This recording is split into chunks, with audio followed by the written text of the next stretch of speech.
This is going to be the biggest tutorial on how to get a top score in the MRCPsych CASC exam. This is the exact approach and systems I used to score 84% in January 2026, which statistically placed me in the top 1% of candidates. I didn't do core training, and all of my preparation was done entirely through the alternative pathway. This is absolutely everything I did, including my approach for passing paper A and paper B. And this is a complete course, teaching you everything from scratch if you're at the beginning of your MRCPsych journey, or adding to your knowledge if you're already deep into your CASC preparation. And everything I'm about to go through, you can access yourself by clicking on the link in the description. That way you can go through it at your own pace and also access all of the links and files inside. And down below in the description, you'll also see time codes for each individual lesson, so please feel free to skip ahead to any of the lessons you like. And I believe we've got about 4.5 hours of content coming up. We'll be going through absolutely everything, and I've really tried to leave absolutely no stone left unturned here. So with all that being said, let's get started. I hope you find this valuable, and to begin with, we'll be going through the full roadmap. Welcome to the top 1% CASC roadmap, and I'm sharing it with you today so that you can do this too. I've broken this whole process down into 9 key phases down the side here, and each phase has a number of individual steps sitting within it. Now, over the course of this video, we're going to be walking through each phase and every single step so that by the end of this video, you've got a crystal clear understanding of where you're currently at and what you need to do to move to the next level. Now, with all that being said, let's jump into phase 1. So phase 1 of the top 1% CASC roadmap is applying to sit the CASC exam. This is everything you need to do in order to get to the point where you're even eligible to sit the exam. I've broken it down into 6 key steps, so it's super simple, super easy to follow. I'll show you now what those steps are, and then we'll go deeper into each one by one. So step 1 is you need to understand the eligibility requirements. Step 2 is you need to gain at least 23 months of psychiatry experience. Step 3 is you need to have passed both paper A and paper B. Step 4 is you need to have completed an assessment portfolio. Step 5 is you need to apply for CASC and get sponsorship. And step 6 is you can finally proceed with your application. Now, let's get properly into each one. Welcome to Understand the Requirements to Sit CASC module.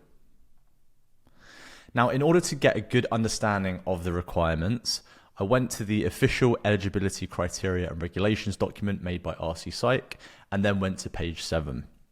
As you'll see inside here, I found that in order to be able to sit CASC, you need to have at least 23 months of experience in psychiatry, and it specifies that this has to be after your foundation training or internship years. You also need to have passed paper A and paper B, which we'll come on to in just a second. But the next part is the portfolio. And if you're in core training, you need to have demonstrated satisfactory progress at your ARCP review. And if you're not in core training, you still need to have completed a portfolio demonstrating that you've achieved the competencies equivalent to someone who has completed the core training curriculum. Then lastly, sponsorship is required for both core trainees and non-core trainees. And this essentially means you need a consultant to endorse that you meet the competencies required to be able to sit CASC. They do not need to pay any money for anything, which is what I initially thought. And I know a lot of other people who have been confused by this. So in summary, to sit CASC, you need 4 main things: 23 months of psychiatry experience after foundation training or internship, a pass in paper A and paper B, a satisfactory ARCP if you're in core training, or an equivalent portfolio of evidence if you're not in core training. And lastly, an approved sponsor who confirms that you meet the eligibility requirements and are ready to sit CASC. It's also worth noting here that for non-trainees, your portfolio will be important in 2 main ways. Firstly, being able to apply to sit CASC, and secondly, in being able to apply for ST4 training. These are 2 completely separate application processes. I just want to highlight that, and I'll go through each of them now. So to apply for CASC, you need to show your portfolio to a consultant who is an approved sponsor. In terms of who can be an approved sponsor, you can find this in Appendix A at the bottom of the eligibility criteria document linked above, and I've also screenshotted it here below. So in terms of who qualifies, college tutors, training program directors, educational supervisors, head of school, director of medical education, head of department of psychiatry, or a consultant responsible for the employee, resident, or trainee. Then when you apply for CASC, on the application form, it asks you to put in your sponsor's name and email address, and they will then be sent a link. They will then be asked to create or sign into their RCPsych profile. And after this, the link then asks them to tick a few boxes, confirming that they've reviewed your portfolio and that you've met all of the above eligibility criteria. So that is applying for CASC. The second way the portfolio is relevant is in applying for ST4 training. Now, to apply for ST4, you essentially need two things. You need to have passed all of your MRCPsych exams, or if you haven't sat CASC yet, you need to have applied for an upcoming exam, which means your application can be started, but it's only then fully processed once you've actually passed CASC. And secondly, you need to have your ARCP signed off if you're a core trainee, or if you didn't do core training, you need to have the alternative certificate of eligibility, also known as the ACE form, which was previously called the certificate C form, and this needs to be signed off by a consultant psychiatrist.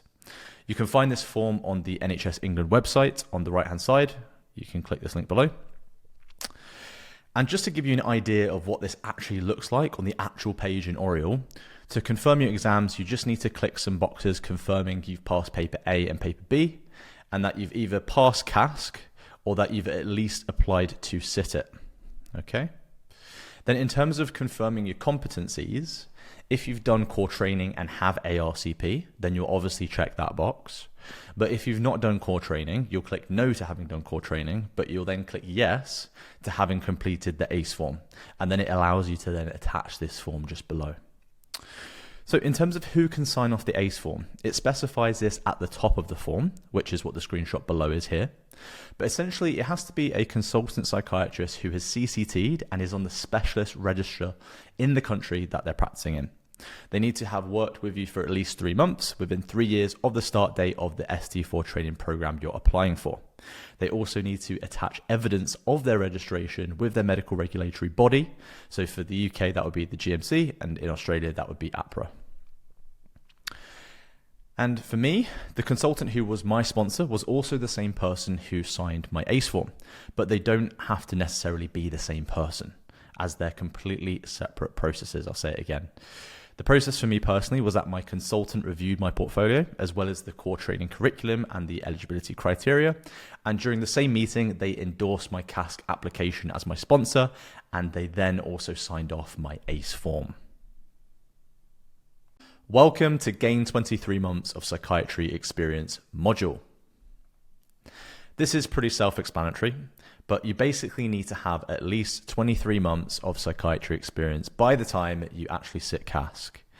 And if you're wondering what kinds of posts count towards these 23 months, well, if you go to the RCPsych eligibility document and go to page 9, section 9, which I've screenshotted below, this shows you exactly what posts actually count. So let's read it together. Psychiatry Trust locum posts, LAT posts, and LED posts above foundation level can be counted towards eligibility requirements, provided they meet the criteria set out for the duration of posts, as well as fulfillment of the educational component, including a logbook or portfolio of evidence as specified in the section for overseas candidates. Agency locum posts may in some cases be counted towards eligibility duration requirements up to a maximum of 6 months, provided the other criteria listed above are met. So LED stands for locally employed doctor, which in the UK is basically trust grades, clinical fellows and specialty doctors, or whatever the equivalent terms are if you're overseas. It's important to note here that locum work through an agency can count, but it can only count up to a maximum of 6 months. So in my journey personally, after I completed F2, I did an NHS locum job for 6 months, which was split between old age, inpatient and adult PICU. I then did a different locum job on a CAMS inpatient unit in a private hospital, and then went traveling around the world for 9 months with my partner, before we then relocated to Australia, where I initially did 6 months of working in A&E, and then after this, then started working as an unaccredited site reg in Australia, which is the equivalent to the level of a specialty doctor in the UK. And I did this for 18 months, working in a range of community and inpatient settings, and this is how I got my 23 months of experience. Welcome to Pass Paper A and B module. So it was February 2025 when I decided that I was going to start the process of completing MRCPsych through the alternative pathway. That month, I started preparing for paper A, which I was due to sit in July 2025, but then I quickly realized that this was going to mean sitting paper B in November 2025, which would mean getting the paper B results around the same time the CASC application window was opening, and for me, that would be cutting it too fine.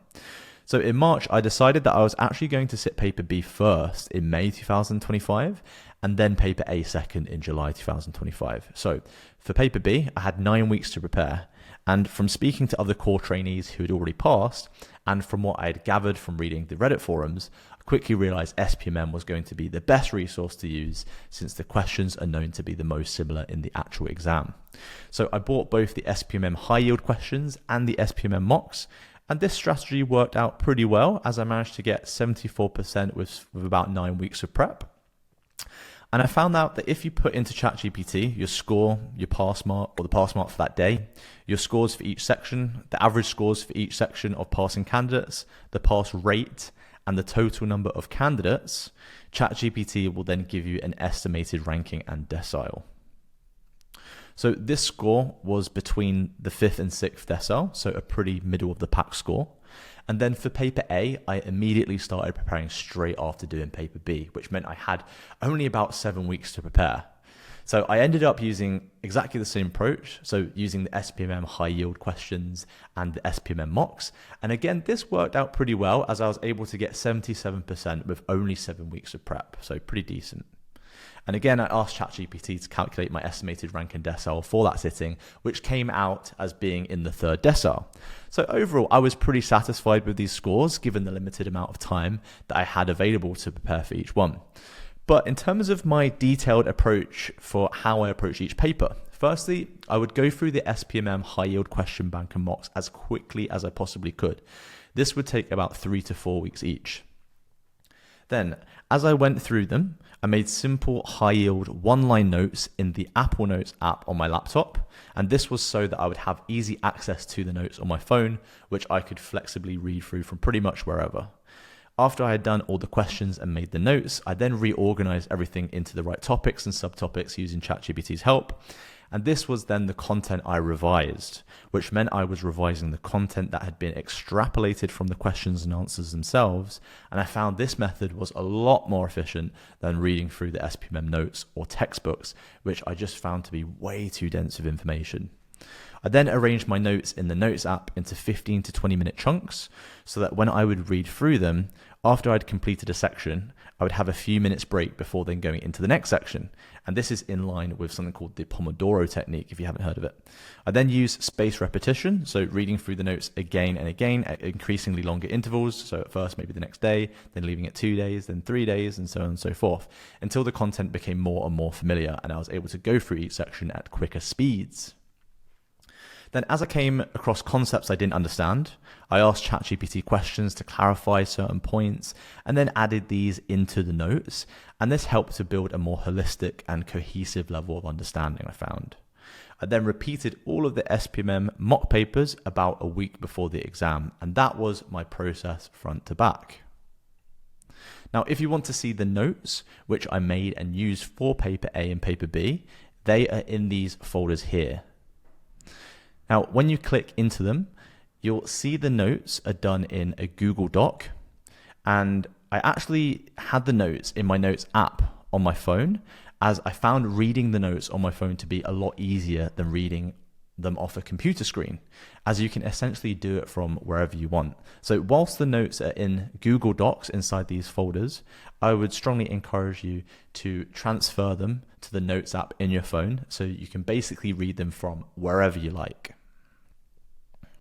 Welcome to Complete an Assessment Portfolio module.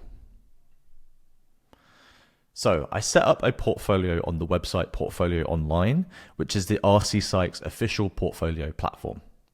It's super simple, very easy to use interface, and the UI is designed in line with the core training curriculum, so it's very, very easy to use. Now, when you click on the portfolio tab and then click assessments and then start new assessment, you will see a drop-down list of all the different types of workplace-based assessment templates, which are exactly the same ones that you're expected to do in core training. There's also a section where you can view each higher learning outcome, also known as HLOs, from the core training curriculum. And you can link your workplace-based assessments as pieces of evidence that you're meeting certain HLOs. And this then makes it really easy for you and also your consultant to see that you're meeting all the required competencies. So as you can see here, here's the HLOs, and you can map your pieces of evidence to each HLO. And in terms of what you need to actually complete within your portfolio, this can be found in the eligibility criteria document on page 8, section 8, screenshots below. So candidates who are not in a GMC approved UK training program must show their sponsor evidence of having achieved equivalent competencies at appropriate competency levels for each component of the examination. Candidates are expected to maintain a logbook or portfolio of evidence by undertaking the following activities as part of their structured job plans. Observe patient interviews in ward rounds and for specified reasons. Observe patient interviews in outpatient or community settings or other contexts for specified reasons, be assessed via formal presentation of cases with their documented medical notes, and be assessed formally in having achieved competencies in developmental psychiatry, child and adolescent psychiatry, or learning disability, and also psychotherapy. So in summary, they basically want you to do everything a core trainee has to do, okay? Which brings us on to the next bit. What is expected of a core trainee? Well, firstly, if you click on this link, which takes you to the core psychiatry curriculum, you will see that the curriculum is arranged into 9 higher learning outcomes, also known as HLOs. And within each HLO, you have key capabilities, KCs. And in terms of how you demonstrate competencies in HLOs and KCs, you mainly do this through your workplace-based assessments and also your reflections. Then if you go to the Silver Guide, by clicking on this link, which is like a more in-depth guide of the MRCPsych training program, you will see that there are different types of workplace-based assessment. And to understand this better, if you go to page 59, you will see a whole section on workplace-based assessments, and it explains all the different types. So I won't go through these now, but they should be pretty self-explanatory. And as I mentioned before, the Portfolio online platform has the templates for each of the workplace-based assessments already built in, so it's very easy to complete them. And in terms of how many workplace-based assessments you're expected to complete, well, if you go to page 89, Appendix 4 of the Silver Guide, you will see the specific number of workplace-based assessments which is expected by the end of each year of core training. Now, there is nothing to say that if you haven't done core training, that you're expected to match these numbers exactly. It's really up to your sponsor to determine if you meet the competencies after they've reviewed the curriculum and have considered if you meet what's expected of someone at the end of CT3. But to make it very easy for whoever's assessing you and to remove any sense of doubt as to whether you indeed have got the competencies, you really can't go wrong with completing the same total number of workplace-based assessments that are expected across CT1 to 3. For me personally, I actually ended up going above the numbers for some of the categories just to make sure. I created a portfolio tracker to stay on top of the specific numbers of workplace-based assessments that I was hitting, so feel free to click on this and use it as a template for yourself. And this tracker was also very useful for keeping track of forms which I had sent off to consultants for sign-off, which were pending, as sometimes you might need to send them the odd reminder. The main thing to emphasize here is that organization is key. And by staying on top of things, I always had these workplace-based assessments at the forefront of my mind. And so at work, I was always looking out for opportunities to complete things and get things signed off. Okay, a couple of extra points to consider. If you go to page 15 of the Silver Guide, you'll see that it's expected that a core trainee will have done a short psychotherapy case of 12 to 20 sessions and a long psychotherapy case between 20 to 40 sessions. And importantly, it should also be done with supervision by a medical psychotherapy tutor. This is someone who has gained a specific qualification in providing tutoring in psychotherapy, so it can't just be any consultant. And once you've completed these psychotherapy cases, you can then get these signed off by using the SAPE and PACE workplace-based assessment forms. For me personally, I did my short case in CBT and my long case in psychodynamic psychotherapy. The short case was a patient from the community clinic that I was working at, and the long case was with a private client. And I had confirmation from the college that it's perfectly acceptable for patients to be from either the public or the private sector. And in terms of tuition, well, one of my consultants had a friend who just fortunately was a psychotherapy tutor, and they agreed to provide private supervision at a very generous rate, and I believe I paid around £1,500 for 20 supervision sessions. And the other additional requirement to keep in mind, which is quite specific, is for ECT. Now, in the Silver Guide, it says that by the end of CT3, you're expected to have gained experience in delivering ECT. And another useful bit of information here is if you go to the ACE form and go to HLO2, which I've screenshotted below, it states you'll need evidence of attending at least one ECT session and also demonstrating knowledge of the process and/or experience in referring someone for ECT, including completing the relevant paperwork. Welcome to Apply for CASC and Get Sponsorship module. So I would advise for you to check out the MRCPsych website for when the different CASC diets are, but you can usually sit CASC in the UK in January or September, or you can sit it in Singapore in June or Doha in November. Now, this could be subject to change, so just check the website out and apply during the application period that is specified. Now, one of the things that confuses a lot of people is sponsorship. And sponsorship is essentially a consultant endorsing your CASC application, and they do this by confirming that you're ready to sit CASC as you've met the eligibility requirements on page 7 of the eligibility criteria document. They don't need to pay for anything for you or anything like that. They're just reviewing your assessment portfolio and making sure you've met the eligibility criteria and then clicking a few boxes to confirm this on the application form. Simple as that. So if you go to the eligibility and regulations document on page 8, you will see where it explains all of this. So let's read it together. Sponsorship is required for entry into the MRCPsych CASC for all candidates to ensure readiness to take the CASC exam. Sponsorship forms must be authorized and submitted by an appropriate medical education lead, confirming that the eligibility requirements to sit MRCPsych examinations have been met. A list of appropriate sponsors can be found in Appendix C. Sponsorship must remain valid up to and including the date of the examination, etc., etc. So in terms of who can act as your sponsor, if you scroll down to Appendix A at the bottom of the eligibility criteria and regulations document, sponsors can be any of the following. Okay, any of these. So this is the step-by-step process I personally went through to get sponsorship. I initially had a meeting with the clinical director of where I worked in January 2025, and this was 9 months before I applied for CASC. The director is also a consultant psychiatrist who I had worked with for 6 months and who was my clinical supervisor during that period. Now, at the meeting, they provisionally agreed to support me as long as I completed the assessment portfolio and took responsibility for meeting all the additional requirements.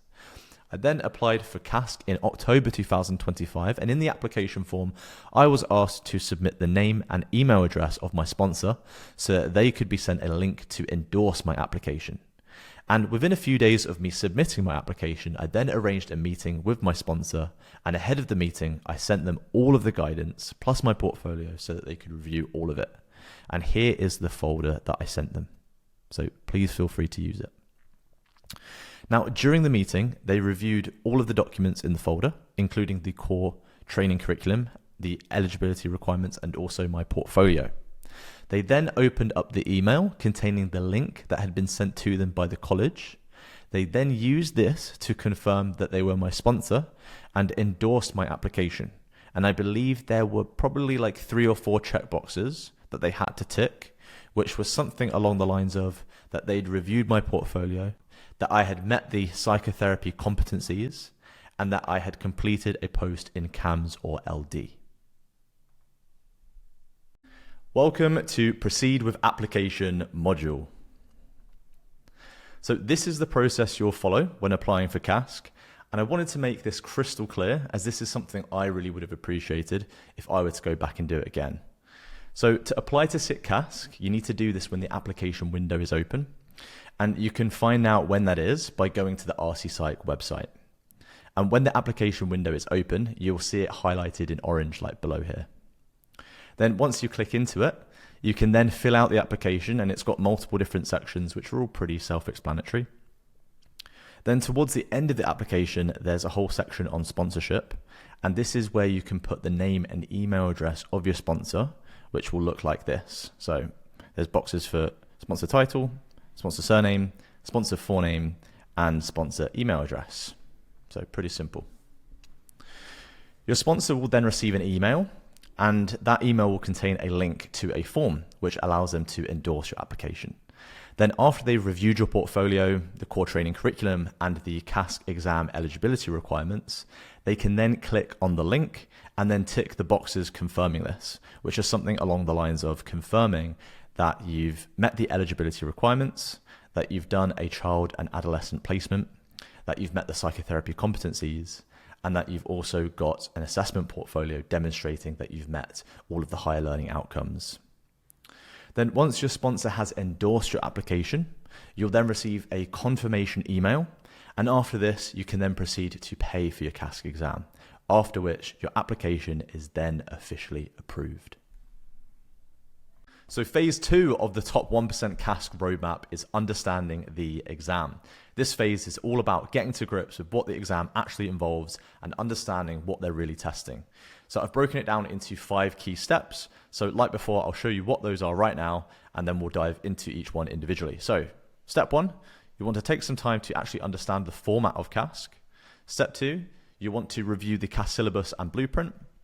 Step 3 is where you want to understand how CASC is actually marked and scored. Then step 4 is where you want to watch the official briefing video by MRCPsych. And lastly, for step 5, you'll want to watch the official station example videos. So let's get properly into step 1. Welcome to Understand the Format of CASC module. So the first thing I did in my preparation was I spent some time getting my head around what the exam actually involves. So after I passed paper A and paper B, I already knew CASC was a practical exam involving OSCE style stations, but I didn't really know much more than that. So I spent a few hours getting to grips with the exam format and writing down the key things to know in a simple bullet point fashion. All of the information I'm going to talk through now is available on the MRCPsych website, which you can access here. So please do take some time to read through the guidance carefully, read it front to back, and be sure to internalize it. But just to give you a quick overview now, these are the main things you want to know. So CASC is essentially a practical exam, like an OSCE. It consists of 16 stations in total and is made up of 2 circuits, one in the morning and one in the afternoon. Each circuit contains 8 stations. So circuit 1 has 6 management stations, 1 examination station, and 1 history station. You get 4 minutes of reading time and 7 minutes to complete the station tasks. So that's circuit 1, and that's in the morning. Then circuit 2 is in the afternoon, and you get 4 examination stations, 4 history stations, 90 seconds of reading time, and then 7 minutes again to complete the station tasks. So I wrote all of this information on a sticky note and put that sticky note on my computer monitor. That way I would see it every day, and this meant that I became very familiar with the exam format. The 16 CASC stations are made up of 5 history stations, which includes risk assessments, 5 examination stations, which includes physical exams, MSEs, and capacity assessments, and 6 management stations. The exam is with professional role players, in other words, actors. It is not with real patients. The actors receive detailed role player instructions for every station, so they know exactly what is being asked of them in terms of what to say and how to behave. In each station, there is an examiner, who is a consultant psychiatrist, who is sitting in the corner of the station, and they'll be marking you. Outside the entrance to each station is a piece of paper, which has on it the station instructions. This gives you all the background info and tells you which tasks you'll need to complete. So for circuit 1, you'll have 4 minutes of reading time, and for circuit 2, you'll have 90 seconds of reading time. Some bleeps and voice prompts will also be going off in the background to let you know that the reading time is starting, when you can enter the station to begin the task, and when the station has finished. You'll also get a bleep at the 6-minute mark to let you know that the station has 1 minute remaining, and this is your cue to start wrapping things up. Welcome to Review the CASC Syllabus and Blueprint module. So every round of CASC has to follow the official CASC blueprint. I'd encourage you to have a good look at the blueprint by clicking on this link here, and do take some time to really absorb it. So what do they actually test? So stations cover a range of different clinical scenarios across a range of clinical settings. The simulated patients can be of any age, any developmental ability, and can have any disorder relevant to psychiatry. Every round of CASC has to also follow something called the blueprint matrix, which is this screenshot here. And this specifies the minimum number of stations for each station type. So there are 4 station types: history, examination, management, and communication. And the matrix also specifies the minimum number of stations for each subspecialty, which is all of these here. So in terms of the station types, all stations assess communication skills. There will be always one station with a focus on risk assessment and safety planning. There will always be one station with a focus on cognitive MSE or capacity assessment. And there will always be one station with a focus on physical health history or physical examination. Then in terms of the subspecialties, there will always be at least 4 general psychiatry stations, 1 intellectual disability station, 1 CAM station, 1 old age station, 1 forensic station, 1 medical psychotherapy station, and 1 addiction station. And the remaining 6 stations could be from any specialty. Welcome to Understand How CASC is Marked and Scored module. So to pass CASC, you need to meet 2 specific criteria. You must get higher than the overall pass mark for your specific exam day, and you need to have passed at least 12 out of the 16 stations. Each station has a mark sheet, also known as the construct, and this is used by the examiner to assess your performance. These constructs have a standardized format, but vary depending on the station type, and also the specifics of the station itself. There are different domains which you are being marked on, but the broad domains that they're looking at are professional attitude and behavior, consultation management, communication skills, clinical assessment skills, and clinical management skills.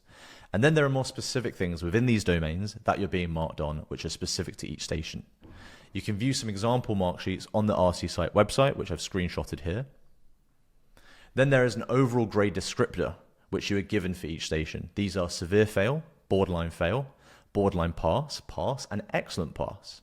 And I don't believe this is specified in the website guidance, but you also get a mark for each station out of 100. And when you get your results, you'll see a breakdown of what you scored for each station out of 100. You can see the breakdown of my scores below for my exam. I'm not sure if the college wants to keep the passing scores and the score averages confidential. So to be on the safe side, I have blurred them out. But generally speaking, the pass marks for each station were around the high 50s, and the score averages for each station were around the high 60s to low 70s. Welcome to Watch the Official Briefing video module. So on the college website, there's an official briefing video. I watched this right at the beginning before starting my preparation, and also several times towards the end as the exam day got closer. I found it really helpful just knowing from the outset what the exam centre looked like, how the exam hall was laid out, and what the voiceover and bleeps for the start and end of the stations actually sounded like. I would encourage you to watch this video a few times through so that this is all very familiar to you. Welcome to Watch the Official Station Example Videos module. So on the college website, there are 2 example videos of how the stations run and what they look like. I watched these videos once through just to get a clearer sense as to what the stations were actually like.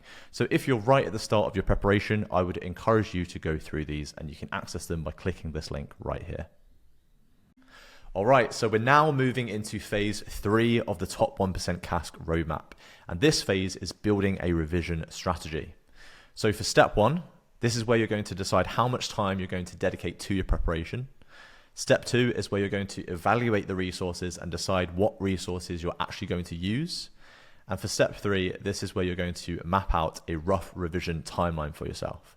Now, with all that being said, let's jump into step 1. Welcome to decide how much time to dedicate module. So I had read online that the recommended amount of time to prepare for CASC was about 3 to 6 months. I'd completed paper B in May 2025 and paper A in July 2025, and I wanted to start preparing for CASC as early as I possibly could. But I also had to dedicate some time to finishing my assessment portfolio and also maximizing my self-assessment points for my ST4 application. And so because of this, the earliest I was actually able to start preparing for CASC was October 2025, which gave me just under 4 months of preparation time, with the exam being in January 2026. I approached it the same way as I did for paper A and paper B, waking up at 4 a.m. every day, and I'd work from 4:30 till 8 a.m. I would then leave for work at 8:15 for a 9 o'clock start, as I was still working a 9 to 5 clinical job. And this meant that I had about 3.5 hours each day that I could dedicate to CASC preparation. I would get back from work at around 6 p.m. and would then go to bed at 9 p.m. And to make sure I was getting at least 7 hours of sleep, this was how I did it. So between 6 till 9, I would use this time to rest, recharge, spend some time with my partner, do some exercise, and keep up with my hobbies. On weekends, I would do about 6 to 8 hours a day, treating it like a normal working day, to be honest with you. And my partner was also preparing for the MSRA exam, which meant we were both in revision mode. And with us both revising, we decided to get a meal prep delivery service for our dinners in order to try and claw back some more valuable time each day. Working this many hours was definitely tough, but I knew it was short-term sacrifice for long-term gain. My mindset was that I needed to smash CASC as I was going to be applying for 7 deanery, which is one of the more competitive deaneries to get into. Here's the ST4 offers spreadsheet which I've made, which you may have already seen on Reddit. You'll see that people have put in their scores for CASC, the interview, and also their self-assessment, and you can get a sense as to what kind of score you'll need to get in order to get into your first choice deanery. So given that CASC contributes to 50% of your overall total score, I knew I really needed to smash CASC, hence why I decided to dedicate as much time to this as I possibly could. And thankfully, this paid off as I managed to get an ST4 general adult post for 7 deanery. So I'm a big believer that when working towards a goal, if you just figure out the input-output equation, then you can't really go wrong. Because if you put in the right inputs, in other words, time, then the output that you're hoping for will naturally occur. Now, when people say 3 to 6 months of preparation time is needed, I don't really think that's enough of a guide to indicate how much preparation time you need. You need to know how many hours per day within those months you can actually dedicate yourself. Because 4 months of 3.5 hours is 420 hours, whereas 4 months of only 2 hours on 3 days a week is only 96 hours, which is more than 4 times less overall. So I probably ended up doing close to 700 hours total, as this includes the weekends that I did and also the period of annual leave that I had from 8th of January 2026 up to the day of the exam. And as a side note, something I find that really helps is time blocking. This means deciding from the outset how much time you're going to give the thing and then just committing to it and making that a habit. Without this, it's very easy to get decision-making fatigue from constantly trying to decide when to fit revision into your busy schedule, and in the end, it just never feels consistent as life will always just get in the way. So keep it simple. Decide how much time you can commit, being specific on the number of days per week and also how many hours you can complete on those days, and then just stick to it. A useful reframe is not asking yourself, how do I get a top score in CASC, but how do I create a habit that allows me to show up consistently so that getting a top score in CASC simply becomes inevitable. Because if you put in enough time and you do the right stuff, a good score will come as a byproduct, I promise you. Welcome to Evaluate the Resources to Use module. So there's a lot of different resources out there for CASC. There's books, websites, courses, podcasts, etc. And at first, it was a bit overwhelming. I didn't really know where to start. So I started off by doing some background reading, trying to find out which resources I was going to use. I also spoke with a couple of Regis who had passed CASC a few years ago, and also scrolled through the Reddit forums. The top resources that I ended up landing on were the following: the Morsey Training Guide to CASC, Get Through MRCPsych CASC, Natalie Ashburner Podcast, SPMM videos, and SPM Smart Revise Notes. I initially did a scoping review of each resource before then moving on to the next step. I wanted to get a feel for which resources were going to be more or less useful to me, and in the end, some resources I used more than others. But here is my honest review of each of these resources and the order of which I would use them if in hindsight I were to prepare for CASC again. In first place, we have SPMM Smart Revise Notes. This is the best resource to use by far. I cannot stress this enough. I only discovered this resource about 1.5 months before the exam, and if I discovered this sooner, it would have saved me so much time. I was shocked that people were not shouting about this resource. It is a bank pretty much of every station that has come previously, including ones from recent years, which are more likely to be tested.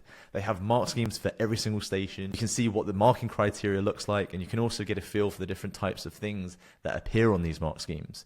Each station also has very detailed notes about what is expected of a good candidate versus an excellent candidate, and also the background knowledge relevant to that station.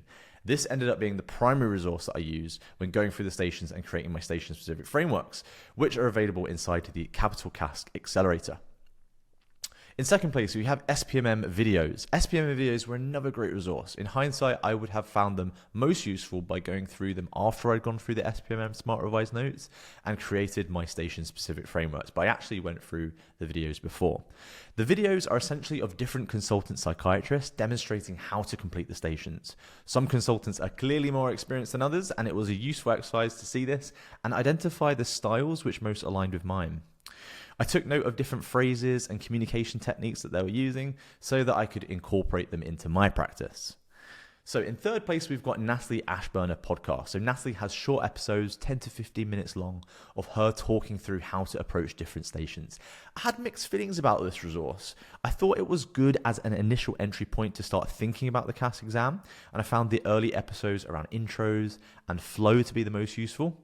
But I stopped using them quite early on, as I generally found that a lot of her content was being read from the SPMM Smart Revise notes, and I found that I was trying to transcribe the audio so that I could then turn them into my frameworks, which was just a lot harder than actually reading them from the Smart Revise source notes themselves.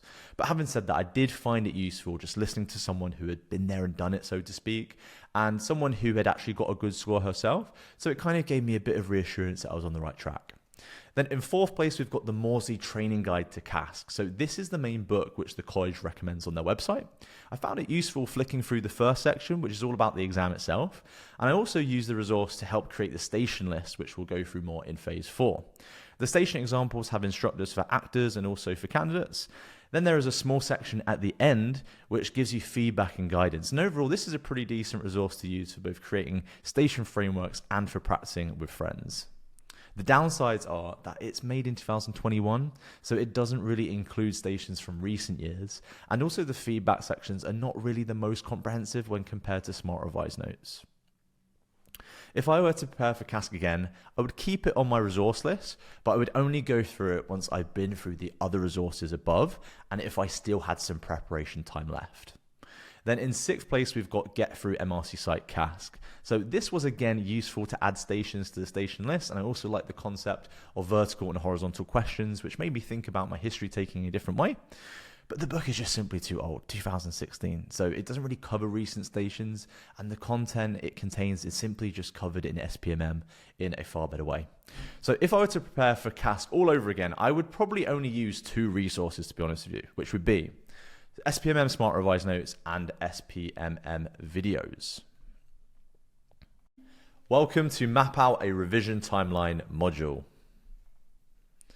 Given that I had 4 months to prepare for CASC, I mapped out a rough revision timeline, which was 1.5 months of systems building, 1.5 months of going through stations and making frameworks, and then 1 month of practice.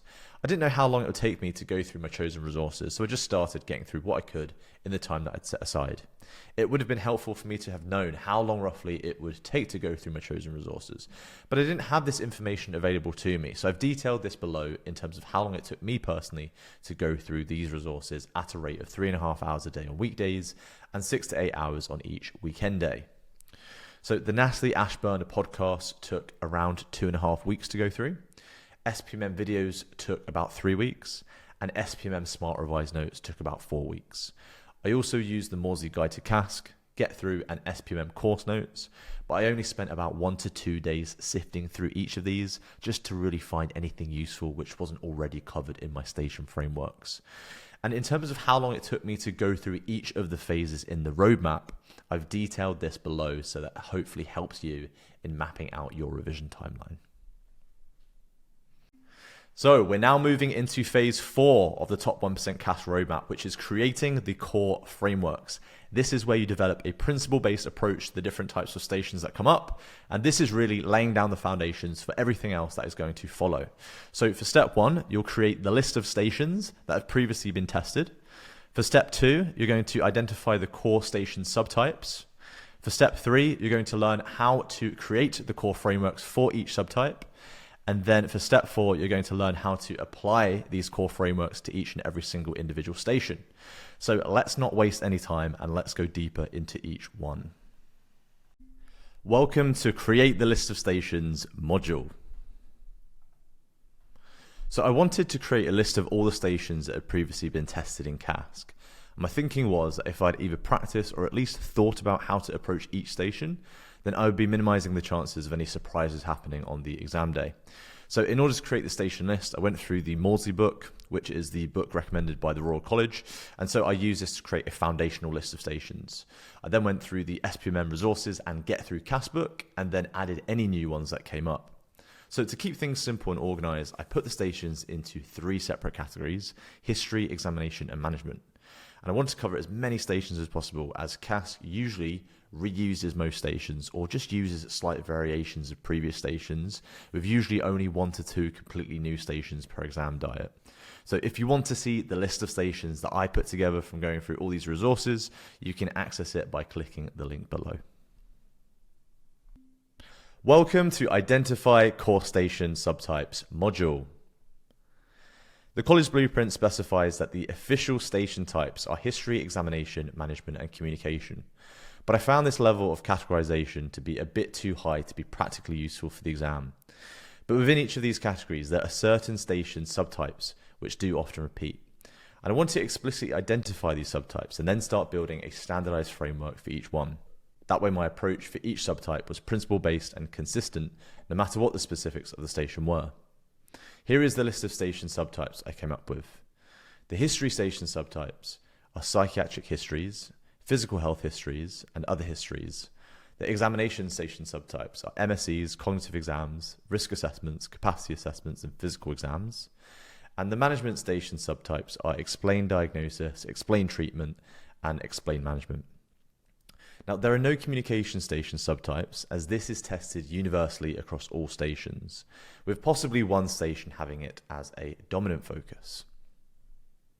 Welcome to create the core frameworks for each subtype module. So after identifying the core subtypes, I then created a framework for each subtype so that my approach to these stations was principle-based and consistent. My aim was to standardize my approach at the subtype level so that each station of that subtype followed roughly the same structure.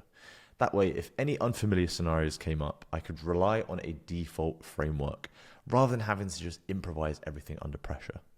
These frameworks are called the core frameworks. There are 12 of them, and I'll walk you through each of them now. Welcome to the Foundational Assessment Framework. This is the main framework that I use in my daily clinical work, and I wanted to start off with this one because once you understand how this works as a system, the core frameworks, which are more specific to CASC, are going to make a lot more sense, as they're essentially adaptive versions of this one. Now, I just want to highlight that this framework is not for explicit use in CASC. This one is for daily clinical work, okay? All of the other core frameworks are specific to CASC, but this one and only this one is not specific to CASC. But the reason why we're going through it now is because it provides the foundation. And once you understand this, the other core frameworks are going to make a lot more sense. So this framework is essentially an integration of 3 key things: a traditional psychiatric history-taking structure, a formulation framework, and the SBAR handover framework, which, if you're not familiar with this already, SBAR stands for situation, background, assessment, and recommendation. And so what I've done is essentially combine them all into a single system, so everything is kept simple and easy to use, and so you're not having to use these frameworks separately, where it all just feels a bit disjointed. So by using this every day when seeing patients, you will start to notice your clinical thinking becoming a lot more systematic and a lot more structured. Now, for every clinical encounter, this is what I use from start to finish. I use this when doing the prep work before seeing a patient. I use it to structure my clinical thinking during the consultation. I use it to build my formulation. I use it when creating management plans, and I also use it when presenting cases and also structuring my documentation. So it's basically a one-stop shop for everything, and it helps you to be more structured, more systematic, and to maximize your learning per clinical encounter. So what I do is I take an A5 page and I turn it landscape like this, and then divide the page into 4 columns, which you can see here. These columns correspond to SBAR, so situation, background, assessment, and recommendation. But what I've done is I've changed the columns so that they're now situation, history, formulation, and management, as these are better labels which reflect how we actually think clinically as psychiatrists. Now, for those of you who haven't used the SBAR framework before, there's a natural flow from left to right as you move through the clinical encounter. So you start at situation, then you move into history, then you move into the formulation, and then into management. So stripping it back to the bare bones then, situation is where you try to understand what is going on. The history is where you gather the raw information, and the formulation is where you start to make sense of that information. And then finally, the management is where you decide what to do with that information next. So what we'll do now is we'll go to this top left-hand corner.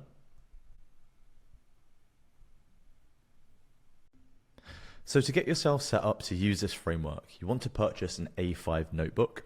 A5 is nice and small, so it's very easy to carry, and it also forces you to be more concise with what you choose to write down. And this is also really useful when you start to transition to using the system mentally, where you really don't need to write down very much at all. And it might sound silly, but take pride in your notebook. It's a living and breathing collection of all the cases you've come across, which includes everything that's happened and also what you've learned. And that is extremely valuable. So once you've got an A5 notebook, turn the book landscape and draw the lines so it looks a little bit like this. Now, drawing it out does work better than printing out a digital template, as your brain does tend to internalize it more quickly. And it's also a good idea to add these labels to each box, especially in the beginning. But then once you become more proficient with using the framework, you can then just do it without the labels.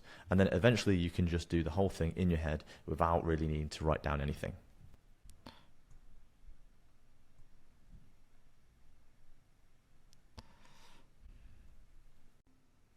So to start off with, you want to use this situation column. And this column is essentially answering three main questions. Who am I seeing? Why am I seeing them? And what do I want to achieve today? So starting at the top here, just write down the patient's name, their date of birth, their age, and their unique identifier number. And it's good to be organized and write down all three of these, as it just makes things so much easier if you need to look up the patient on EMR later on, or if you're presenting the case to someone and they need to look up the patient. Underneath, we've got the diagnostic shelf here. Just ignore this for now, as we're going to come back to this shortly. Then this box here, labeled demo, this stands for demographics, and this is where you simply write down their age, their living situation, and whether they are currently working or studying. I like to include living situation, as it helps to quickly humanize the patient, and also gives you an idea of their immediate supports. And I also like to include work status, as it gives you a quick snapshot of their current level of functioning. The next box here is PTC. Now, PTC stands for Pathway to Care, and this is answering the question, how have they come to be where they are right now? And to answer this, you want to write down three things. Who has referred them? Why have they referred them? And what is the context? So for example, in your PTC box, you might have something like referred by GP for low mood and depression in the context of recent bereavement. So remember the who, the why, and the what, and that is essentially PTC. Then the last box is the aims, and this is essentially where you write down what the focus of the clinical encounter is going to be and what you want to achieve from it. So aims usually fall into one of three categories: diagnostic clarification, risk assessment, and review of treatment. And this is because these are the main things that we're pretty much always doing as psychiatrists. And in terms of when to fill out the situation column, you want to do this before you actually see the patient, unless of course it's an urgent review or an emergency assessment. And that way you're going in with a crystal clear understanding of who the patient is, why they are here, and what you're going to be doing with them during the review. And this is super important, as it provides all of the context and sets the frame for the entire interaction that is about to follow. And in terms of where to get the information to complete the situation column, you can obviously just get this from the notes, or you can get it by receiving a verbal handover from one of your colleagues. Moving on to the history column then. This is where you're going to see the patient, ask the patient questions, and gather all of your information and data. And I've structured the history column into 6 key sections. SODCA, which stands for symptom, onset, duration, and course. DIAG, which stands for diagnostic screening. RISK, which stands for risk assessment, of course. TI, which stands for trigger, impact, and expectations. PMAFS, which stands for past medical and psychiatric history, medications, alcohol or drugs, family history, and social history. And then we've got DEV/4, which stands for developmental history and forensic history. And the reason why I've structured it into these 6 sections is because it compresses what would usually be 12 to 13 sections of a traditional psychiatric history into a small number of meaningful categories, which are a lot easier for your working memory to use in practice. And this means you have better control over the flow of the consultation and better retention of the information. The sections also use functional grouping, which means it feels more conversational. There's smoother transitions between sections, and for the patient, it just feels more natural and not like you're running through a checklist of questions.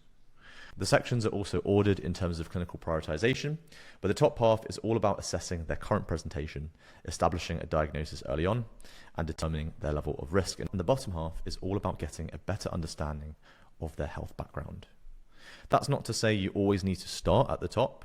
Sometimes if I'm doing an assessment, particularly with younger service users, I like to start with the social history or the developmental history.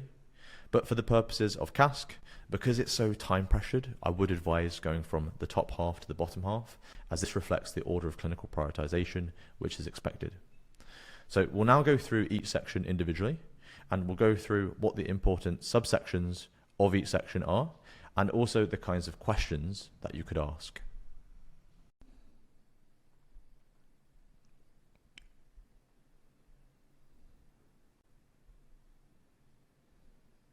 Okay, so something I want to just quickly mention before we go through the questions is that I've spent a lot of time thinking about how to phrase these questions. And when it comes to phrasing, I think it's good to aim to firstly be clear so that the patient can easily understand the question, and secondly to be concise so that you're being time efficient and you're not wasting time thinking about how to phrase a particular question or tripping up over your words. There's of course no one best way to ask questions, but I think it's good to consciously choose your way in terms of how you're going to ask them, and then to practice that way so that it's in your muscle memory. This then leads to your delivery being a lot sharper, as you'll be asking questions without any subtle hesitations, and this communicates to the examiner that this is something you've done hundreds of times before. It's important to note here though, that when creating your favorite ways of asking questions, you don't want to sound robotic or for it to sound like you're just reeling off a checklist of questions. So the best way to avoid doing this is to master the skill of creating conversational flow, which is covered in detail in phase 7 of the top 1% CASC roadmap. Then in terms of the layout, as we go through this, we've got the name of the section in the purple box, and then beneath it, we've got the different subsections, which are important to cover. And these have been reduced down to trigger words so that you can easily create sound sequences which can be easily remembered. Now, if you want to use the sound sequences that I made for all the sections we're about to cover in the history, you can download them by clicking on this tab here. And if you scroll down, you'll see a tab called Sound Sequences. And then when you click into that, that will have a folder with all the sound sequences which you can download. And lastly, again, I just want to remind you that this framework is not explicitly for CASC. It's for everyday clinical work, but we're going through this now because it will give you context before we then go through all the CASC specific frameworks. So starting with the intro then, the main subsections are initial, role, framing, demographics, and rapport. So for the initial part of the introduction, if the patient is in the waiting room, you might say something like, "Hi, is it Mr. John Smith? Hi, my name's Dr. Tobias Fox. I'm one of the psychiatry doctors here. Nice to meet you and thank you for speaking with me today." Then if they're with someone else, you might say, "And what was your name, sorry? And what is your relationship to John?" And then you might say, "Okay, so John, would you like us to speak separately first, or would you like your daughter to come in as well?" Then for role, once you're in the interview room, you might say something like, "So yes, my name's Dr. Tobias Fox. I use he, him pronouns, and I'm one of the psychiatry doctors here. And my job is to talk to people and to get to know them and try to understand what challenges they're currently facing, and then to work out how we can help you as a service." Then for framing, you might say something like, "I've heard that you've been having a difficult time recently, and so I was wondering if I could ask you a few questions. Would that be okay?" This will probably take around 45 minutes to an hour. And if you need a toilet break or would like a drink of water, just let me know. Now, we may touch on some sensitive topics, which might be a bit difficult to talk about. So if you feel uncomfortable at any point, just let me know and we can slow down or change the topic of conversation. And this is our first time meeting, but I'm aware that you may have told your story to someone else or maybe a few healthcare professionals in the past. So I apologize if it feels like you're having to repeat yourself. And I want you to know that this is a safe space and anything we talk about does stay private. And the only time we would ever break that promise is if we were seriously worried about yours or someone else's safety. But even if that were the case, we would always be transparent and discuss this with you first. And I don't want this to feel like you're being interviewed because ultimately you're the boss here. And the truth is I need your help so that I can try to understand what's been happening for you, okay? Do you have any questions at all before we start? Do you feel comfortable? And do you need a drink of water at all? Okay. Then we move into the demographic section. And here are some of the questions that you can ask. Can I confirm your full name, your age, and your date of birth? What do you prefer to be called? How old are you? What pronouns do you use? Were you born in this country? What is your first language? Whereabouts do you live? Who do you live with? What are their names? And how old are they? Do you have any other family members? Are you in a relationship at the moment? Okay, what's their name? And how old are they? Are you currently in school? Are you currently studying at the moment? What year are you currently in? What is it that you're studying? Are you working at the moment at all? What do you do? And how many days a week do you do that? And then for the rapport section, some of the questions you might want to ask are, what can you tell me about yourself? What do you like to do in your spare time? Do you have anything that you're really interested in or fascinated about? Then moving on to the circumstances leading to referral section. The main sections here are who, when, why, what happened, how do you feel? So for who, you might ask, do you know who referred you to our service? And then for when, you might ask, do you know when that referral was made? And then for why, you might say, do you know why they referred you? And then for what happened, you might say, what happened leading up to you seeing them?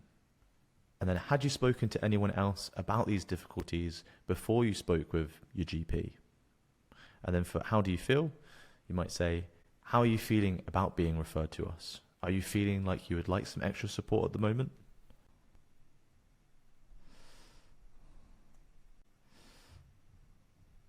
So as you can see here, the intro and circumstances leading to referral aren't sections within the history column. And this is because these sections are just about setting the scene and creating a shared reference point so you and the patient can begin the conversation from the right place. And then once you've done that, you can start with the first section of the history column, which is Sodka.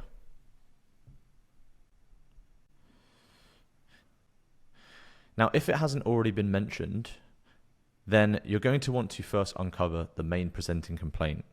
So you might say, so John, help me to understand, what have you been struggling with recently? And then some additional subsections which you can choose to include would be, okay, thanks for sharing that with me, John. That sounds really tough. What were the main things that you wanted to get out of today? And then after that, you might say something like, that's definitely something we can explore together. Can I ask you a few questions just to get a better sense as to what you're experiencing? And then once you've got the main presenting complaint, then you can move to SODCA, which stands for Symptom Onset Duration Course. Then here you might say something like, can you tell me a little bit more about you feeling low in your mood? And then you might say, okay, when did that first start? And how long has that been going on for? And has it always been low, or have there been periods in the past where it's got better? How many episodes have you had in the past? And have you found that it's progressively got worse over time? So after we've explored the presenter complaint and we've explored the history of presenter complaint in the SODCA section, we then move to DIAG, which is where we start building our list of differentials and asking screening questions to either include or exclude some of those. So before seeing the patient, when completing the pathway to care section here, I like to mark with an asterisk the important differentials to include. Then when seeing the patient, especially when going through the SODCA section, if there are any new differentials that come up that would be relevant, I mark it with an asterisk then too. So this shelf is a fixed layout, and it's basically the most common conditions that come up. The first box is depression, bipolar, psychosis, BPD or EUPD, generalized anxiety disorder, OCD, PTSD, eating disorders, ASD, and ADHD. Then any additional disorders, substance use disorders, panic disorder, etc., I usually just write it above here.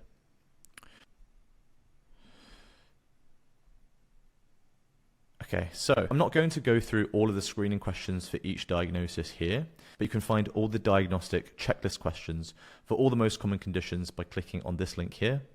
It's a 75-page document, so I won't go through it here, but yeah, this section is where you're going to ask those questions so you can start forming your diagnostic impression.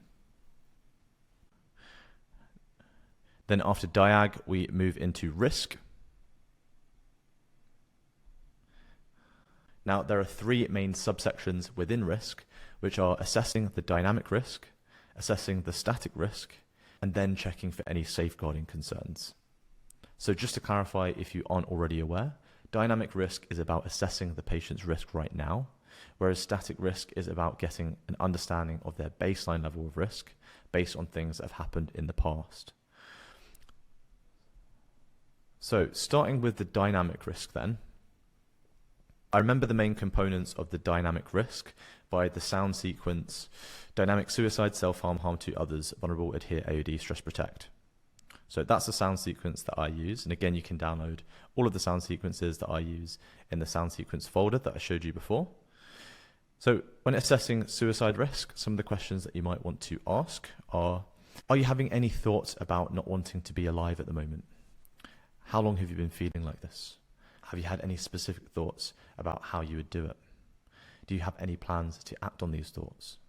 If you felt like you were going to act on the thoughts, do you think you would tell someone?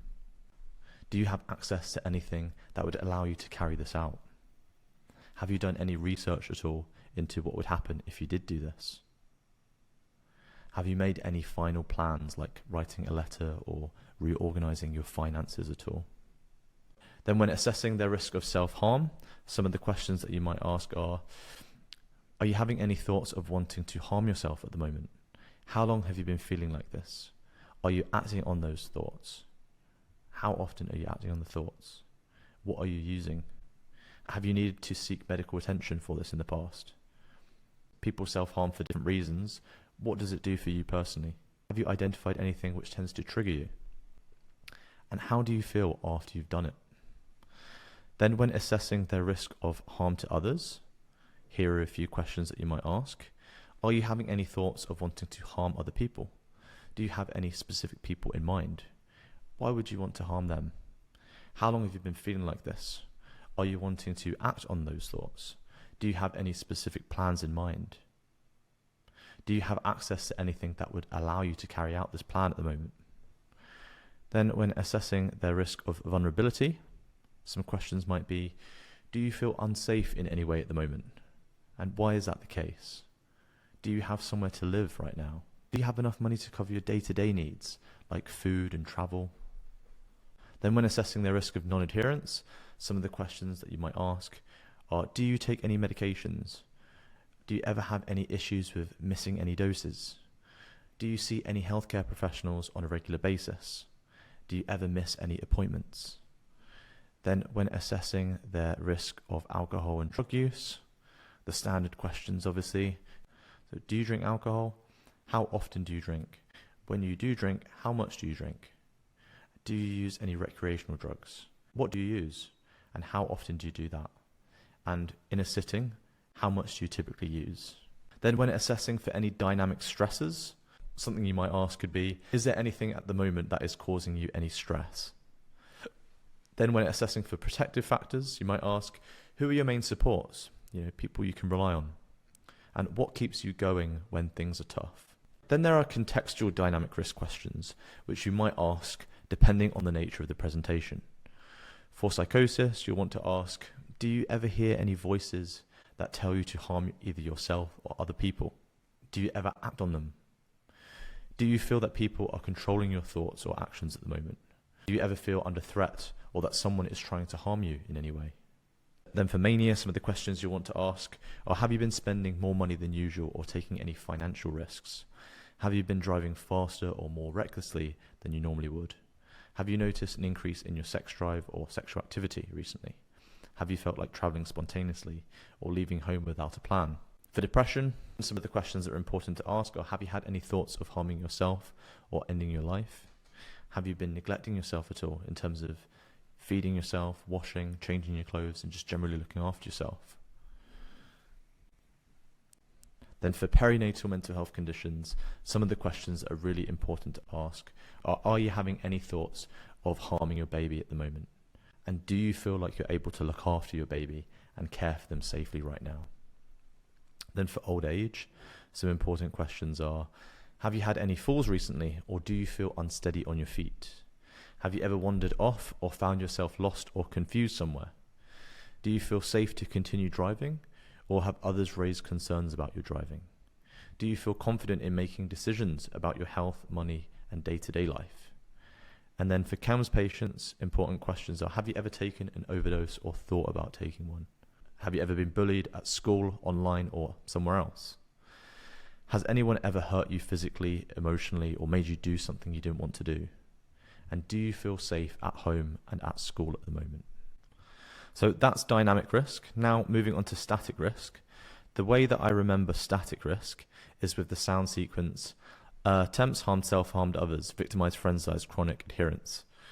So that's the sound sequence that I use. Again, go to the folder, download them if you want to use my ones.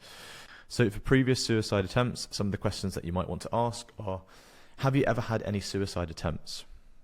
What happened? What did you do? What did you want to happen at the time? Did you seek any medical attention? Did you need treatment? How serious do you think it was? Had you been thinking about it for a while, or was it more of a spur of the moment decision? What steps did you take at the time to plan it out? Did you tell anyone at the time? How did you feel after it? Did you feel regretful at all? Then for previous risk of harm to self, you might ask, have you ever self-harmed? What did you do? Did you need to seek medical attention? Did you need treatment? How often were you doing it at the time? And what was going on for you around that time? Were you under any stress at all? Then when assessing previous risk of harm to others, have you ever had any incidents like this in the past? What happened? Have you ever had thoughts to harm someone else? Have you ever acted on those thoughts? Then for past history of victimization, have you ever been hurt or taken advantage of in any way? Have you ever experienced any bullying, neglect, or abuse? Have you ever been subjected to discrimination or racism? Then for past forensic history, you might want to ask, have you ever been in trouble with the police? Have you ever been to court? Have you ever got in a physical fight? Who started it? Was a weapon used at all? Was anyone seriously injured? Have you previously stalked anyone before? Have you ever been cruel to animals? Have you ever set fire to something in a way which could have been dangerous? Then for the chronic health history, you might want to ask, do you have any long-term physical or mental health conditions that affect your day-to-day life? How many episodes have you had? Have you previously had any admissions to hospital? Then when assessing their previous risk of non-adherence, you might want to ask, have you ever absconded or ran away from hospital? Have you ever stopped taking your medications? And have you ever stopped going to your appointments? Then finally, for safeguarding, I remember this by the sound sequence, self-dependence, immediate needs service. So for self, you might want to ask, are you worried about your safety at all at the moment? Do you feel safe at home? Is anyone being violent, abusive, or controlling towards you? Then for dependence, you might ask, do you have anyone you look after? Any kids or vulnerable adults? And are you worried about their safety at all? And why is that so? Then is there any immediate danger to them or yourself that you would like to let me know about? Has child protection or social services ever been involved? When was the referral made? What's the name of the person that you've been engaging with? Is the case still open, do you know? And what was the outcome? So that's the risk section. And after we've completed that, we now move into the next section, which is TIE, which stands for trigger, impact, and expectation. So this section is all about understanding the patient's experience of what is happening at a deeper level. So for triggers, you might ask, can you think of anything that may have caused this? Around the time this started, what was going on for you at the time? Was there anything that was maybe causing you more stress than usual? Then for impact, you might say, so you've been experiencing low mood. What kind of impact has this been having on you day to day? How has it been impacting your school, work, or relationships? And on a scale of 1 to 10, how bad are things at the moment, would you say? Then if you want, you can include some questions to get an idea as to how they're coping with the stress. So you might say, I can hear that these things have been really affecting you. How have you been managing? Or what are some of the things in your life that give you strength to keep going? And who are your main supports? And are you using any alcohol or drugs in order to get by at the moment? And what do you do when you're feeling really distressed? What have you found helps? And then for expectations, you might ask, what was the main thing you wanted to get out of today? If things could be different, what would you want life to look like? How do you feel about getting professional support and treatment for this?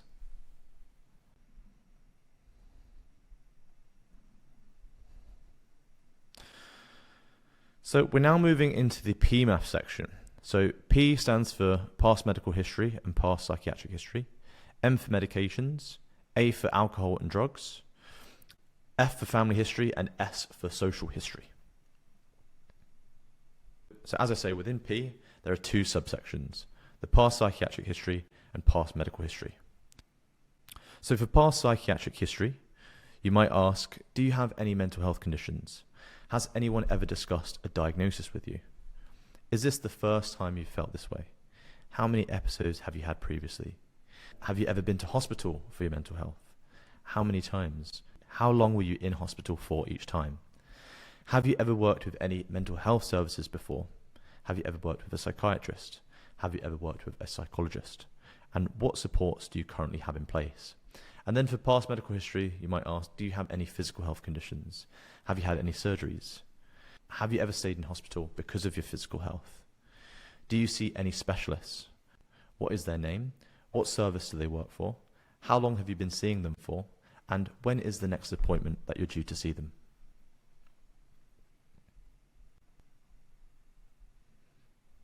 Then moving on to medication history. And I remember the key things to ask about within the medication history by the following sound sequence, which goes current route, dose time, prescriber, why recent missed benefit, size monitor, previous cease, physical, counter reaction, allergy. I know it's very, very silly, but it helps and it sticks. So starting off then, you might ask, are you taking any medications? What do you take? Are those tablets? What dose do you take? How many times a day do you take it? What time of the day do you take the medication? When did you first start taking that medication? Who started you on that medication, and do they still do your scripts? Do you know what it was started for? Have there been any recent changes to the dose? Have you had any issues with remembering to take the medication, and do you ever miss any doses? Do you feel the medication is helping? What do you feel it's helping with? Do you ever get any side effects from the medication? Do you have any regular blood tests or monitoring for any of your medications? What other medications have you tried in the past? What was the medication? Why was the medication stopped? Do you have any medications for your physical health? And are there any over-the-counter medications that you use? Have you ever had any bad reactions to any medications? And do you have any allergies?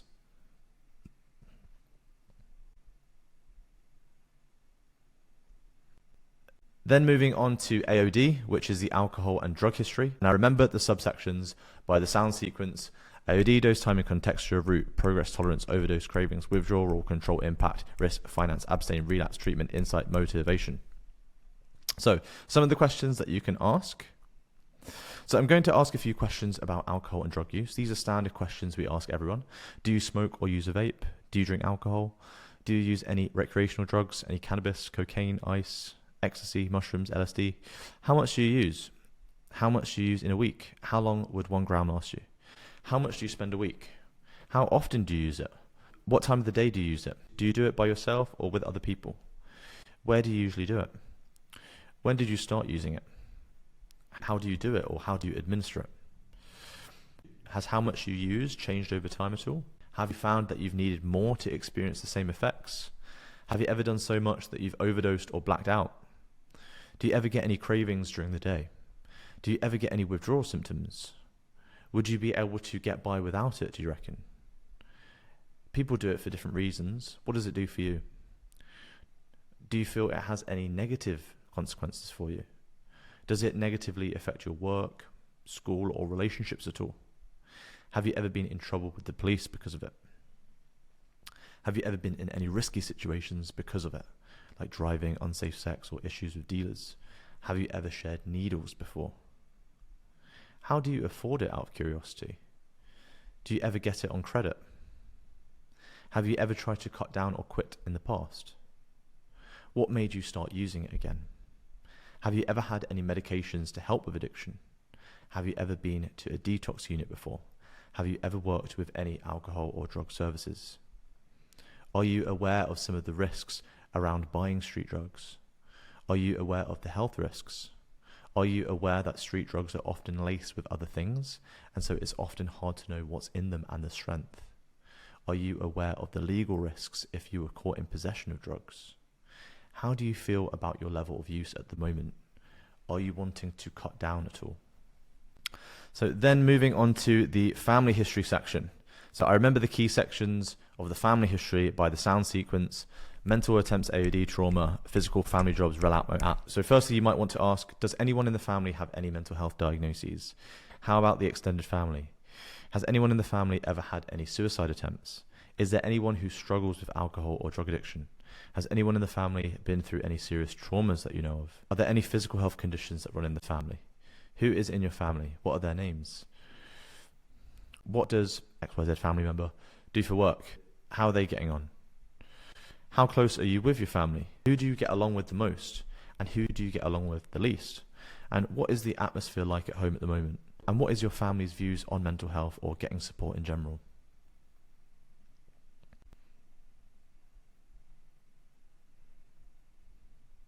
Then moving on to the social history, I also include my personal history as part of this too, and I remember it by the following sound sequence.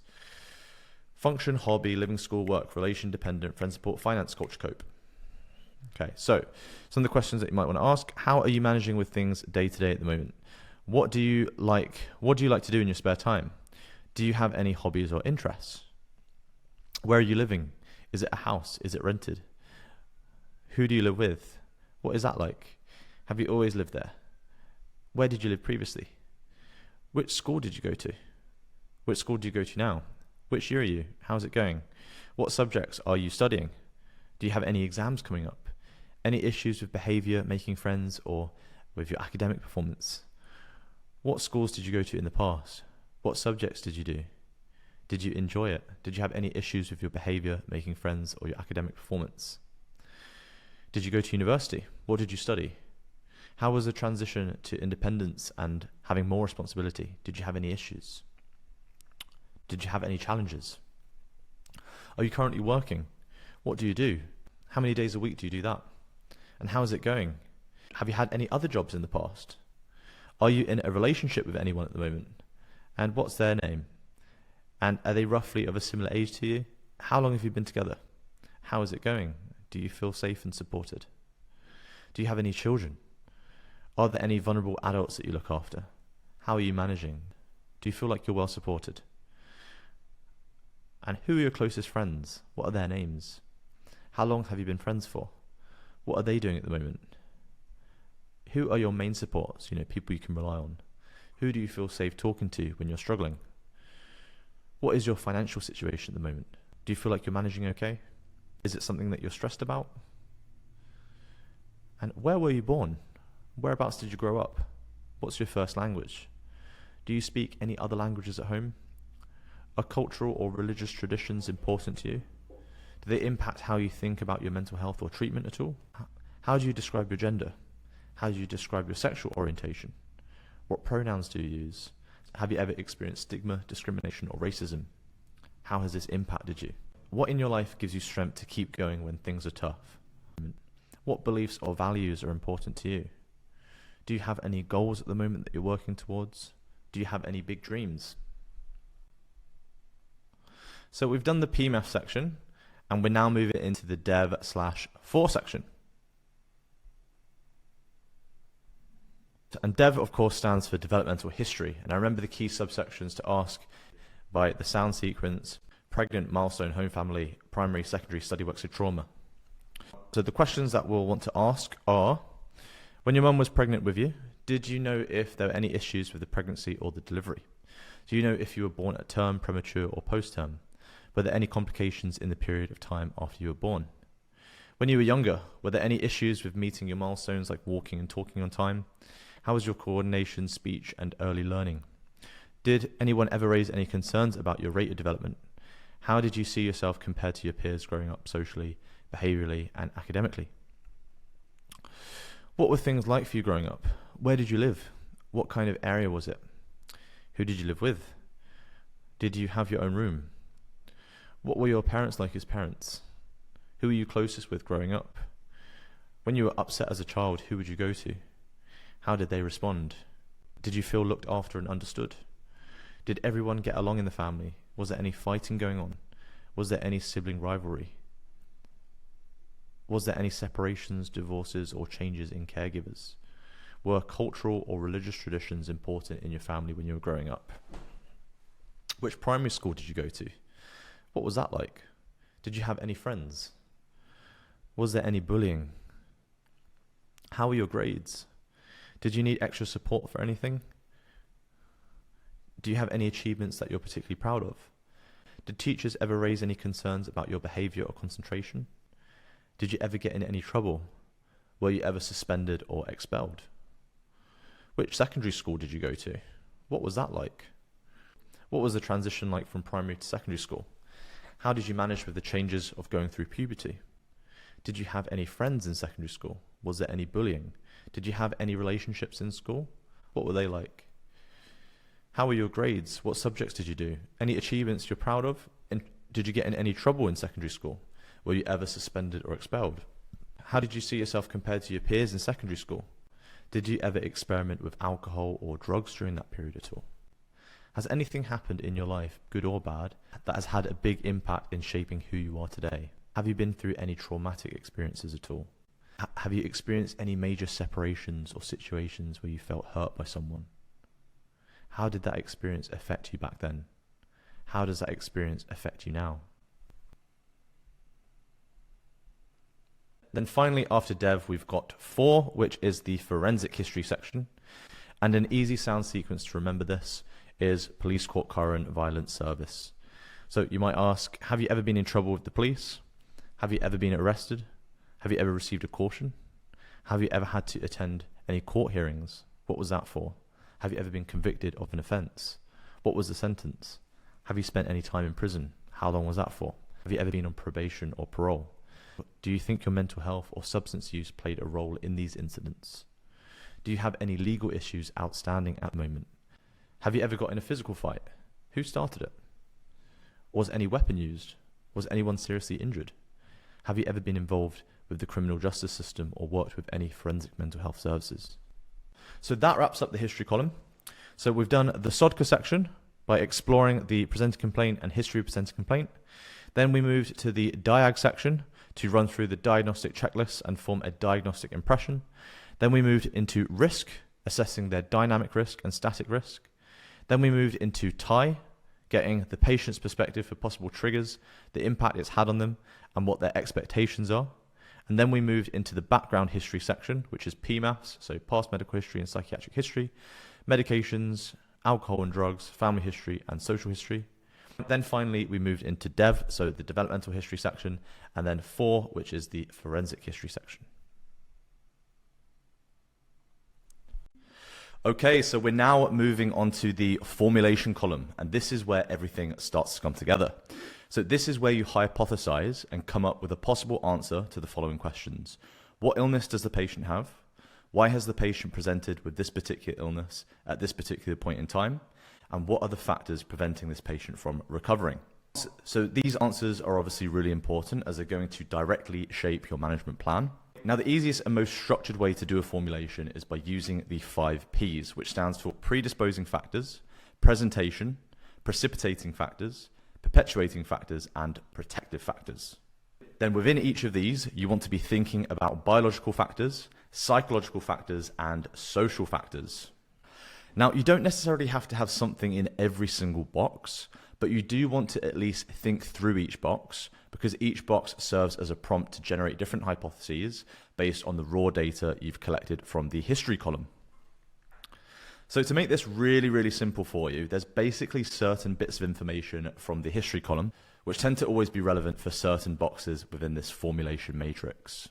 For the predisposing factors section, I also like to call this the background section, as there's usually a lot of overlap between these 2 categories. And in the biological column for predisposing then, the main sections from the history that are going to be useful will be the past psychiatric history, the past medical history, the medication history, the alcohol and drug history, and the family history. And in the psychological column, the main things that are going to be useful will be the static risk history and also their current supports. And then in the social column, it's going to be points from your developmental history and social history. Then moving on to the presentation section then, within the biological column, I like to state what the prominent symptoms are, followed by the diagnostic impression. And then for the psychological column, you want to just state what the current dynamic risks are. And then for the social column, I like to state what their current level of functioning is. Then for the precipitating factors section, for the biological column, that's where the stuff from the medication and alcohol and drug history will be relevant. And then for the psychological column, psychological stresses are probably going to be the most relevant things here. And then for the social column, things from the social history, which are likely causing the patient some stress, those are the things that are going to be relevant here. Then moving on to the perpetuating factors section. Now, the same sections of the history that were relevant for the precipitating factors section will also be relevant here. The only difference is that the precipitating factors are going to be things that have happened more recently, whereas the perpetuating factors are likely to be things that have been going on for a while. One thing to add, though, is in the psychological column, where if a patient has poor psychological coping skills, and this seems to be a perpetuating factor for their illness, then that would be something you would put down here. Then moving on to the protective factors section. For the biological column, you can comment on their level of adherence to medications and their level of engagement with services if it's good. Then for the psychological column, if they have good psychological coping skills, you could put that down here. And then for the social column, positive things from the social history are going to be relevant here, like their level of functioning, their hobbies, their job, that kind of thing. Then the last section here is the goals of care and barriers section. So this is where you want to write down what the patient's short-term and long-term goals are for recovery, and also what the barriers are which are currently getting in the way of them making progress. And this then creates a nice transition into your management plan. And so that's pretty much it. That's how you build a formulation. Super simple, super straightforward. You literally get the relevant parts from the history that you've gathered from the history column, and then you just drag and drop the right sections into the right boxes, essentially. And in the beginning, filling this out will be something you'll likely do after seeing a patient.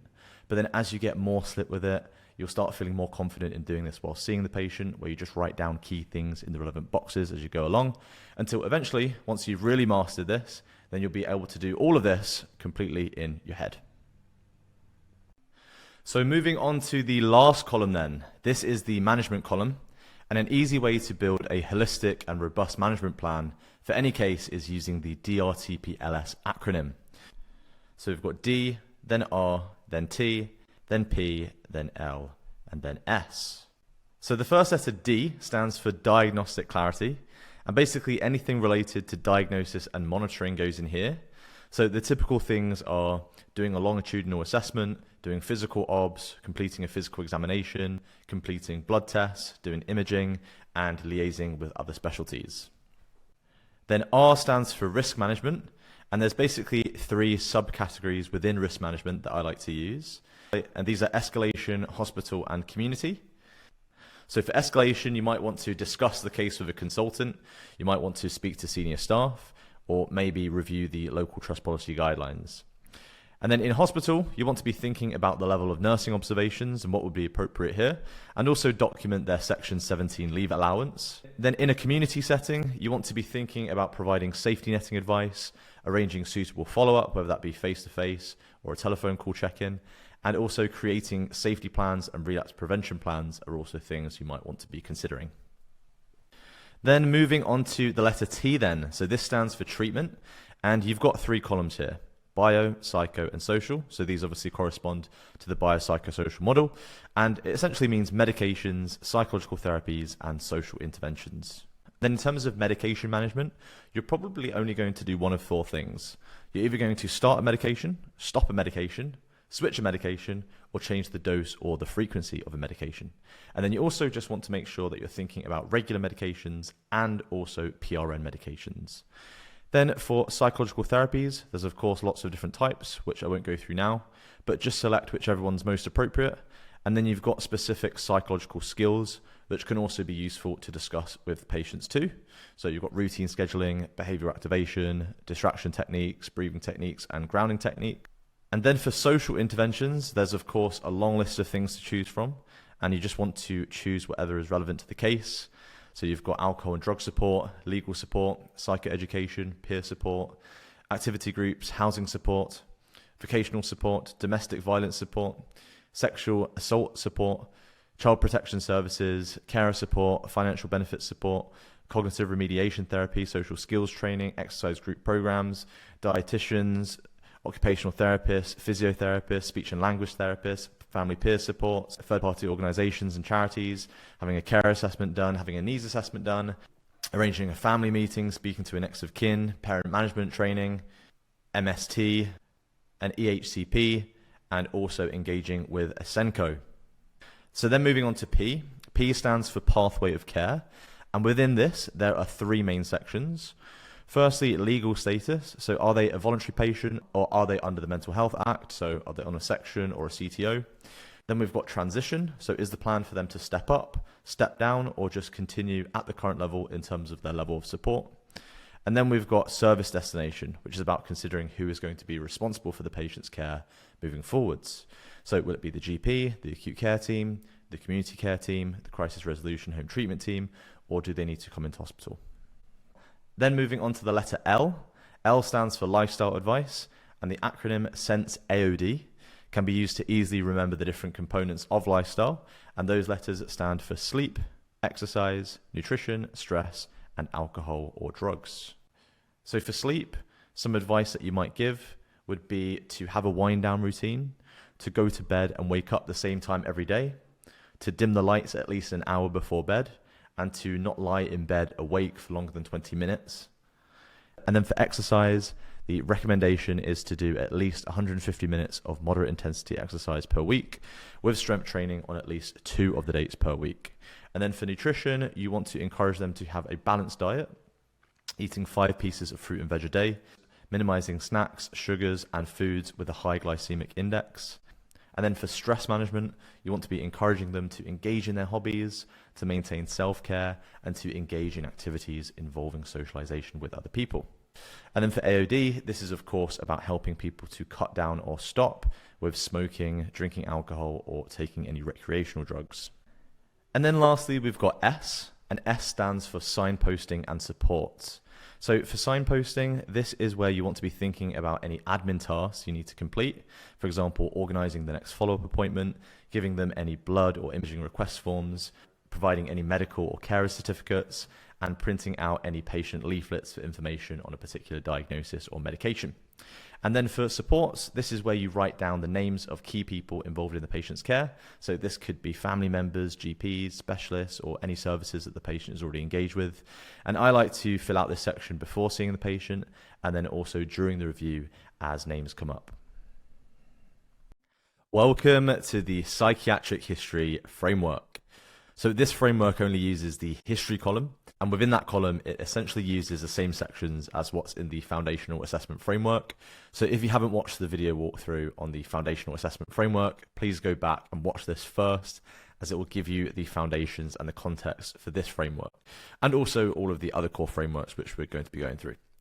So yeah, the history column here has been simplified. So there are 5 key sections: SODCA, DIAG, RISC, TIE, PMaths, and then Dev, which is only really needed for CAMS history stations. So before we go through each of the sections and also the questions you might want to ask in each section, there are a few principles for how to use this framework in the best way, which I just want to quickly highlight. So firstly, you want to move through the sections, starting at SODCA, then go to DIAG, then RISC, then TIE, then PMaths. And you want to do this because it reflects the order of clinical prioritization, which would be appropriate for a CASC history station. Secondly, you want to use signposting at key points, and these are marked by the octagons labeled S1, S2, S3, and S4, as these will make your good structure even more explicit, and this makes it really easy for both the patient and the examiner to follow the flow of what is going on. Then, as a rule of thumb, you want to hold this structure 80% tight and 20% loose, meaning for the most part, you're following this structure around 80% of the time, but then you're also allowing about 20% of flexibility to follow the patient where needed. But I would avoid drifting from the framework by more than a few questions. And if important information comes up early on, for example, information related to their medication history or family history, just acknowledge it, signpost, and then return to it later. But if the patient flags the same issue more than once, do treat this as high importance and just explore it straight away. And another principle is not to sound like you're reading a checklist of questions, and you can do this by using the conversational flow techniques, which are covered in phase 7 of the Top 1% CASC roadmap. And make sure you're also managing your time effectively, as you need to cover all of these sections within the 7 minutes. Do make sure you do this, because if you miss out key sections, you will get heavily penalized. And then lastly, if you're doing a CAMS history station, include the Dev section here. And either do this either before you go through PMaths or do it after. Either way is fine. Now, there are several reasons why this framework is so effective. Firstly, it makes it really easy to keep track of where you are in the station, as you're always only operating inside one of 5 sections. And this is good, because if there's too many sections, it's a lot harder for your working memory to keep track of this, which means you'll have a harder time orienting yourself in the station, which means you're going to feel less in control in the station. And then secondly, this framework uses a fixed flow in that it goes SODCA, DIAG, risk, TIE, then PMaths. And by deciding this order in advance, you end up saving a lot of your mental bandwidth, as you're not wasting mental energy deciding where to take the consultation next. And this is good because the more mental bandwidth you have available, the more you can actually be present with the patient, really actively listening and picking up on the subtle cues. And thirdly, all of these sections align with how the mark schemes are designed. So by using this framework, you're basically making sure that no important domains are missed. And finally, by going through these sections and in this order with signposting, you're signaling to the examiner that number 1, you think in a structured way by grouping relevant things together. And number 2, you can actually prioritize these groups in order of their clinical importance. So starting with the intro, nice and simple, it'll go something like this. Is it Mr. John Smith? Hi, my name is Dr. Tobias Fox. I'm one of the psychiatry doctors here. Nice to meet you and thank you for speaking with me today. I understand you recently saw your GP for low mood. Perhaps you could tell me a bit more about what you've been experiencing. Then we go straight into SODCA. So you might ask something like, when did that first start? And how long have you been feeling like this for? Have there been periods where it's got better in the past? Has it progressively got worse over time, would you say?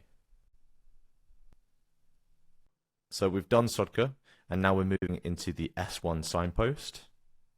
And this is where you'll say something like, I'm going to ask you a few screening questions around mood, if that's okay. Or you could say, to help me better understand what you're experiencing, I'm just going to ask you a few screening questions, if that's okay. So after S1, we then move into DIAG, which is the diagnostic screening section.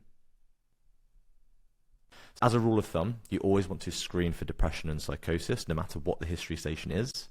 You might, of course, need to screen for more than just these, depending on the nature of the station, but definitely never forget to include these 2 in your differentials. It doesn't have to be a full screen, you just want to ask a few questions, and if you get positive responses, then you can move into doing a full screen. So for depression, the questions I would always ask are, how has your mood been recently? Are you enjoying the things you usually like to do? And how have your energy levels and motivation been? And I'm just wondering, how has your sleep been? And how about your appetite? And then for psychosis, the questions I ask are, do you ever hear any noises or voices when no one else is around that you struggle to explain? Do you ever see things other people can't see?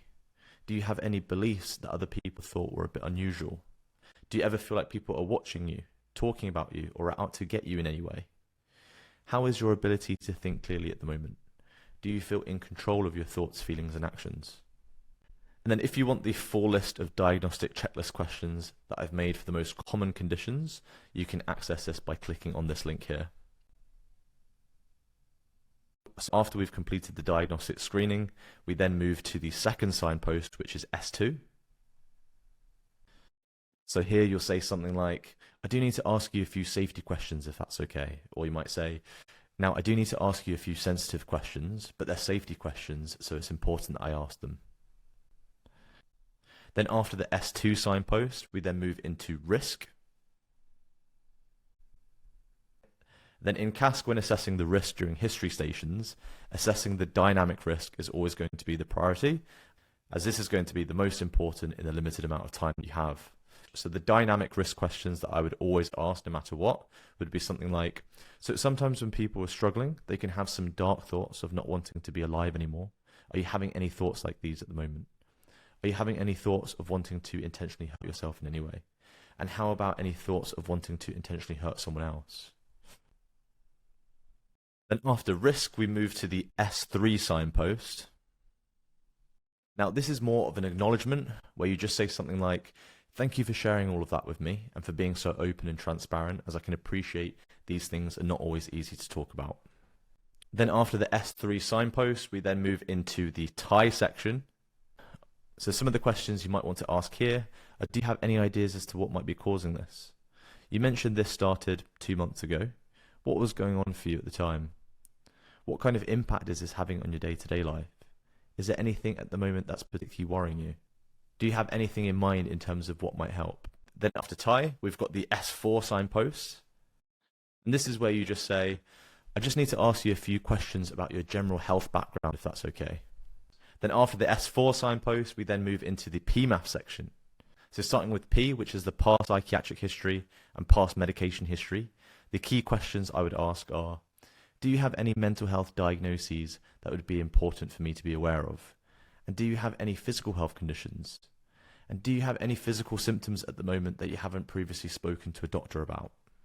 Then moving on to medications, the key questions I would ask here are you currently taking any medications? And do you feel like the medication is helping? Are you experiencing any unpleasant side effects at all? And have you had any issues with remembering to take the medication? Then moving on to AOD, the key questions I would ask here are the obvious ones. Do you smoke? Do you drink alcohol? And do you take any recreational drugs? And then moving on to F, which is the family history section, I would just ask, does anyone in the family have any mental health diagnoses?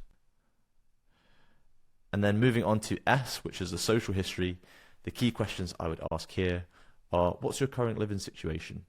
And who are your main supports? People you can rely on. And are you currently working or studying at the moment? Then lastly, we've got the DEV section, which stands for developmental history. And this section is optional, and you just use it if it was a CAMS history station. And so the main questions I would ask here are, were there any complications during the pregnancy, delivery, or after? How were they in terms of meeting their milestones, like walking and talking on time? Who else is in the family then? How have they been getting on at school? What's their academic performance been like? Have they had any issues with being able to make friends at school? Have they been getting into any trouble with the teachers? Has anything really scary or hurtful ever happened to them? And so that wraps up the psychiatric history framework. And as I say, it's very straightforward once you've already gone through the foundational assessment framework, as this one has just been fine-tuned specifically for CASC. If you're enjoying this tutorial, I just have one quick favor to ask. People often underestimate the impact a small act of generosity can have. Helping someone without expecting anything in return is one of the simplest ways to make a genuine difference. So if we've got a chance to do that during our time together, then I have a question for you. Can you think of one trainee or colleague who would genuinely benefit from this video?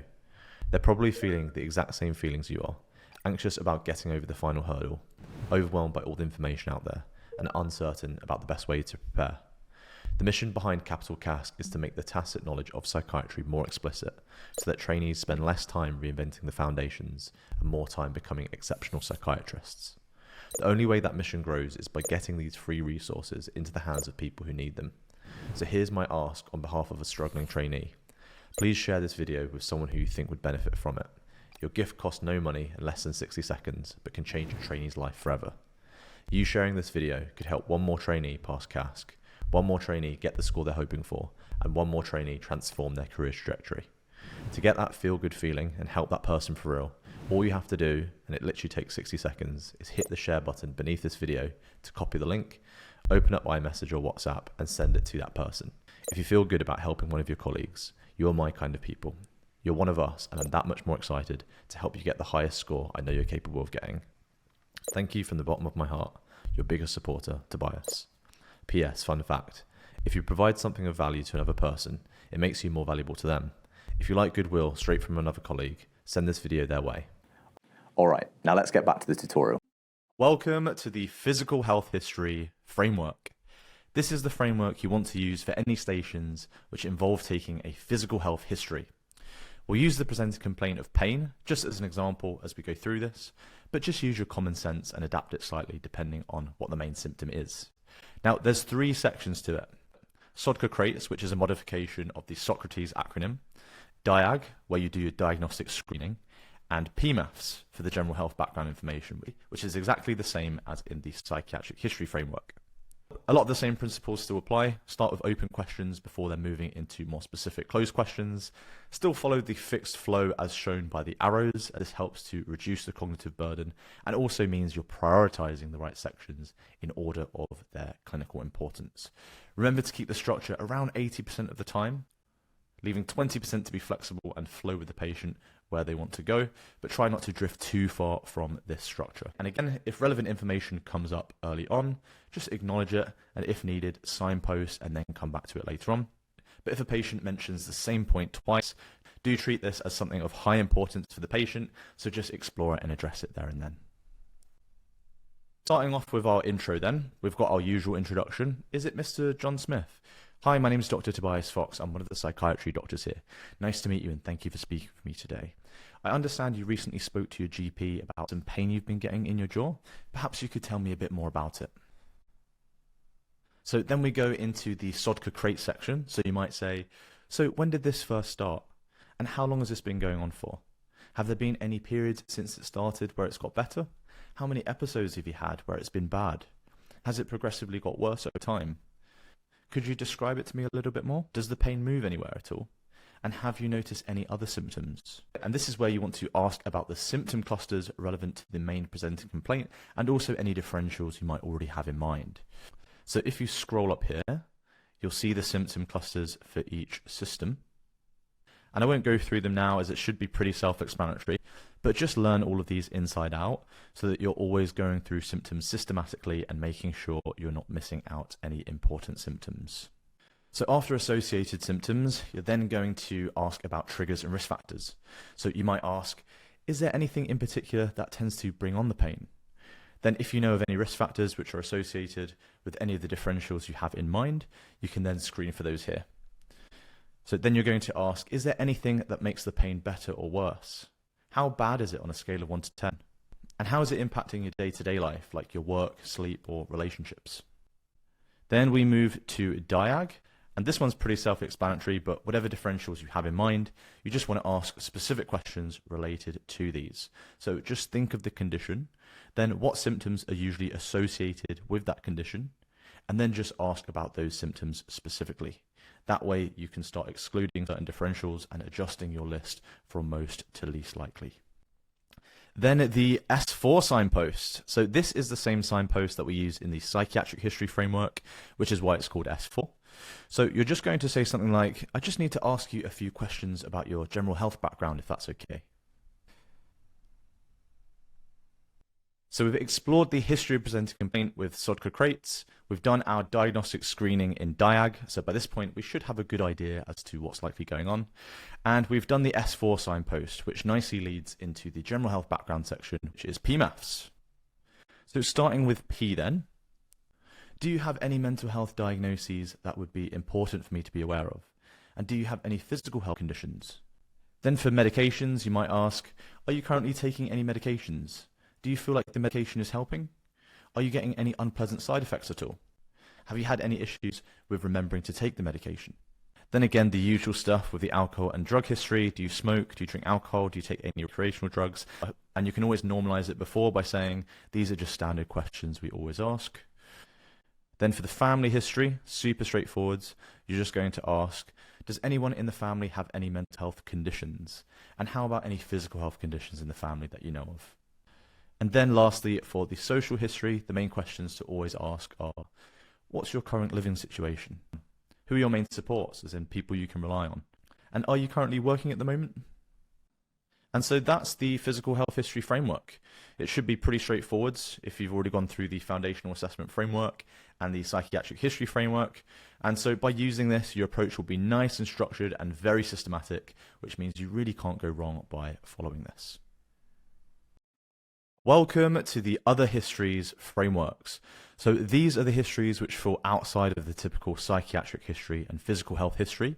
These ones are less commonly tested in CASC, but they do sometimes come up.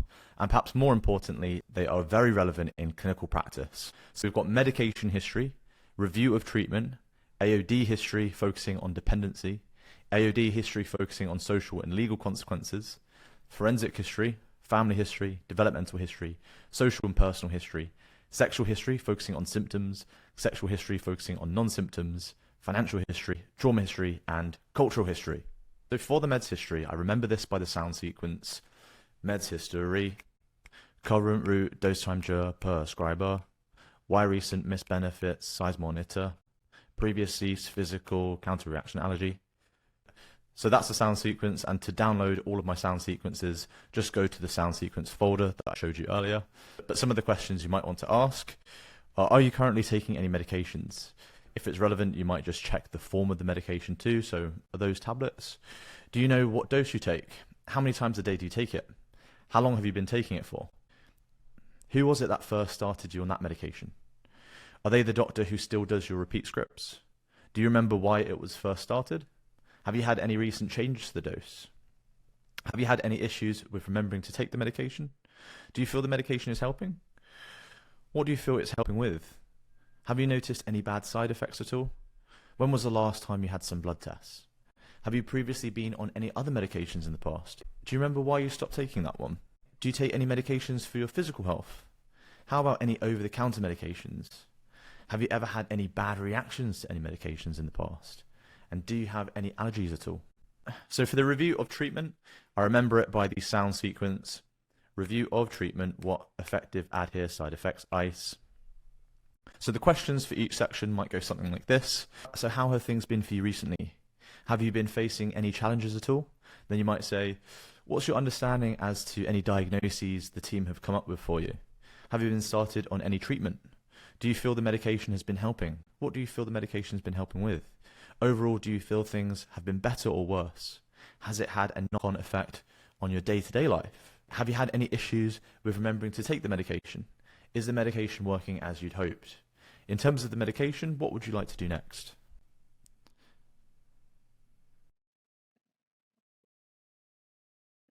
So for the alcohol and drug dependency history, I remember it by the sound sequence: AOD dependency, alcohol use, smoking use, drug use dependency. So for alcohol, you might ask, could you tell me a bit about your alcohol consumption? How often do you drink? How much do you drink in a sitting? Do you ever drink throughout the whole day? What does a typical day of drinking look like for you? What time do you usually start? What do you usually like to drink? You know, wine, beer, spirits. And how long has this been the case for? Then for smoking, you might say, do you smoke? How many do you smoke a day? And how long have you been smoking for? Then for drug use, do you take any recreational drugs? What do you usually take? Any cannabis, ketamine, cocaine, ecstasy, LSD, heroin? How often do you use it? How much do you usually use in a sitting? How do you usually take it? How long have you been using it for? And then finally, for dependence, how has the amount you've used changed over time? Have you noticed that you're needing more to experience the same effects at all? Has there been times in the past where you've taken so much that you've blacked out or end up in hospital? Do you ever get any cravings or strong urges? Do you ever get any withdrawal symptoms where you feel sweaty or shaky? Once you start, do you ever find it hard to stop? How has it been impacting your day-to-day life, like your work and relationships? Has anything risky or dangerous ever happened because of it, like getting into any fights or having an accident? How much do you usually spend on it per month? And how are you affording it out of curiosity? Have there been any periods in the past where you stopped taking it? Do you remember why you went back to using it? Have you ever had any treatment or received any support to help you stop or cut down? How much of an issue is this for you in your life at the moment, would you say? And are you currently wanting to cut down at all? So for the AOD social and legal consequences history, I remember this one by the sound sequence: AOD social and legal, alcohol, SH, work, relation, dependent, friends, finance, forensic, police, driving. So in terms of the questions that you might want to ask, you might say, could you tell me a bit about your drinking? How often do you drink? How much do you usually drink in a sitting? Do you ever drink throughout the whole day? What would a typical day of drinking look like? What time would you usually start? What do you usually like to drink? And how long have you been drinking like this for? Are you currently working at the moment? What do you do? How many days a week do you work? And how is work going at the moment? Has drinking ever caused any issues at work? Have you ever missed a shift or turned up late because of it? Have you ever showed up to work still drunk? Has anyone at work said anything before? Are you currently in a relationship? How long have you both been together? How do you both get along? Has drinking ever caused any arguments? When you argue, is there a lot of shouting? Does it ever get physical? Do you have any children at home? Who mainly looks after them? Has your drinking ever caused any issues with them? Do you have any close friends? Are you still seeing them now and then? Has drinking ever caused any problems in the friendship? Have they mentioned anything about the drinking? How is your financial situation? Are you managing your money okay? How much are you spending on drink per week, would you say? Has it made it harder to pay the bills? Have you ever had to borrow money to pay for alcohol? Are you in any debt because of it? Have you ever been in trouble with the police because of it? Were you charged at the time? Did you have to go to court? What happened in the end? Are you driving at the moment? Have you ever had any accidents or fines? Have you ever done any drink driving? So for the forensic history, I remember it by the sound sequence: forensic, police court, current, violent, service. So the questions that you're going to want to ask here are: have you ever been in trouble with the police? Have you ever been arrested? Have you ever been charged? Have you ever received a formal caution or received a warning? Have you ever been to court? Were you convicted of the offence? What was the sentence? Did you spend time in prison? Have you ever been on probation or parole? Was your mental health taken into consideration at the time? Do you know if you were found to be unfit to plea? Do you currently have any outstanding legal issues? Are there currently any restraining or protection orders against you? Have you ever been in a physical fight? Who was that with? How did that start? Was anyone badly hurt? Was a weapon used at any point? Have you ever threatened to hurt someone? Are you involved in any gangs? Have you ever been to prison? Have you ever been to a forensic unit? What was that like? Have you ever worked with probation, parole, or forensic mental health services? Have you ever taken part in any offending behavioural programs? Moving on to the family history. So I remember this one by the sound sequence: family history, mental attempts, AOD, trauma, physical, family jobs, rel at, mo at. So the kinds of questions that you're going to want to ask are: could you tell me a bit about your family? How are things in the family at the moment? How often do you see or speak to them? Are they currently working or studying? How are they getting on? How does everyone in the family get along? Who are you closest with? Who are you least close with? What is the atmosphere like at home? What's your family's views on mental health in general? Have they been supportive of you? Does anyone in the family have any mental health conditions that you're aware of? How about anyone in the extended family? Now, this might be a sensitive question, but has anyone in the family ever tried to take their own life? Does anyone in the family drink a lot of alcohol or use any recreational drugs that you're aware of? Has anything really scary or hurtful ever happened to them that you're aware of? Does anyone in the family have any physical health conditions that you're aware of? Moving on to the developmental history. So I remember this one by the sound sequence: developmental, pregnant, milestone, home family, primary, secondary, study work, sig, trauma. So the questions that you're going to ask are: did your mum have any issues during the pregnancy with you? Were there any issues with the delivery or within the first few weeks after? Do you know if you were born by vaginal delivery or if it was a C-section? Do you know if you were born on time? How were you with meeting your milestones, like walking and talking on time? Was anyone worried at all about your development?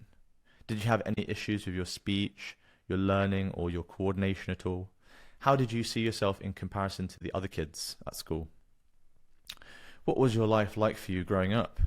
Who else was at home with you? Whereabouts did you live? What was that area like? What were your parents like as parents? Who were you closest with growing up? When you were upset as a child, who would you usually go to? How would they usually respond? Did everyone get along, or was there a lot of fighting at home? Are your parents still together? What's one word that you would use to describe your childhood? Which primary school did you go to? What was that like? Did you have any close friends? Was there any bullying? How were your grades at school? Did you need any extra help with anything? Do you have any achievements that you're proud of? Did teachers ever worry about your behaviour or your focus?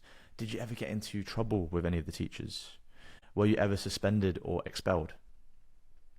Which secondary school did you go to? What was that like? How was the move from primary to secondary school? Did you face any challenges going through puberty? Did you have any close friends? Was there any bullying?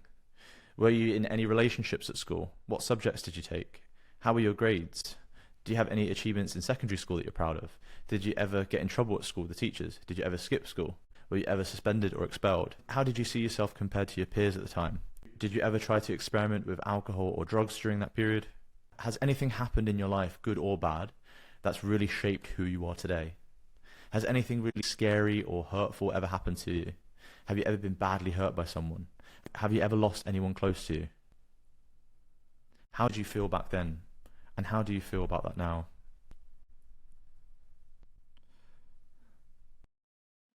Then for the social and personal history, the sound sequence for this one is social and personal, function, hobby, living, school, work, relation, dependent, friend support, finance, culture, cope. So in terms of the questions, you might say, what does your day-to-day look like? What do you like to do in your free time? Do you have any hobbies or special interests? When do you do that? Who do you do that with? What's your living situation at the moment? Who do you live with? Is it a house, flat? What is it like living with them? How long have you been living there for? Where did you live before? Why did you move? Which school did you go to? Which year are you in? How's it going? What subjects do you take? Do you have any exams coming up? Did you ever get in trouble with the teachers? Do you have any close friends? How are your grades? How are you finding keeping up with the schoolwork? Did you go to any other schools before this one? What was it like there? Why did you change schools? What was it like moving from one school to another? Are you currently studying or at university? What do you study? How are you finding keeping up with the work and the assignments? How did you find the transition from school to university? Are you currently working at the moment? What do you do? How many days a week do you do that? How are things at work? Did you have any other jobs before this one? Why did you move? Are you currently in a relationship at the moment? Is your partner around the same age as you? How long have you both been together?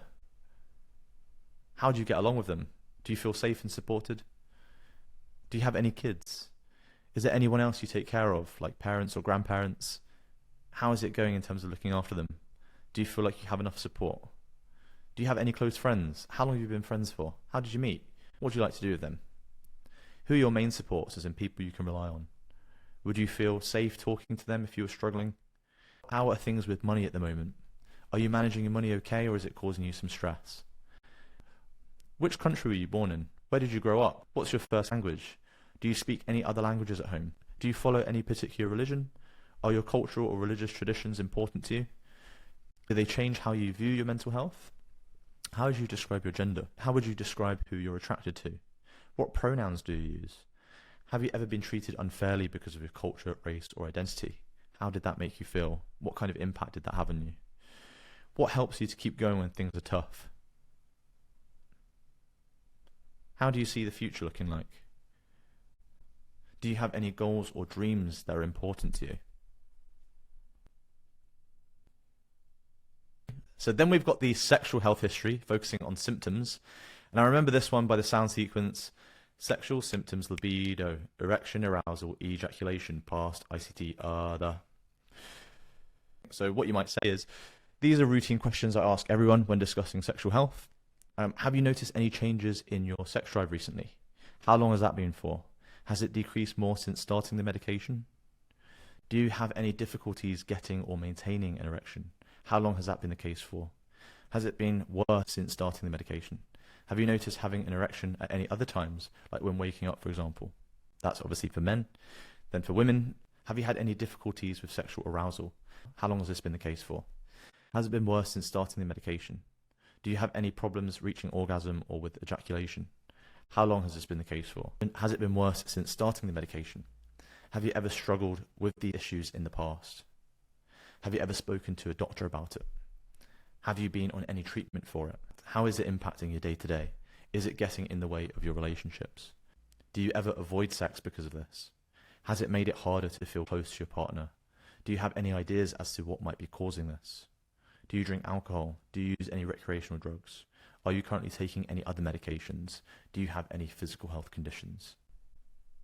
And then for the sexual health history, which isn't asking about symptoms, I remember this one by sexual, rest, relation, culture, fetal contraception, orientation, STI, trauma. So the questions you're going to want to ask here are you currently in a relationship at the moment? How do you both get along? Do you feel close with one another? Are you sexually active?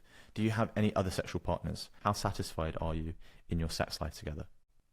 I know it's a bit of an awkward question, but how happy do you feel your partner is? People's cultural and religious beliefs can sometimes shape how people think about sex. Does your culture or religion have any specific rules about sex? Do these ideas affect things like dating, getting married, and having children? Does it make it harder to talk about sex with a doctor? Have you ever tried to have kids before? Have you previously thought about it? Have you or your partner had any issues with conceiving? Has anyone in the family had any fertility issues? Is having kids something you're thinking about at the moment? Are you and your partner using contraception? What are you using? How long have you been using it for? Have there been any issues or side effects from it? Are you same-sex or opposite-sex attracted? What kind of sex do you engage in? Do you engage in any oral or anal sex? How many sexual partners have you had in the last 3 months? Do you ever go to any sex parties? Do you ever use any alcohol or drugs when having sex? Have you ever had an STI? When was the last time you had an STI screen? Do you have any symptoms at the moment, such as pain, sores, or rashes around the genitals? Has anyone ever forced you to do something sexually that you didn't want to do? Do you feel safe in your relationship at the moment? Then we've got the financial history. And for this one, the sound sequence that I use is financial, general stability, debt, AOD, gamble, impact, support. So the questions that you're going to want to ask are you managing your money okay, or is it causing you some stress? Do you have enough money to pay the bills and to buy food? Do you ever spend more money than you need? Do you ever spend more money than you mean to? Does your money situation tend to change a lot? In the past, has it been better or worse? Do you have any debts? Who do you owe? Do you have a repayment plan in place? Do you drink alcohol? Do you use any recreational drugs? How much do you usually spend on these per month? How much do you usually spend on these per week? How do you afford it? Have you ever borrowed money or been in debt to pay for it? Do you ever do any betting or gambling? How much do you usually spend on it per week? How often do you usually do it? How do you afford it? Have you ever borrowed money or been in debt because of it? Has money-related stress ever caused any problems in your health or relationships? Do you get any support from friends, family, or other services? Are you currently on any benefits? How much do you usually get? And how often do you receive that payment? And then for the trauma history, I remember it by the sound sequence: trauma, types, timeline, perpetrator, previous impact, current impact, coping, and meaning. So the types of questions that you might want to ask are, has anything really scary or hurtful ever happened to you? Has anything really scary or hurtful ever happened to you? Have you ever been physically hurt by someone? Have you ever been deeply emotionally hurt by someone? Has anyone ever forced you to do anything sexually that you didn't want to do? Have you ever been in any situations where you felt unsafe? Have you ever seen any violence or bad accidents happen? Have you ever been bullied at school, at work, or anywhere else? Have you ever lost someone close to you all of a sudden? Have you ever lived anywhere where there was war or you had to leave your home because of conflict? And when did this happen? And how long did it go on for? Who was it that did it? Did you know them at the time? And where would it happen? How did you feel at the time? What kind of impact did this have on you back then? Did you tell anyone at the time? Was it ever reported to the Child Protection Services or the police? How do you feel about it now? Do memories or dreams of it keep coming back? Do you ever try to block it out or avoid reminders of it? How does it impact your day-to-day? Has it changed how you see yourself? Does it make it difficult to trust people now? How are you managing these difficult feelings at the moment? Who do you talk to when things feel tough? Are there any things you like to do which help? Do you have any religious or spiritual beliefs that give you a sense of stability? How do you make sense of what happened now? How do you think these experiences have shaped who you are today? What would healing from these wounds look like for you, do you reckon? Then lastly, for the cultural history, I remember this one by the sound sequence: cultural, born, language, religion, culture, impact, stigma, and strengths. So the types of questions you're going to want to ask might be, so where were you born? Where did you grow up? Have you or your family ever moved countries? What was that like? What's your first language? Do you speak any other languages at home? Would you prefer to speak in any of those languages when talking about your health? Do you follow a specific religion or faith? Are there any spiritual or religious practices that are important to you? Does your faith provide you a sense of stability when you're feeling stressed or unwell? How would you describe your cultural or ethnic background? Are your cultural traditions important to you? Are there any special foods, celebrations, or ways of doing things that you take part in? Does your religion or culture affect how you view your health in general, would you say? What are your family views on mental health? Are there any supports or treatments that make you feel more comfortable because of your culture? Have you ever felt judged or left out because of your culture, race, or identity? Have you ever been treated unfairly because of it? What happened? How did you feel at the time? And how do you feel about it now? What parts of your culture or religion are important to you? Is there anything you would like us to do to respect your religion, identity, and culture whilst we work with you? So that is all of the supplementary histories. As I say, these aren't commonly tested in CASC, but they do sometimes come up, so it's good to learn them just to make sure you've covered all the bases. Welcome to the Cognitive Exams Frameworks. Now, when it comes to the cognitive MSEs, there are 5 cognitive exams that you really need to know. There's the MMSE, the frontal lobe exam, the ACE, the parietal lobe exam, and the temporal lobe exam. So these are actually really simple to do, as you're literally just remembering a sequence of tasks. So how I've done it is each exam has its own sound sequence acronym, and then each letter within the acronym also has its own sound sequence, and then the words in that sound sequence are the triggers for what to say and what to do. Now, this 100% works, as I actually had to do an MMSE at work the other day, and I literally hadn't been through this stuff since I did CASC 4 months ago, and I was still able to recall all of it, even though I literally hadn't looked at this stuff since then. So if you're asked to do a cognitive MSE, it basically means do an MMSE plus a brief frontal lobe exam. So for the MMSE, the sound sequence acronym is MMSE aura, CRLV, MMSE aura, CRLV, MMSE aura, CRLV, MMSE aura, CRLV.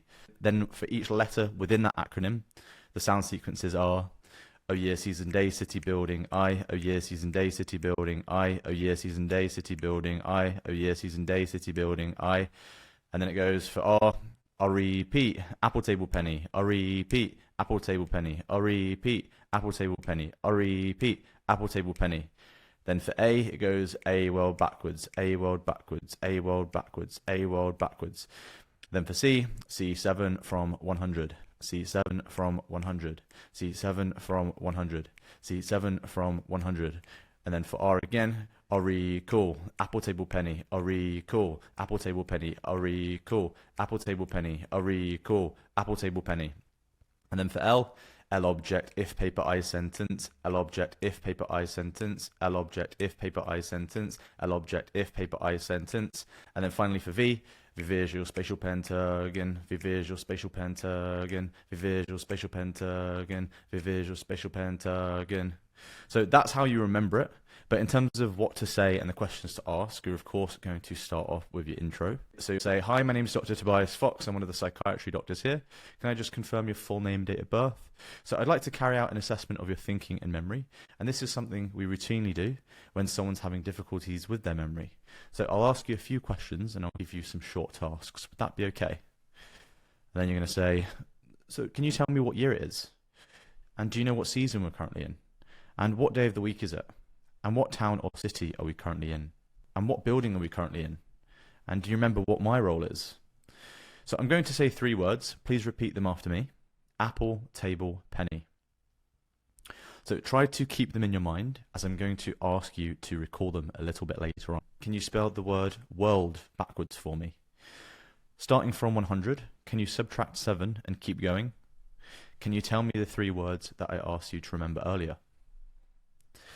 What is the name of this object? Please repeat this phrase, no ifs, ands or buts. Please take this piece of paper in your right hand, fold it in half and put it on the table. Please read this sentence and do what it says. Please write a sentence about anything you like. Please copy these 2 intersecting pentagons. So then for the frontal lobe exam, the acronym sound sequence is frontal HFM, frontal HFM, frontal HFM, frontal HFM. And then the sound sequences for each letter within the acronym is H, smell personality, H, smell personality, H, smell personality, H, smell personality. Then for A, milk camels, coat and dress, A, milk camels, coat and dress, A, milk camels, coat and dress, A, milk camels, coat and dress. And then for E, E-fist, words, tap key triangle, E-fist, words, tap key triangle, E-fist, words, tap key triangle, E-fist, words, tap key triangle. Then finally for F, it goes F palm chin lips, glabella, F palm chin lips, glabella, F palm chin lips, glabella, F palm chin lips, glabella. And then finally For M, it goes M name, address, Brett, Mary, landmark, recall. M name, address, Brett, Mary, landmark, recall. M name, address, Brett, Mary, landmark, recall. M name, address, Brett, Mary, landmark, recall. And then in terms of what you're going to say and what you're going to ask, so you'll start off again with the intro. So hi, my name is Dr. Fox. I'm one of the psychiatrists here. Can I confirm your full name and date of birth? I'd like to carry out an assessment of your thinking and memory, and this is something we routinely do. When someone's having difficulties with their memory, I'll ask you a few questions and I'll give you some short tasks. Would that be okay? So have you noticed any changes to your sense of smell recently? Have you or your friends or family noticed any changes to your personality, such as becoming more disorganized or impulsive?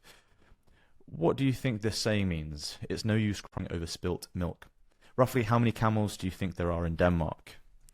Can you tell me how a dress and a coat are alike? So please watch me first. Fist, edge of hand, palm. Fist, edge of hand, palm. Fist, edge of hand, palm. Fist, edge of hand, palm. Fist, edge of hand, palm. Now copy that for me 5 times. Can you tell me as many words as you can, beginning with the letter S in 1 minute? So when I tap once, you tap twice. When I tap twice, you tap once. Ready? So just look up how to do that one on YouTube. Here's a piece of paper representing a field. Here's a piece of paper representing a field. If you lost your keys in it, can you draw how you would search for the key? Again, just look up that video on YouTube. And then can you copy this shape? And please can you hold out your palm for me? So you'll feel a light stroke on your palm. Keep your hand nice and relaxed. And now same on the base of your thumb. I'll just take a look at your chin, stay nice and relaxed. And please close your eyes. You'll feel a light touch on your lips with this spatula, stay nice and relaxed. And then keep looking straight ahead for me. Keep your eyes open and try not to blink. And then just look up on YouTube how to actually do all of these frontal relief signs. Obviously I can't demonstrate it here. And then for memory, you're going to say, do you remember what you had for breakfast? Are you married? And do you remember the date that you got married? And can you tell me the name of a famous landmark? Then we've got the ACE. So this one is less common, to be honest. You probably don't really need to know this one for CASC, but it's good to just cover the bases, and it's also useful for everyday clinical work as well. So the acronym sound sequence for the ACE is ACE, OAM, FLVPD, ACE, OAM, FLVPD, ACE, OAM, FLVPD, ACE, OAM, FLVPD. And then the sound sequence for each letter within the acronym is O year, season, day, city, building, I, O year, season, day, city, building, I, O year, season, day, city, building, I, O year, season, day, city, building, I, A well backwards, 7 from 100, A well backwards, 7 from 100, A well backwards, 7 from 100, A well backwards, 7 from 100. And then for M, it's M name, address, Brett, Mary, landmark, recall. M name, address, Brett, Mary, landmark, recall. M name, address, Brett, Mary, landmark, recall. M name, address, Brett, Mary, landmark, recall. And then for F, it's effluency animal, effluency animal, effluency animal, effluency animal. And then for L, again, it's L object if paper I sentence, L object if paper I sentence, L object if paper I sentence, L object if paper I sentence. And then for V, it's visual spatial clock, visual spatial clock, visual spatial clock, visual spatial clock. And then for P, it's P-praxis brush, P-praxis brush, P-praxis brush, P-praxis brush. So again, so that's how you're going to remember it. And then in terms of what you're going to say, hi, my name is Dr. Fox. I'm one of the psychiatrists here. Can I confirm your full name and date of birth? I'd like to carry out an assessment of your thinking and memory. And this is something we routinely do when someone's having difficulties with their memory. So I'll ask you a few questions and give you some short tasks. Would that be okay? Then the usual stuff for orientation. Do you know what year it is? Do you know what season we're in? Do you know what day of the week it is? Do you know what town or city we're currently in? Do you know what building we're currently in? And do you remember what my role is? And then like with the MMSE, can you spell the word world backwards for me? And then starting from 100, can you subtract 7 and keep going? Then similar again with the memory section, just with a couple of additions. So I'm going to give you the name and address. Please repeat it back to me. John Smith, 42 West Street, Bedford. So what did you have for breakfast today? Are you married? What date did you get married? Can you tell me the name of a famous landmark? Can you remember the address that I asked you to say earlier? So can you tell me as many animals as you can think of in 30 seconds? What is the name of this object? Please repeat this phrase after me. No ifs, ands, buts. Please take this piece of paper in your right hand, fold it in half, and put it on the table. Please read this sentence and do what it says. Close your eyes. Please write a sentence about anything you like. Please draw a clock face with the numbers on it, and then set the hands to 10 past 3. Can you show me how you brush your teeth? Can you remember the name and address that I asked you to remember earlier? All right, so now moving over to the parietal lobe exam. So for the parietal lobe exam, the acronym sound sequence is parietal, DMB, VROR, parietal, DMB, VROR, parietal, DMB, VROR, parietal, DMB, VROR. And then the sound sequence for each letter within the acronym is die finger, ear 7 eye sentence, brush die finger, ear 7 eye sentence, brush die finger, ear 7 eye sentence, brush die finger, ear 7 eye sentence, brush. And then for N, it's N jacket clock, health pentagon, find, N jacket clock, health pentagon, find, N jacket clock, health pentagon, find, N jacket clock, health pentagon, find. Then for B, it's be coin, palm, point, position, be coin, palm, point, position, be coin, palm, point, position, be coin, palm, point, position. And then for V, it's V note, field, V note, field, V note, field, V note, field. And then for O, it's the classic, oh year, season, day, city, building, I, oh year, season, day, city, building, I, oh year, season, day, city, building, I, oh year, season, day, city, building, I. And then for R, again, another classic, it's recall, apple, table, penny, recall, apple, table, penny, recall, apple, table, penny, recall, apple, table, penny. And then in terms of how it will sound, so you'll say something like, hi, my name is Dr. Fox, I'm a psychiatrist here. Can I confirm your full name and date of birth? I'd like to carry out an assessment of some of your brain functions, and this is something we routinely do when someone's having difficulties with their memory. I ask you some short questions and give you a few tasks. Is that okay? Are you left or right-handed? Have you noticed any changes to your movements recently? Have you noticed any changes to your thinking recently? So please show me your right index finger. Now touch your left ear with your right hand. And can you point to your elbow? Now your wrist, now your ankle. Starting from 100, can you subtract 7 and keep going? Please read this and do what it says. Please write a sentence about anything you like. Could you show me how you brush your teeth? Can you take off your jacket for me? And can I just take it off you? Then you turn it inside out. And then can you put it back on for me, please? So please draw a clock face with the numbers on it and set the hands to 10 past 3. So I noticed, and then just point out an observation about their health. Do you have any physical health conditions that you're aware of? Please copy these two intersecting pentagons. Do you find that you often get lost or confused in new places at all? Now please can you close your eyes and open your palms up to the ceiling. I'm going to place an object into your hand and I want you to tell me what you think it is. Now close your hand. I'm now going to trace a letter on your palm and I want you to tell me what the letter is. Please close your eyes. So please close your eyes again. I'm just going to touch your skin with either 1 or 2 points and I want you to tell me whether you feel 1 or 2. So I'm now going to hold the sides of your finger. Please close your eyes and tell me whether I'm moving it up or down. So whose face is this on this banknote? Please cover your eye with your hand. Now look at the tip of my nose and tell me when you see my fingers wiggling out the corners of your eye. Now the same again on the other side. So I'm now going to say 3 words. Please repeat them after me. Apple, table, penny. So try to keep them in your mind as I'm going to ask you to recall them a little bit later. So do you know what year we're in? Do you know what season we're in? What day of the week is it? What town or city are we in? What building are we currently in? Do you remember what my role is? And can you tell me the 3 words that I asked you to recall earlier? Then lastly, we've got the temporal lobe exam. And the acronym sound sequence that I remember here is temporal MLRVE, temporal MLRVE, temporal MLRVE, temporal MLRVE.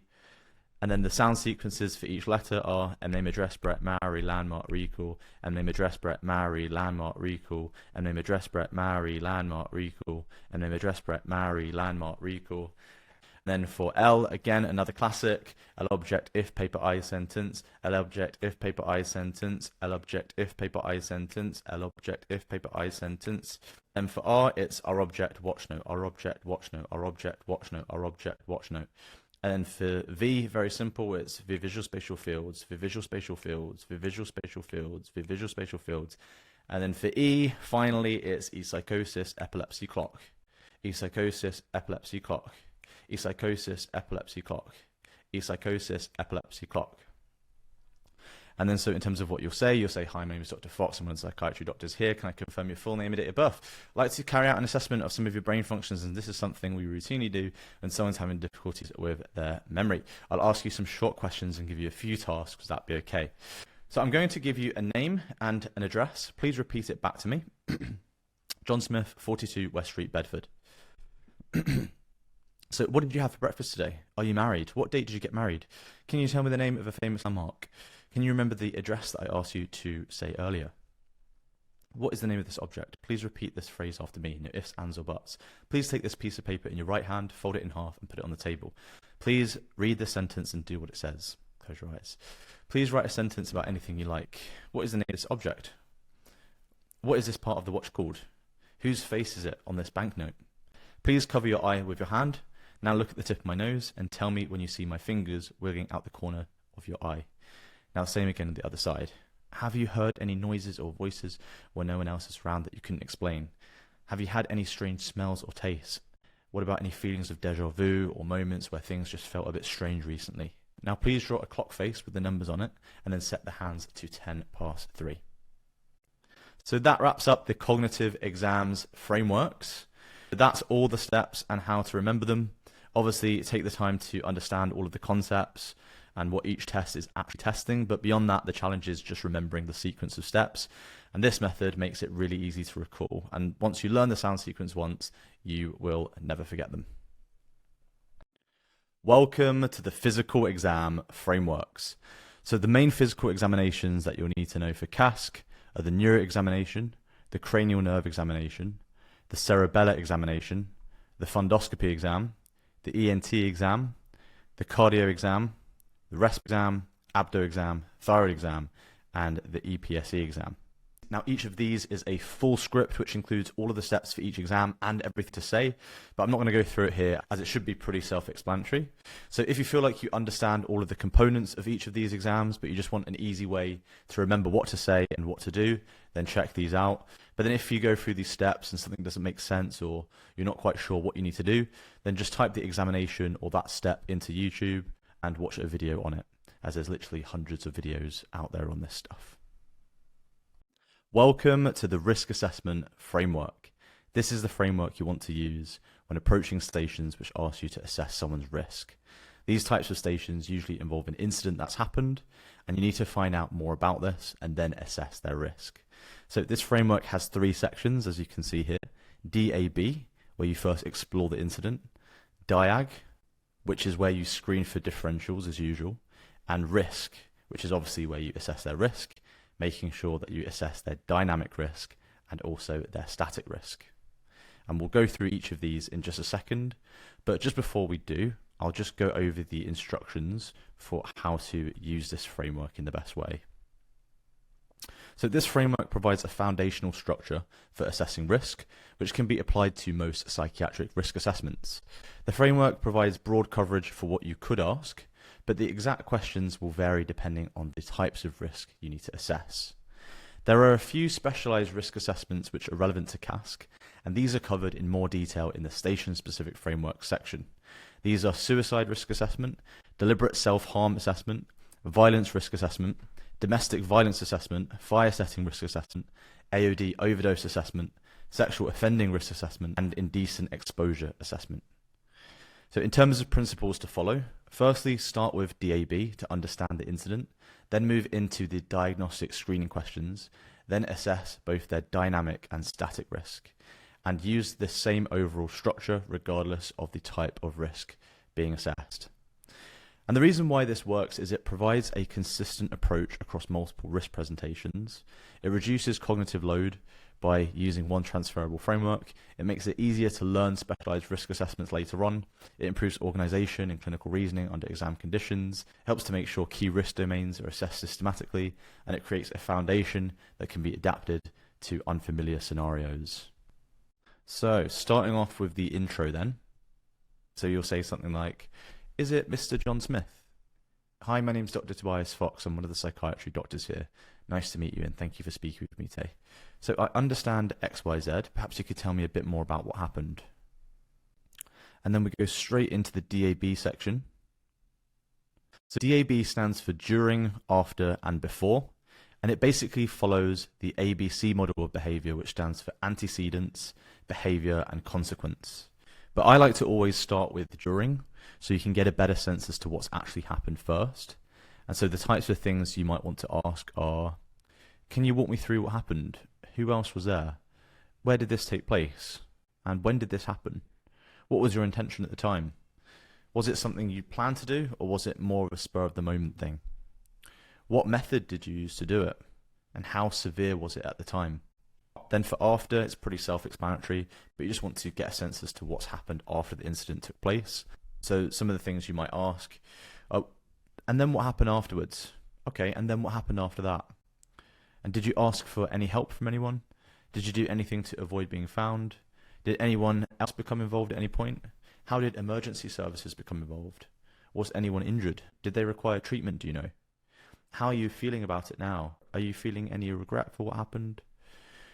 Do you see how it could have been quite dangerous? And then for before, again, pretty straightforward. You're just going to want to find out what happened before the incident took place. So you might ask, what was happening earlier that day? Was there anything that triggered you to do X, Y, Z? Have you been under any stress recently? Have you had any difficulties in your relationship at all? And were you under the influence of any alcohol or drugs? So we've explored the incident by going through the DAB section. Now we'll do a quick signpost, which is the S1 signpost. So you might say something like, I'm just going to ask you a few screening questions if that's okay. Or you could say, just to help me better understand what you're experiencing, I'd like to ask you a few additional questions if that's okay. Then after the S1 signpost, then we're going to move to the DIAG section. So you basically just do the same thing as what you would do in the DIAG section of the psychiatric history framework. So you always want to screen for depression and psychosis, and then anything else which is obviously relevant for the station. And once again, check out the list here for all of the diagnostic checklist questions for all the most common conditions. We've now done the DIAG section, and we're now just going to do another quick signpost, which is the S2 signpost. And that's where you're going to say something like, I do need to ask you a few safety questions if that's okay. Or you could say, I do need to ask you a few sensitive questions, but they're safety questions, so it is important that I ask them. Then after the S2 signpost, we're now going to move into the risk section. And then starting off, we've got the dynamic risk. So for the dynamic risk, you can remember the subcategories by using the sound sequence: dynamic suicide, self-harm, harm to others, vulnerable, adhere, AOD, stress, protect. So for suicide risk, some of the questions you might ask are you having any dark thoughts of not wanting to be alive? How long have you been feeling this way? Have you had any thoughts about how you would do it? Are you planning on acting on these thoughts at all? Do you have access to anything that would allow you to carry out this plan? Have you done any research into what would happen? Have you written a note or moved your money around? If you felt close to acting on the thoughts, do you reckon you would tell someone? And then for self-harm, you might say, are you having any thoughts about wanting to intentionally hurt yourself? Are you currently acting on these thoughts? How often do you do it? What have you been doing? Have you ever needed to seek medical attention because of it? People self-harm for reasons. What does it help with for you? Have you noticed anything which tends to trigger you? How do you usually feel after you've done it? Then for risk of harm to others, some of the questions you might ask are you having any thoughts about wanting to hurt someone else? How long have you been feeling this way? Do you have anyone specific in mind? Why might you want to hurt them? Are you thinking about acting on these thoughts?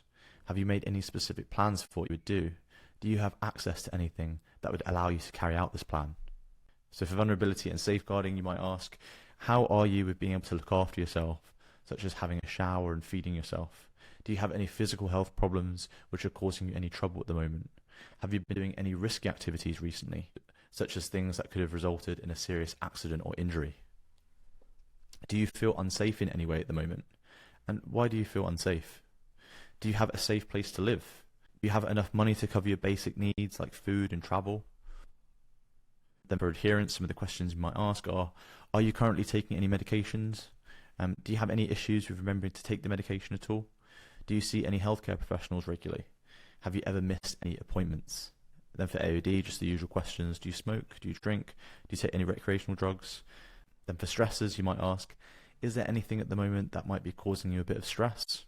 And then for protective factors, you might ask, who are your main supports, as in people you can rely on? And what helps you keep going when things are tough? And then moving on to the static risk, you can remember the subcategories of the static risk by the sound sequence: attempts, harm, self-harmed others, victimized, friend-sized, chronic adherence. So then you might say, have you had any previous suicide attempts? Was it something you'd been thinking about for a while, or was it more in the spur of the moment? Did you tell anyone afterwards? Did you go to hospital? Did you need any treatment? How do you feel about it now? Have you ever intentionally hurt yourself before? What did you do? Did you need to see a doctor? Did you need any stitches? What was going on for you when it happened?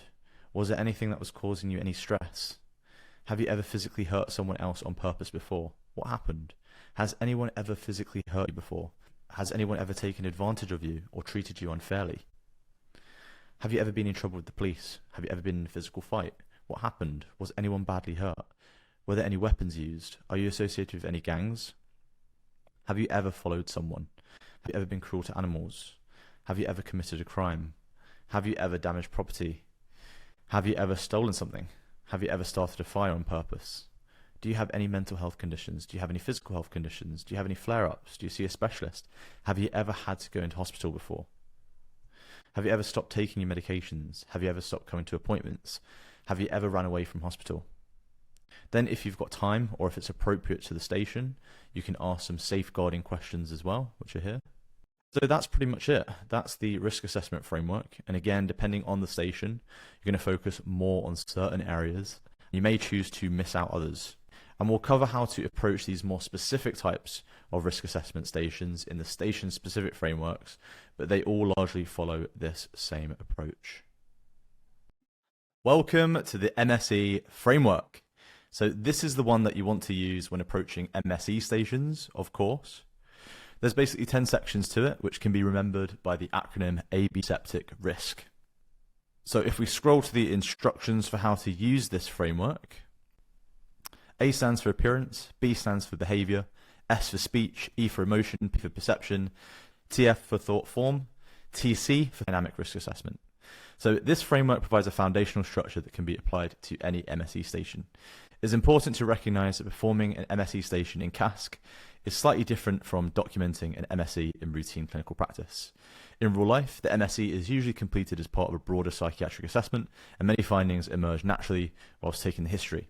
As a result, clinicians often do not ask direct questions about every MSE domain, and documentation may be relatively brief if no abnormalities are identified.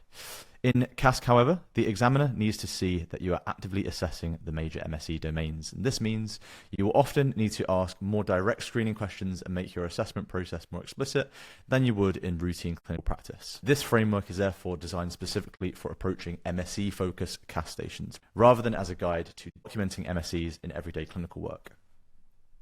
The example questions included are intended to provide broad coverage of each domain rather than every possible question that could be asked. And in practice, your questioning should be adapted to the patient's presentation. So in terms of principles for how to use this framework, the purpose of MSE is not to complete a checklist. The purpose is to understand how the patient's mind is functioning right now. So you can use the ABSEPTIC risk framework as a guide rather than as a script. It's better if you follow the abnormalities, not the... So if something significant emerges, make sure you explore that first before moving on. This framework gives you about 80% of what you need to do an MSE station well. The other 20% will of course depend on the specifics of the station. The MSE is often non-linear. Patients rarely present information in the ABSEPTIC order, and it's perfectly acceptable to move between different domains. Just remember to adapt your questioning to the patient and the presentation rather than asking every question shown. Not every domain requires equal attention. Emotion, perception, thought form, thought content, and risk are usually the highest yield sections in CASC stations. If a domain appears normal, a brief screen is usually sufficient, and risk should never be forgotten. Make it a habit to leave enough time at the dynamic risk. And if you haven't done this by the 1 minute remaining warning, make sure you quickly do this, otherwise you will get penalized. And for most MSE stations, you'll need to start off by exploring the circumstances leading to admission or attendance to A&E or wherever they are. And the reason why this works is it provides a consistent structure that can be applied and adapted across different presentations, reduces cognitive load by giving you a repeatable framework. It helps to make sure that the key MSE domain ability while still maintaining structure. So if we usual intro, is it Mr. John Smith? Hi, my name is Dr. Tobias Fox. I'm one of the psychiatry doctors here. Nice to meet you and thank you for speaking with me today. So I understand XYZ. Perhaps you can tell me a bit more about XYZ. So for appearance, their build, and also looking at their skin for any signs. Then if you make any of these observations here, you're just going to comment on it, but phrase it as a question. So you might say something like, I noticed that your clothes are dirty. Is that something you've noticed as well? You want to just be aware of their eye contact, their level of engagement, any psychomotor agitation, and any unusual movements. And if you notice any of these observations, then again, you just want to comment on it, but phrase it as a question. So you might say something like, I noticed that your leg is bouncing up and down. Is that something you've noticed as well? And then for speech, you're going to be taking notes of the rate, the tone, the volume, the fluency, and also the rhythm of their speech. And once again, if you notice something, you can just comment on it. For example, I notice you're speaking quite quickly. Is that something you've noticed as well? And outside of these observations, a question you can ask to show to the examiner that you're covering speech is, have you noticed any changes to your speech at all?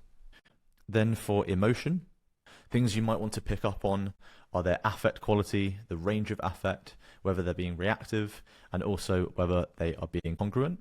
Then for questions, you might comment on an observation. For example, I notice you seem a bit low. Is that something you've noticed as well? Then the questions to always ask for emotion are, how has your mood been recently? And how has your sleep been? And also, I'm just wondering about your appetite. How is that?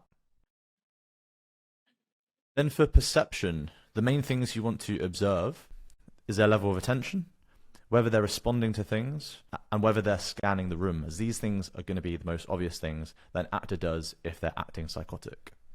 Then as for questions, you're again going to comment if you see something. So, I noticed you just looked up to the ceiling there. Did you see or hear something? And what did you see?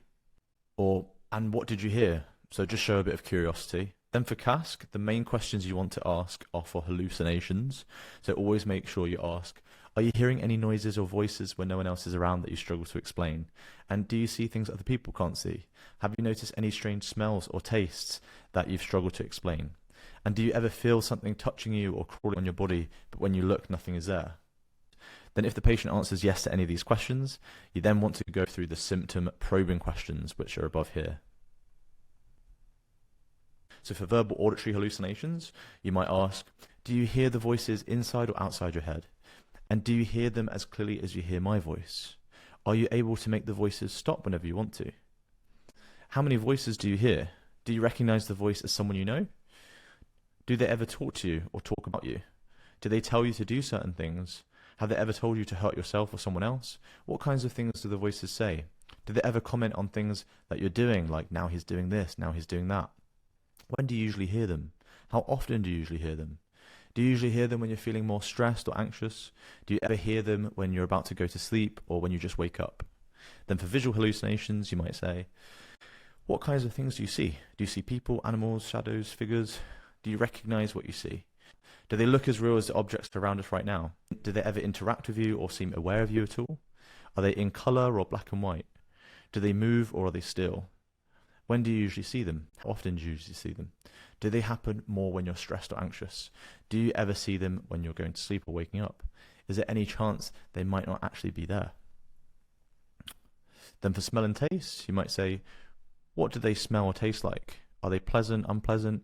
Can other people smell and taste them too? Can you identify where they seem to be coming from? How often does this happen?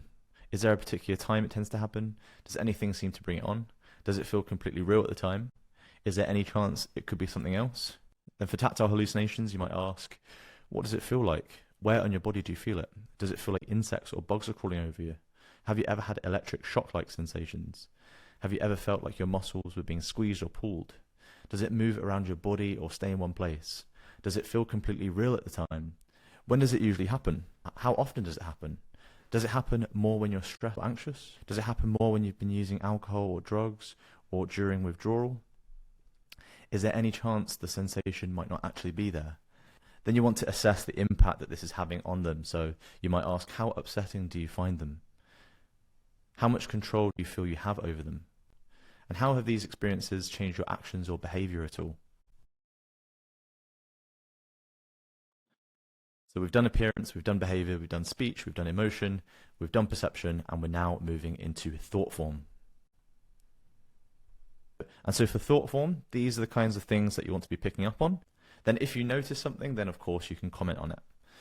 But the compulsory questions that I always like to ask in this section are, how has your thinking been recently? Have your thoughts felt more jumbled or mixed up at all? Do your thoughts tend to jump around from one thing to another, or do they ever get stuck on the same idea? Have your thoughts felt faster or slower than usual? Then for thought content, these are all the things you want to be picking up on here. I won't go through them now, but just have a read through. And then for the questions, you always want to ask about delusions. So, do you have any strong beliefs that other people have thought were strange? Do you feel like people are watching you, talking about you, or out to get you in any way? Do you feel your thoughts are being put into your head, taken out, or can be heard by other people?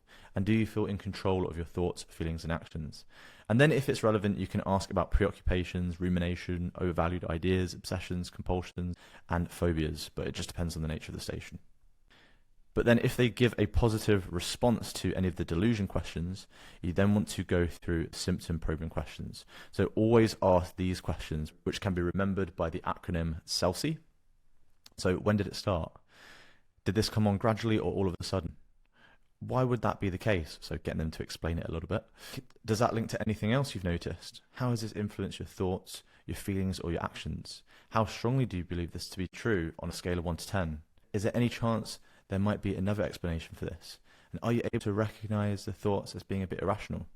And the other categories here, which are really important to include if it's relevant to the station, and also if you have time at the end, is ideas of reference and also the different types of delusional content. So just have a read through those.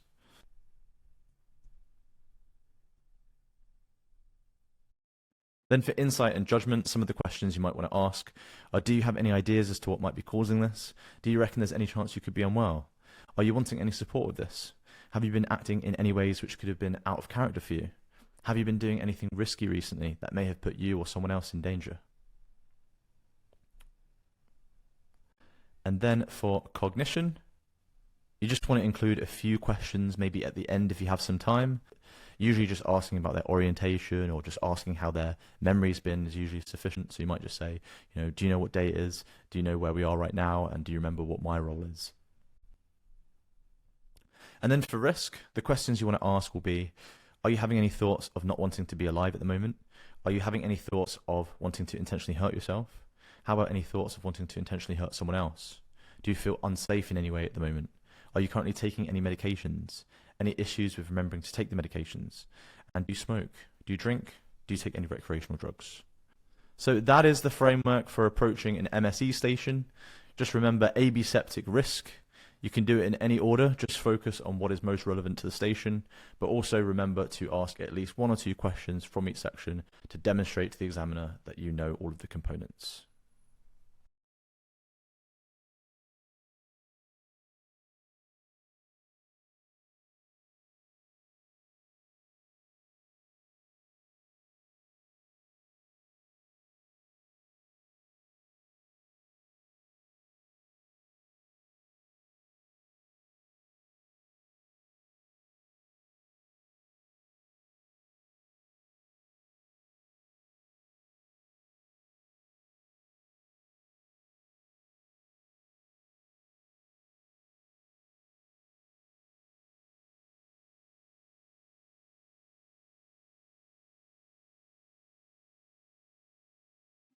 Welcome to the MSE framework. So this is the one that you want to use when approaching MSE stations, of course. There's basically 10 sections to it, which can be remembered by the acronym aseptic risk. So if we scroll to the instructions for how to use this framework, A stands for appearance, B stands for behavior, S for speech, E for emotion, P for perception, TF for thought form, TC for thought content, IJ for insight and judgment, C for cognition, and risk for dynamic risk assessment. So this framework provides a foundational structure that can be applied to any MSE station. It's important to recognize that performing an MSE station in CASC is slightly different from documenting an MSE routine clinical practice. In real life, the MSE is usually completed as part of a broader psychiatric assessment, and many findings emerge naturally whilst taking the history.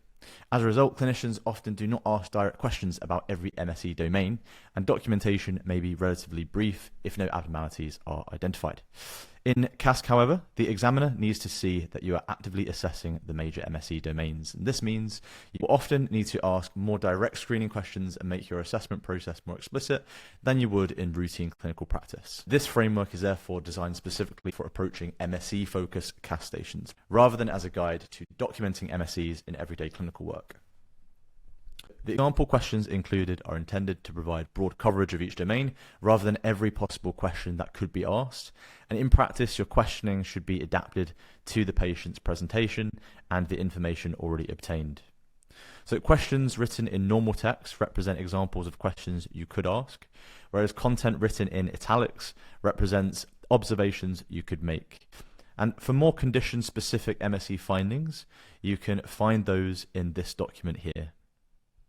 So in terms of principles for how to use this framework, the purpose of the MSE is not to complete a checklist. The purpose is to understand how the patient's mind is functioning right now. So you can use the AB septic risk framework as a guide rather than as a script. It's better if you follow the abnormalities, not the specific order of the framework. So if something significant emerges, make sure you explore that first before moving on.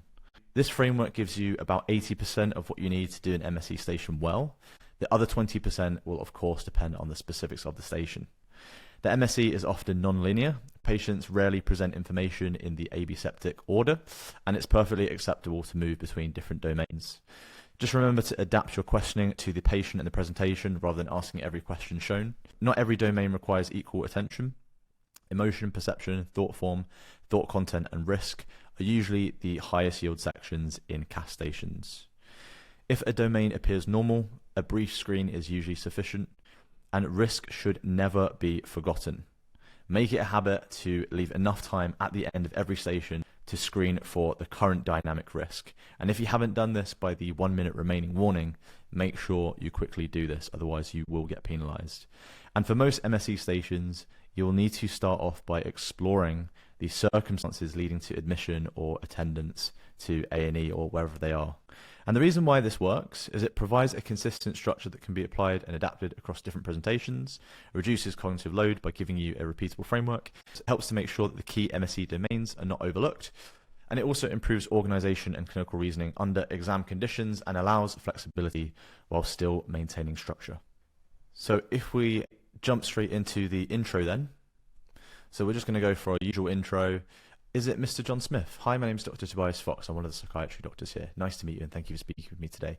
So I understand XYZ. Perhaps you can tell me a bit more about XYZ. So for appearance, the things to look out for are how they're dressed, their hygiene, their build, and also looking at their skin for any signs. Then if you make any of these observations here, you're just going to comment on it, but phrase it as a question. So you might say something like, I noticed that your clothes are dirty. Is that something you've noticed as well? Then moving on to behaviors, you want to just be aware of their eye contact, their level of engagement, any psychomotor agitation, and any unusual movements. And if you notice any of these observations, then again, you just want to comment on it, but phrase it as a question. So you might say something like, I noticed that your leg is bouncing up and down. Is that something you've noticed as well? And then for speech, you're going to be taking notes of the rate, the tone, the volume, the fluency, and also the rhythm of their speech. And once again, if you notice something, you can just comment on it. For example, I noticed you're speaking quite quickly. Is that something you've noticed as well? And outside of these observations, a question you can ask to show to the examiner that you're covering speech is, have you noticed any changes to your speech at all? Then for emotion, things you might want to pick up on are their affect quality, the range of affect, whether they're being reactive, and also whether they are being congruent. Then for questions, you might comment on an observation. For example, I notice you seem a bit low. Is that something you've noticed as well? Then the questions to always ask for emotion are, how has your mood been recently? And how has your sleep been? And also, I'm just wondering about your appetite. How is that? Then for perception, the main things you want to observe is their level of attention, whether they're responding to things, and whether they're scanning the room, as these things are going to be the most obvious things that an actor does if they're acting psychotic. Then as for questions, you're again going to comment if you see something. So, I noticed you just looked up to the ceiling there. Did you see or hear something? And what did you see? And what did you hear? So just show a bit of curiosity. Then for CASC, the main questions you want to ask are for hallucinations. So always make sure you ask, are you hearing any noises or voices when no one else is around that you struggle to explain? And do you see things other people can't see? Have you noticed any strange smells or tastes that you've struggled to explain? And do you ever feel something touching you or crawling on your body, but when you look, nothing is there? Then if the patient answers yes to any of these questions, you then want to go through the symptom probing questions, which are above here. So verbal auditory hallucinations, you might ask, do you hear the voices inside or outside your head? And do you hear them as clearly as you hear my voice? Are you able to make the voices stop whenever you want to? How many voices do you hear? Do you recognize the voice as someone you know? Do they ever talk to you or talk about you? Do they tell you to do certain things? Have they ever told you to hurt yourself or someone else? What kinds of things do the voices say? Do they ever comment on things that you're doing, like now he's doing this, now he's doing that? When do you usually hear them? How often do you usually hear them? Do you usually hear them when you're feeling more stressed or anxious? Do you ever hear them when you're about to go to sleep or when you just wake up? Then for visual hallucinations, you might say, what kinds of things do you see? Do you see people, animals, shadows, figures? Do you recognize what you see? Do they look as real as the objects around us right now? Do they ever interact with you or seem aware of you at all? Are they in color or black and white? Do they move or are they still? When do you usually see them? How often do you usually see them? Do they happen more when you're stressed or anxious? Do you ever see them when you're going to sleep or waking up? Is there any chance they might not actually be there? Then for smell and taste, you might say, what do they smell or taste like? Are they pleasant, unpleasant? Can other people smell and taste them too? Can you identify where they seem to be coming from? How often does this happen? Is there a particular time it tends to happen? Does anything seem to bring it on? Does it feel completely real at the time? Is there any chance it could be something else? Then for tactile hallucinations, you might ask, what does it feel like? Where on your body do you feel it? Does it feel like insects or bugs are crawling over you? Have you ever had electric shock-like sensations? Have you ever felt like your muscles were being squeezed or pulled? Does it move around your body or stay in one place? Does it feel completely real at the time? When does it usually happen? How often does it happen? Does it happen more when you're stressed or anxious? Does it happen more when you've been using alcohol or drugs or during withdrawal? Is there any chance the sensation might not actually be there? Then you want to assess the impact that this is having on them. So you might ask, how upsetting do you find them? How much control do you feel you have over them? And how have these experiences changed your actions or behavior at all? So we've done appearance, we've done behavior, we've done speech, we've done emotion, we've done perception, and we're now moving into thought form. And so for thought form, these are the kinds of things that you want to be picking up on. Then if you notice something, then of course you can comment on it. But the compulsory questions that I always like to ask in this section are, how has your thinking been recently? Have your thoughts felt more jumbled or mixed up at all?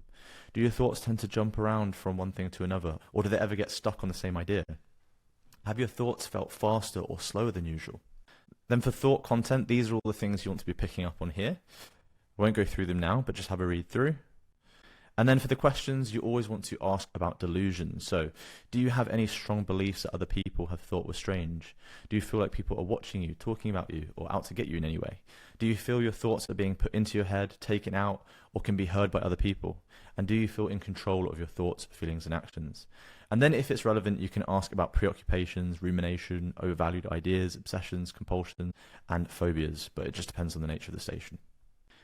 But then if they give a positive response to any of the delusion questions, you then want to go through the symptom probing questions. So always ask these questions, which can be remembered by the acronym CELSI. So when did it start? Did this come on gradually or all of a sudden? Why would that be the case? So getting them to explain it a little bit. Does that link to anything else you've noticed? How has this influenced your thoughts, your feelings, or your actions? How strongly do you believe this to be true on a scale of 1 to 10? Is there any chance there might be another explanation for this? And are you able to recognize the thoughts as being a bit irrational? Other categories here which are really important to include, if it's relevant to the station and also if you have time at the end, is ideas of reference and also the different types of delusional content. So just have a read through those.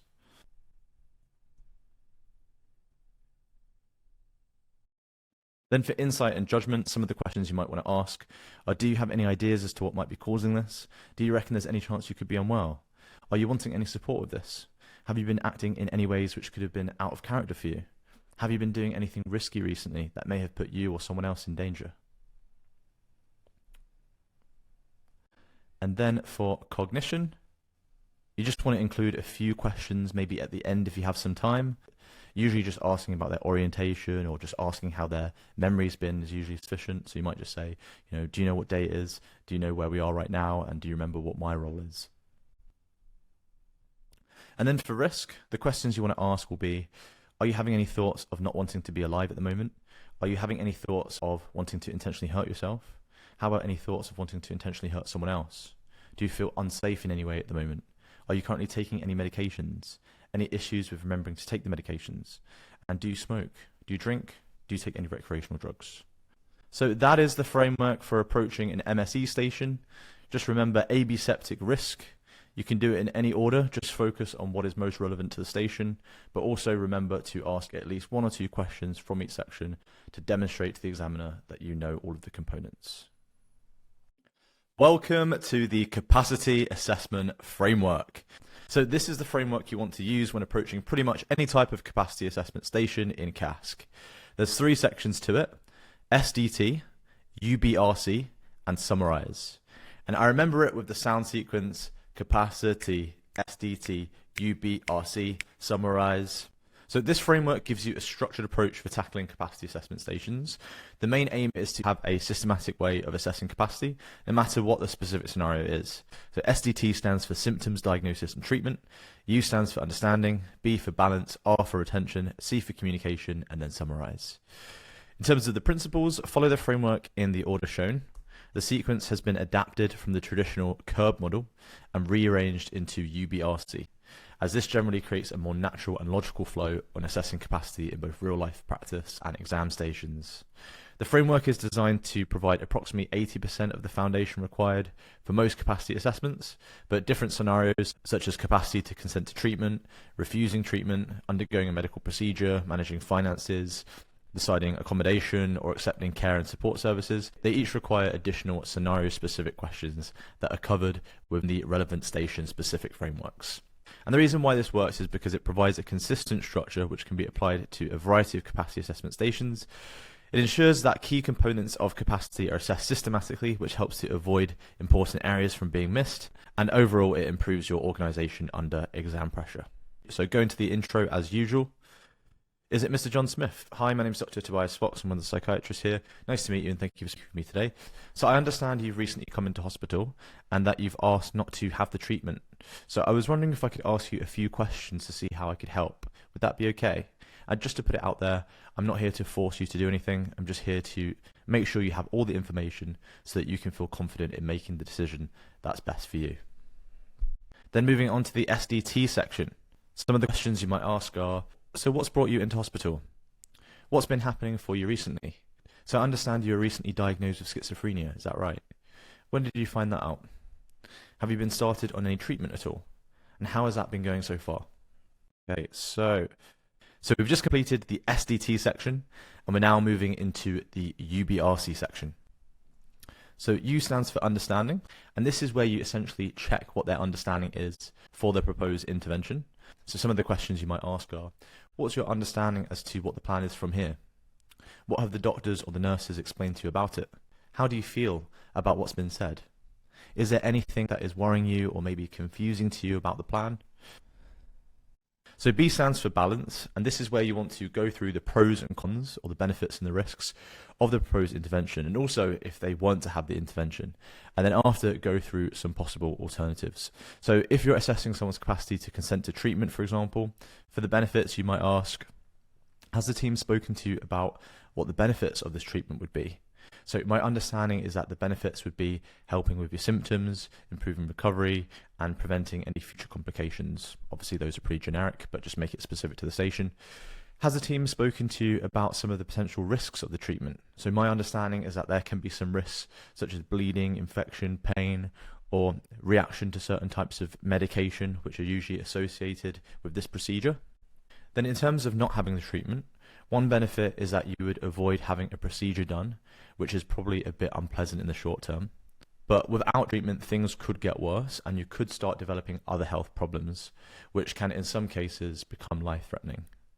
So have the doctors discussed with you about any alternatives if you decided not to go ahead with treatment? And so R stands for retain. So you're just going to say, we've discussed a lot of things, and sometimes it can be hard to remember everything. So what were the main points that you took from our discussion today? And so basically here, you're just checking to see that they can actually hold on to the information and remember what was discussed. And then moving on to C. C stands for communicate. And this is where you're going to say something like, now that we've discussed everything, what do you think you'd like to do with the treatment? And you're basically just checking that they can communicate their decision to you. So we've done the SDT section, we've just completed the UBRC section, and we're now moving into the summarize section. So in the summarize section, you basically just want to share what the outcome is of the capacity assessment. So if you thought that they didn't have capacity, you might say something like, so from our discussion today, you've been able to tell me about the treatment, but you haven't been able to demonstrate that you've thought through the good points and the bad points in a logical way. So at the moment, I'm afraid I don't actually think you're able to make this decision for yourself. But what I would like to do is set up a care team meeting with everyone involved in your care so that we can work through this together in terms of how best to support you. Would you like me to give you a next of kin ring as well to involve them in the discussion? And by the way, this isn't a permanent decision. It's just until you're feeling a bit better and you're ready to make the decision again for yourself. And you mentioned the alternative of having a nurse check on you. So I'll see what I can do to make sure that's in place in the meanwhile. And then if you did think they had capacity, you might say something like, so you've been able to tell me about the treatment, as well as the good points and the bad points, and you've clearly explained your decision. So I think you are able to make this decision for yourself at the moment. I'll speak with your treating team and I'll let them know, and then they can discuss the next steps with you. All right, so that wraps up the capacity assessment framework. Nice and straightforward, super simple. And again, it just depends on the specifics of the station, as there's different types of capacity assessment. And these are all covered in the station-specific frameworks, but they all pretty much use the same structure with some slight variations. Welcome to the Explain Treatment framework. This is the framework that you're going to want to use for approaching stations which ask you to explain a treatment. So we'll quickly just go over the station instructions for how to use this framework. So this framework will give you a structured approach for how to tackle stations where you need to explain a treatment. For example, medications, therapies, TMS, ECT, everything. So the main aim of this is to have a systematic way of explaining treatments so that patients understand why the medication is being recommended, how it works, what to expect, and how it will be monitored. This framework uses another acronym, and so this one is RBMD, SCSM, AS. Okay, so R stands for rationale, B stands for benefits, M for mechanism, D for details, S for side effects, C for complications, S for safety netting advice, M for monitoring, A for alternatives, and S for signposting. So for the main principles, use simple patient-friendly language, making sure you tailor explanations to the patient's concerns and level of understanding. Don't provide excessive detail to patients. Make sure you check understanding regularly throughout the explanation whilst allowing opportunities for questions. You also don't need to move through the framework in this specific order. However, this sequence generally does flow naturally and is easy for patients to follow. And you don't need to cover every section in every single station, but this framework is designed to provide broad coverage of the main areas that might need discussing. The more sections you're able to cover, the more comprehensive the explanation is likely to be. And the reason why this works is, like with all the frameworks, it provides a consistent structure for treatment explanation stations. It helps to avoid any important information from being missed. It improves patient understanding and engagement, and it can be applied to pretty much all psychiatric treatments. So let's get into each section. So for rationale, you might say something like, before we talk about the medication itself, I'll explain a little bit about why I recommend it. And from what you've told me, it sounds like you're experiencing XYZ symptoms despite trying XYZ previous treatment. And when that happens, we usually start thinking about whether a different medication or treatment might work it better. Most people do need to try one or two medications before finding the one that works best for them, so this isn't unusual. And based on everything we've discussed today, I think XYZ medication would be a reasonable next step. Then we move on to talking about the benefits, and you might say the main aims of this medication is to help reduce XYZ thoughts or feelings or behaviors, and by improving these symptoms, we're hoping it will also help improve things like your sleep, concentration, relationships, work, study, day-to-day functioning. Just select whatever is relevant. And ultimately, the goal is to make everyday life feel easier for you and to help you get back to doing things that are important to you. So do you have any questions about that at all? So that's benefits. And now moving on to mechanism. So would it be okay if I explained a little bit more about how the medication works? So XYZ medication works by, and then just give a layperson explanation as to the mechanism of action of the medication. And a simple way of thinking about it is XYZ analogy. And so, if you can think of an analogy that is simple to explain and helps the patient to better understand the mechanism, then of course just use that here. But if not, it's not an issue. And it works slightly differently from the previous medication, which is why there's a possibility it may work better for you. And then moving on to the details. So in terms of the practical details of the medication, it's a small tablet and you take it by mouth, usually, XYZ frequency. We'll start with a low dose of XYZ dose and increase it gradually if needed. The reason we do that is to reduce the chances of any unpleasant side effects and to allow your body some time to adjust. It can sometimes take a bit of trial and error to find the right dose for you, but we'll work together and we'll adjust things based on how you're responding. It's also important to know that these medications don't usually work immediately. It may take a few weeks before you start to notice the full benefits. And if the medication works well, we would usually continue it for a period of time before then discussing whether it would be appropriate to gradually reduce or stop in the future. And then moving on to side effects. So like all medications, there are some potential side effects that are important to be aware of. Some of the more common ones are XYZ side effects. The reassuring thing is that these are usually quite mild and often improve after the first few days or few weeks as your body gets used to the medication. If you do experience any of these side effects, please do let us know, as we can give you some advice, adjust the dose, or maybe provide some treatments to help manage those side effects.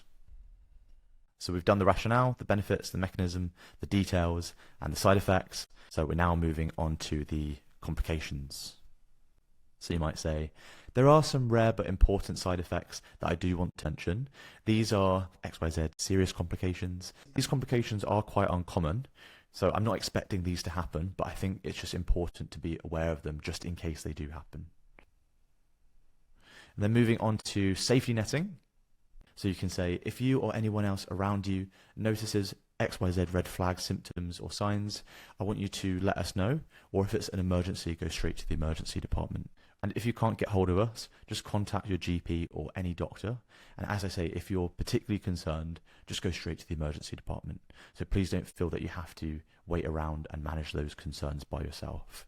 And then moving on to monitoring. Something you might say might be, to make sure the medication is safe and effective, we also do some monitoring. And this includes XYZ monitoring requirements, so blood tests, weight, blood pressure, ECG, physical health monitoring. And we do this every XYZ frequency. And this helps us to identify any problems early and also allows us to make sure that the medication is working properly. And then moving on to alternatives. Something you might say here would be, it's important to remember that starting a medication is never a permanent decision. And if at any stage you decide you want to stop it, we can always help you do that safely. And alternative options to starting this medication would be staying on your current medication, trying a different medication, or considering other treatment approaches. And I can certainly share my recommendation, but ultimately this is a decision that we'll make together. And finally, for signposting, you might say something like, I'll also provide you with an information leaflet that explains a little bit about how the medication works in more detail. And do you have any questions or concerns about anything we've discussed today? How would you feel about arranging a follow-up appointment in 1 or 2 weeks so we can review how things are going and discuss any further questions you might have? And that wraps up the Explain Treatment Framework. So as you can see, it's very much a template and you can apply it to pretty much any kind of treatment. And if you want to see this applied to specific treatments with everything already filled out, then this will be in the station-specific frameworks. But they all pretty much follow this same core structure, which you can use to explain any kind of treatment and can make sure that nothing important is missed. Welcome to the Explain Diagnosis Framework. So this is the framework that you want to use when you're approaching any stations which involve the task of explaining a diagnosis, of course. So if we just scroll over to the instructions really quickly. So this framework provides a structured approach to explaining a diagnosis in a way that is clear, logical, and patient-centered. The purpose is to help the patient understand why you think they have the diagnosis, what the diagnosis means, and what it means going forwards. This framework breaks explaining a diagnosis into 3 core sections. G stands for give diagnosis, E stands for explain diagnosis, and M stands for move diagnosis. So this framework gives you a comprehensive way to explain a diagnosis, which is useful in real clinical practice. But in CASC, explaining the diagnosis is often one of several tasks within a station, so you need to be able to use this framework flexibly. You do not need to cover every component in equal depth, just focus on the sections that are most relevant to the patient, the station, and also the time you have available. In summary, this framework is designed to give you complete coverage of explaining a diagnosis, but your job in the exam is to decide which parts need the most attention. In terms of principles to follow, use simple everyday language, avoid excessive medical jargon, check understanding regularly throughout, allow opportunities for question throughout too, tailor explanations to the patient's level of understanding, move from general explanations to patient-specific explanations, use the framework as a guide rather than a script, and prioritize understanding over delivery. And the reason why this works is it provides a clear structure for stations that require you to explain a diagnosis as a task. It mirrors the natural flow of clinical reasoning. It helps patients to understand how the diagnosis was reached. It prevents explanations from becoming overly technical. It improves patient understanding and engagement. It creates a consistent approach that can be applied across multiple diagnoses, and it naturally transitions into management discussions and treatment planning. So this is the GEM framework, and this is something that I just came up with, and it's a really simple and easy way to explain a diagnosis. So first you give the diagnosis, which is this green section here. So you want to start at the top and then work your way down. So you talk a little bit about their background and then move into precipitating factors, then their symptoms, their risk, and their level of functioning. Then you talk about the outcomes of any investigations. Then you move into the explain diagnosis section, which is this blue section here. And again, you just want to start at the top. So you explain the mechanism of what causes it. Then you talk about what a typical presentation looks like. Then you talk about what the normal range of experience looks like. And then finally, you contextualize the explanation so it makes sense to the patient's experience. And then you move into the move diagnosis part, which is in yellow. And here you talk about the prevalence of the condition. Then you talk about what the causes are, bringing in biological, psychological, and social factors. And then you talk about what the prognosis looks like. And this then transitions you nicely into your management plan. So let's go through each part individually then. I'll just read through the template so that you can actually go through this and then tailor it to whichever diagnosis it is that you're explaining. So for the give diagnosis section, starting with background, you might say, before I share my thoughts, can I just check whether you've had any ideas yourself as to what might be causing this? And from what you've told me, there are a few things in your background that I think are relevant. You've mentioned XYZ, family history, previous mental health difficulties, developmental factors, medical factors, alcohol and drug factors, which can sometimes make people more vulnerable to experiencing difficulties like these. Then for precipitating factors, you might say something like, and it also sounds like things became more difficult around the time of XYZ trigger or stressor. And you also mentioned XYZ psychological stressor alongside XYZ social stressor. And it sounds as though these things may have contributed to bringing these symptoms on or maybe making them a bit worse. Then for symptoms, risk and functioning, you might say something like, and you've described experiencing XYZ symptoms. And we've also discussed how this has been affecting your day-to-day life, particularly XYZ functioning difficulties. And we've also talked about concerns regarding XYZ risk issue, which is also important for us to consider. Then for investigations, you might say, we've also considered the information available from XYZ physical examination, blood tests, screening questionnaires, collateral information. And then for diagnosis, you'll then say something like, so when I put together your background, the things that seem to have triggered this, the symptoms you're experiencing, the impact this has had on your life, and the information we've gathered, there is a diagnosis that I think best explains what might be happening. And that diagnosis is XYZ diagnosis. Can I check whether that's something you've heard of before? Wait for the patient's response. Okay, would it be helpful if I explained a little bit more about it? So that's give diagnosis, then move on to the explain diagnosis section. So for mechanism, you might say something like, Whilst we don't fully understand why XYZ diagnosis develops, there are a number of different theories. One important theory is XYZ mechanism.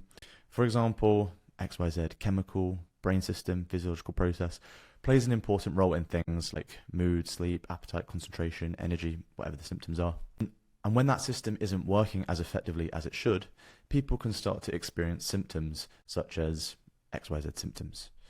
Then for the typical presentation, you might say something like, because of that, people with XYZ diagnosis often experience symptoms such as XYZ thought symptoms, XYZ emotional symptoms, and XYZ behavioral symptoms.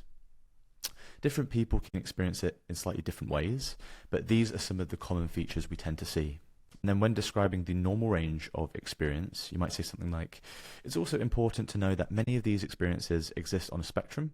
For example, it's completely normal for people to sometimes feel XYZ emotion, worry about things, feel stressed, have changes in motivation, or experience difficult periods in life. But what makes this a disorder isn't simply having those experiences. It becomes a problem when those symptoms become more severe, happen more often, last longer than expected, or start having a significant impact on a person's everyday life. And then you just want to contextualize the explanation for the patient. So you might say something like, and that's where I think this links back to what you've been telling me today. You've described XYZ symptoms, and you've also told me that it's been affecting your XYZ functioning. So when I put together the symptoms you've been experiencing, the impact they're having on your life, and the overall pattern you've described, I think XYZ diagnosis provides a good explanation for what's been happening. How does that sound for you? Does that fit with your experience? Do you have any questions at all about that? And so that is the explain diagnosis section. And then finally, we come on to the move diagnosis section. So for prevalence, you might say something like, before we talk about what treatment and recovery looks like, I think it's important to know that this is actually more common than a lot of people realize. About 1 in X people will experience XYZ diagnosis at some point in their lives. So whilst I appreciate this might feel quite isolating, you're certainly not alone in this experience, and it's something we help people with regularly. And then for causes, you might say something like, people often ask what the causes for XYZ diagnosis are.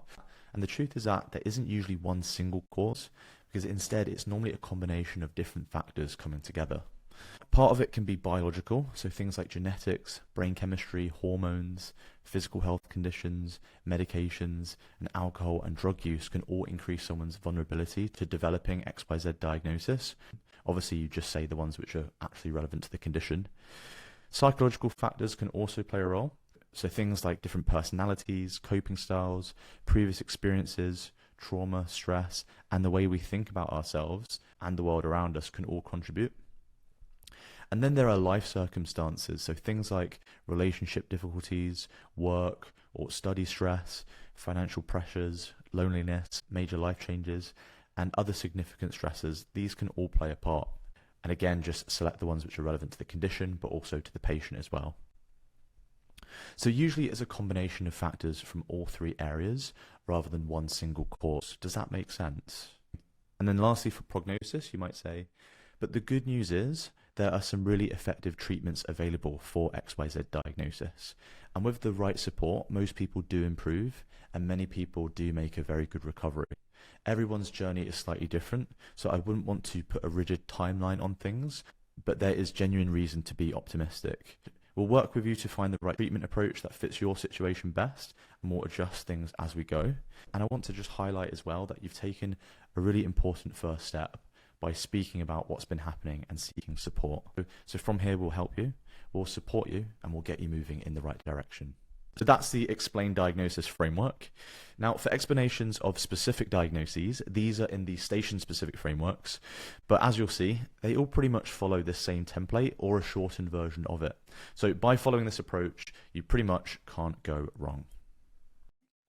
Welcome to the Explain Management Framework. This is the last of the core frameworks, and it's pretty much exactly the same as the management column in the foundational assessment framework. But I'll just go through it again, just so that it's crystal clear. So you've got the DrTf&x acronym, which stands for Diagnostic Clarity, Risk Management, Treatment, and this is split into bio, psycho, and social, which corresponds to medications, therapies, and social interventions.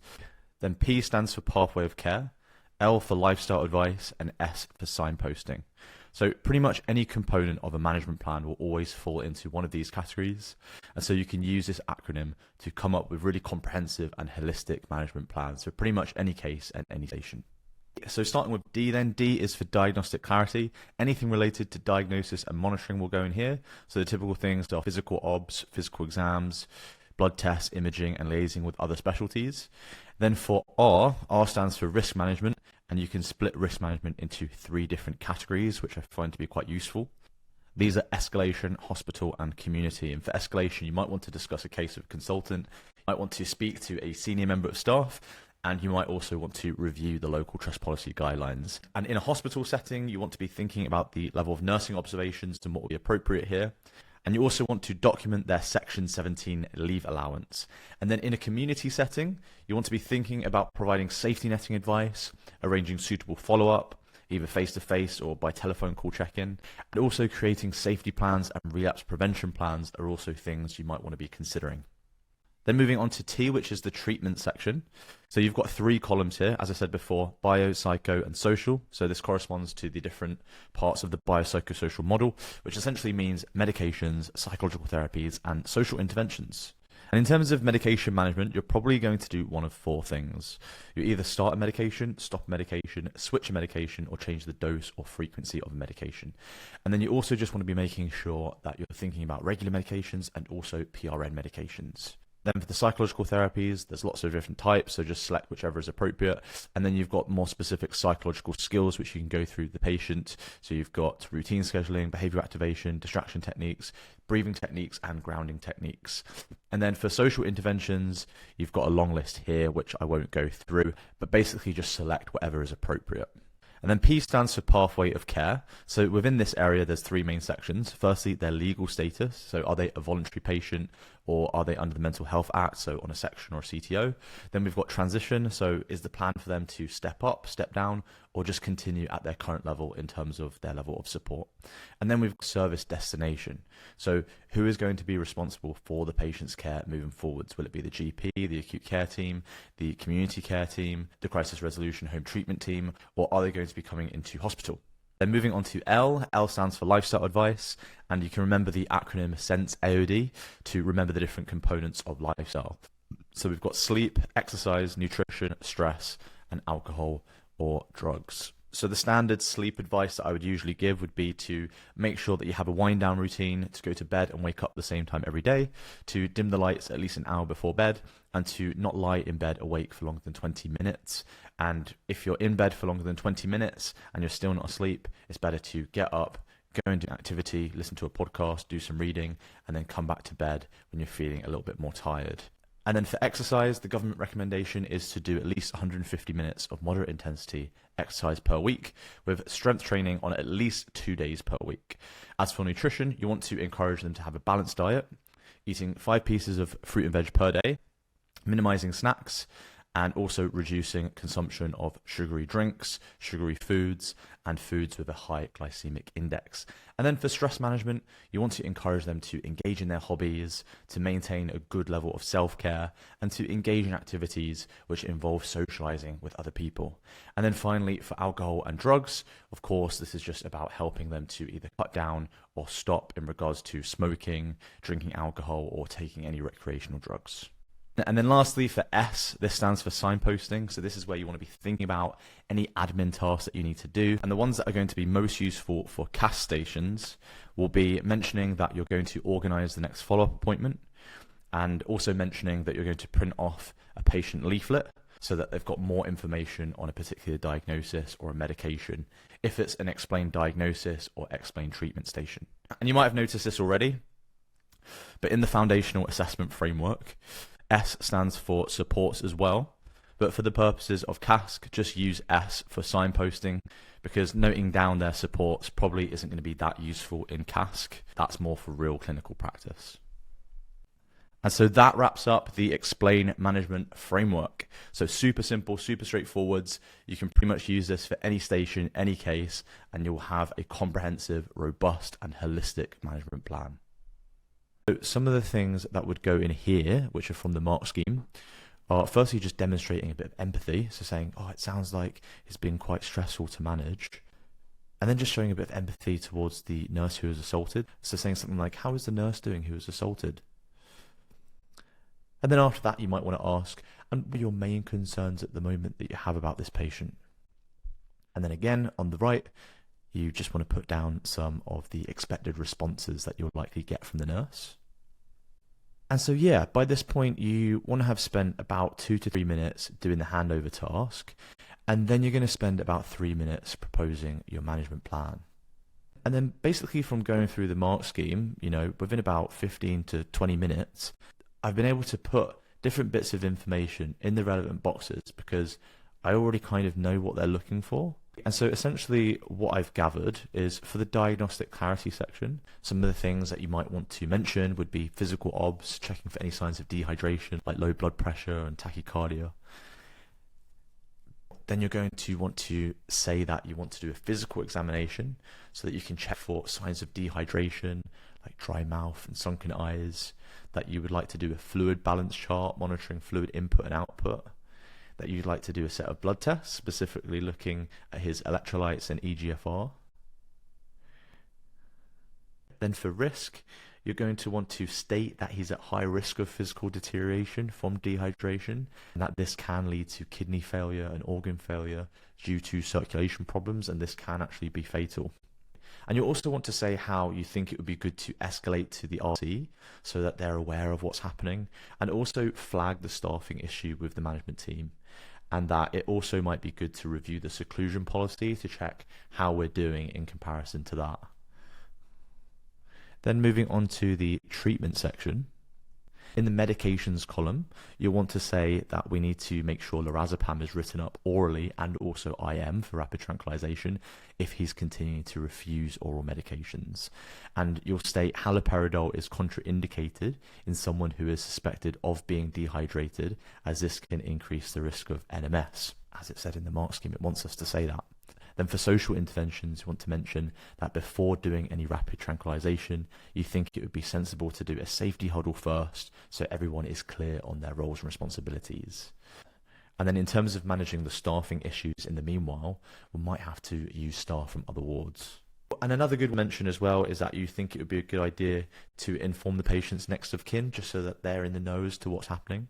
And then so for the pathway of care box, you want to state that we need to be thinking about a contingency plan for if we can't rehydrate him orally here, and that this might mean transferring him to the general hospital for IV hydration. And that if that did happen, we would likely need 2 members of staff to escort the patient due to the risk of aggression. And then finally for lifestyle, the interventions to mention are that you think it would be good to try and offer some food and water, which is from sealed packaging, given the patient's symptoms of being mistrustful, and that he also might be more open to having oral intake if it was being offered by someone who he knows, who he trusts, and already has a bit of rapport with maybe.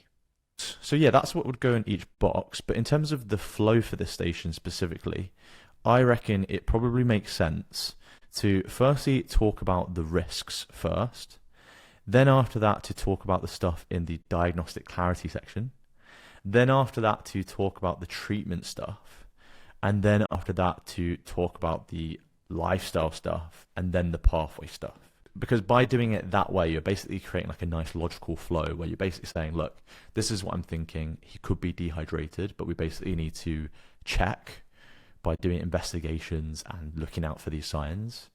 And the way that we're going to do that, given the risk of aggression, is by giving rapid tranquilization. And then we'll also get around the staff issue by getting staff from other wards. And then after that, if it's possible, we're going to try and rehydrate him orally.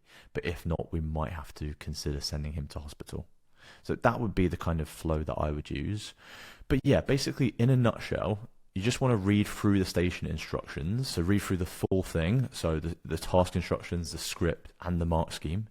And then you want to select the right core framework based on what the station tasks are.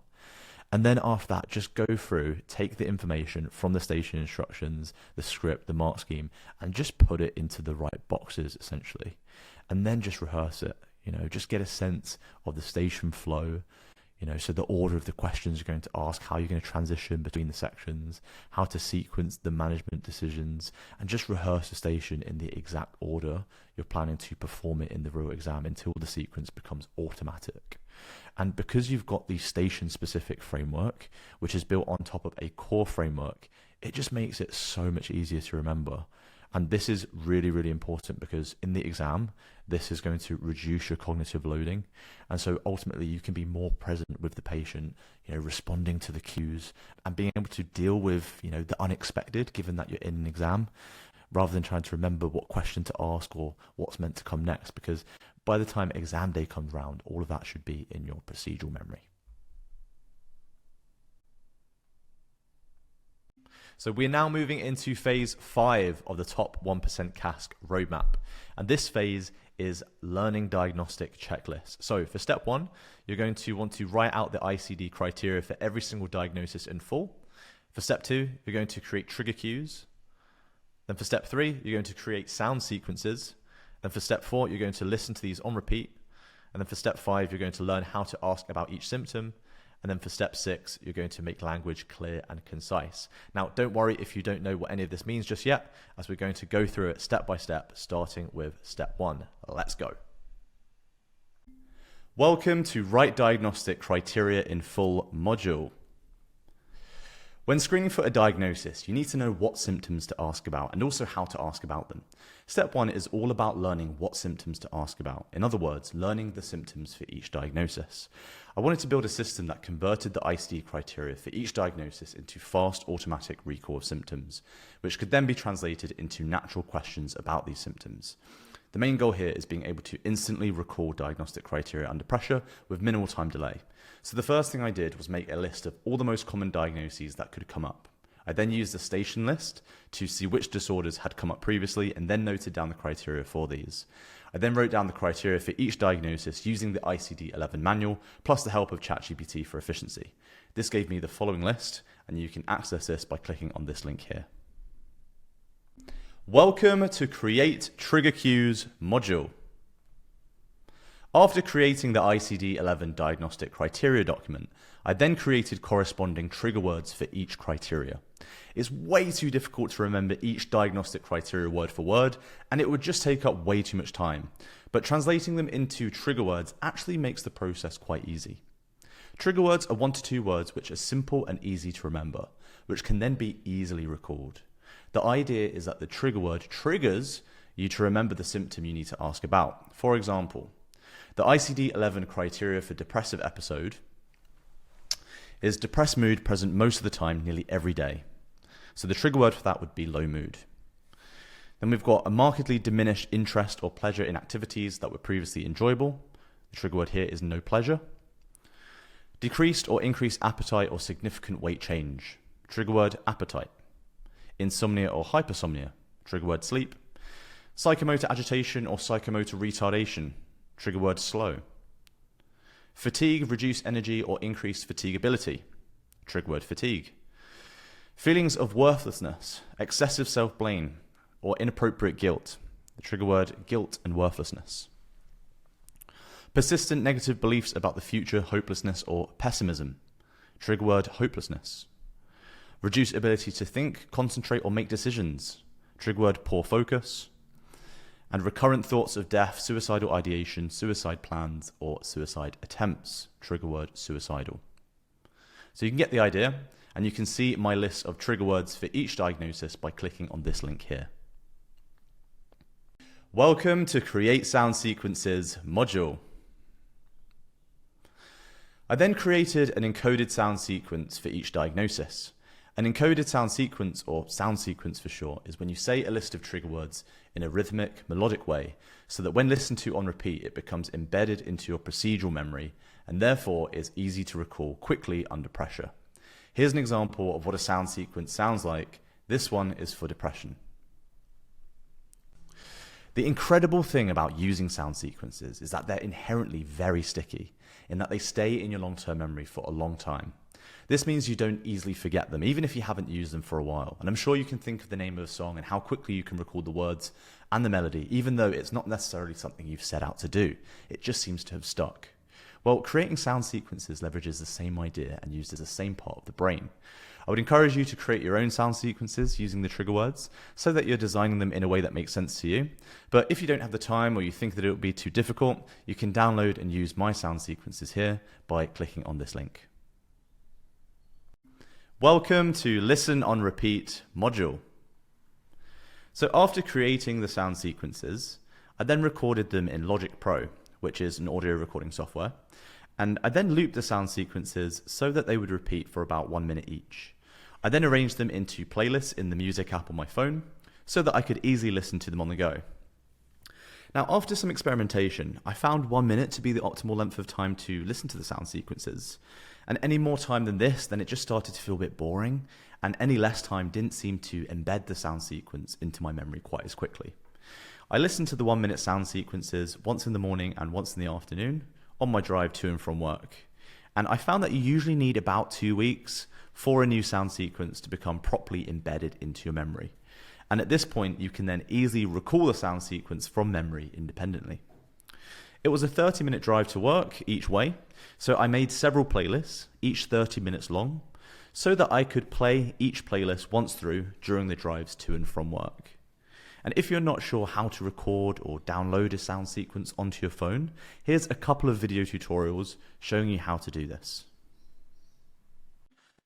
Okay, so I'm just going to quickly show you how to record a sound sequence, just in case you ever want to create your own sound sequences. So I'm already inside Logic Pro, which is a digital audio workstation, and you can download Logic Pro from the App Store. And you also don't have to use Logic Pro, it can be any digital audio workstation. So I've got my trigger words for bipolar written down in front of me as a list, so I can literally just read them off as a smooth sound sequence. And it's good just to practice it a few times so that it feels fluid before you do the recording. So I'll just practice it. So BPAD, elevated, irritable, grandiosity, sleep, energy, talking, thoughts, distracted, overproductive, risky behavior. So yeah, feeling confident with it now. So I'm about to record. So you just want to hit the red button. BPAD, elevated, irritable, grandiosity, sleep, energy, talking, thoughts, distracted, overproductive, risky behavior. Okay, so I'll play it back. BPAD, elevated, irritable. Obviously in the real thing, don't click unless you actually want the clicks in the background. BPAD, elevated, irritable, grandiosity, sleep, energy, talking, thoughts, distracted, overproductive, risky behavior. Okay, so once you're happy with that, then you just want to loop it. BPAD, elevated, irritable, risky behavior. So there's a lot of space between the first loop and then the second loop. So we just want to reduce that, trimming off the ends, and then just check the transition. Overproductive, risky behavior. BPAD, elevated, yeah, it's still a little bit delayed, so we'll just open this up so we can see the waveforms better. And then hopefully this should. Overproductive, risky behavior. BPAD, elevated, still a bit offbeat. So let's listen now. Distracted, overproductive, risky behavior. BPAD, elevated, irritable. I think that's better. So we'll just play the full thing just to make sure it's on beat. BPAD, elevated, irritable. Grandiosity, sleep, energy, talking, thoughts, distracted, overproductive, risky behavior. BPAD, elevated, irritable. Yeah, pretty much. I'm happy with that. You then want to put it on loop so that it's 1 minute. Okay. And then once you're happy that you've got a sound sequence that you've made and then it's been looped to 1 minute, you then go to bounce, project or section, make sure MP3 is clicked, and then click OK, and then you click save. Done. So you've now created a sound sequence and downloaded it as an MP3 file into a folder. All right, so after you've made your sound sequence and you've got it downloaded as an MP3 file and it's in your folder, to download it onto your phone, I'll show you the steps now. So this is how you can download it onto an iPhone. For other phones, I'm not sure how you do it. You might just have to watch a YouTube video on how to do it. But for iPhones, you want to go to the Music app, which is this red app here. Then click New Playlist. I'm going to call it Diagnoses. And then go to that playlist. So this is super simple. drag and drop. And then after that, what you'll do is then plug in your iPhone into the computer using a USB. And then once you've done that, your phone should pop up here. And then you'll want to go to Sync Settings. Then click Music, Playlists, and then any new playlist that you've just made will show up as unticked. So you just click that and then click Apply. And then that's it. That's how you download a sound sequence onto your phone so that you can listen to it wherever. If you're driving in the car, walking through the shops, anywhere you want. And that is how you can learn the diagnostic criteria really easily by just using these sound sequences and downloading them onto your phone. Welcome to Learn How to Ask About Each Symptom module. So the diagnostic triggers tell you what symptoms you need to cover. But the next step is learning how to ask about each symptom by asking the right questions. I've developed a list of questions for each symptom related to each diagnosis, which you can access here by clicking on this link. You'll see here that there are multiple ways of exploring a particular symptom, and this is important, as you need to be able to adapt your questions to the patient's responses and also to the context of the station. And this way your communication always stays natural and responsive rather than sounding too scripted. You obviously don't need to ask every single question here, you just want to have a good understanding of the range and depth of how a symptom can be explored. Because once you have this understanding, you can then move fluidly between asking brief screening questions to asking more detailed clarifying questions when needed. But do keep in mind though, that for CASC, the exam generally rewards breadth over depth, so it's unlikely you'll need to explore any one particular symptom more than a few questions deep, but I built this document primarily for its utility in everyday clinical work. Welcome to Make Language Clear and Concise module. It's important when asking patients questions to keep the language nice and simple. When creating the symptom questions document, I spent a lot of time simplifying the language of these questions, and I went through a whole process of making the language equivalent to that of a third grade reading level, which is what's expected of someone between ages 8 to 9. And the reason I did this was because it sets a clear upper limit on the level of complexity of the language. And at this level, language is usually stripped of any abstraction and unnecessary wording. And this makes it very easy for the patient to process what is being asked. You have to remember patients are often anxious, distressed, fatigued, cognitively impaired, and there's a wide variation in their health literacy. So even relatively simple medical language can often become difficult to follow in these kinds of situations, which is why clear and concise language is so important. And in terms of my methodology, I asked ChatGPT to convert my questions into something of a third grade reading level. I then edited those questions slightly so that they felt like something I would naturally ask. And then finally, I tried to make the questions even more concise by further reducing the word count. And again, you can access all of these questions by clicking on this link here. We are now moving into phase 6 of the top 1% CASC roadmap. And this is where you'll create the station-specific frameworks for every single station. So in phase 4, step 4, I showed you how you can do this yourself. And so this is where you're actually going to go and do it for every single station in your station list. So that by the end of this phase, you will have a framework which is specific to every single station, but that is built on a solid foundational structure from using the core frameworks. You can access the ones that I made by hand here by clicking on this link. And the digital polished versions of these are also available inside the Capital CASC Accelerator, which we will come on to later on in the video. All right, so we are now moving into phase 7 of the top 1% CASC roadmap, which is enhancing communication techniques. Now I've broken it down into 7 key steps, so it's super straightforward and super simple to follow. Step 1 is speak well. Step 2 is develop a good intro. Step 3 is demonstrate empathy. Step 4 is use signposting. Step 5 is use paraphrasing.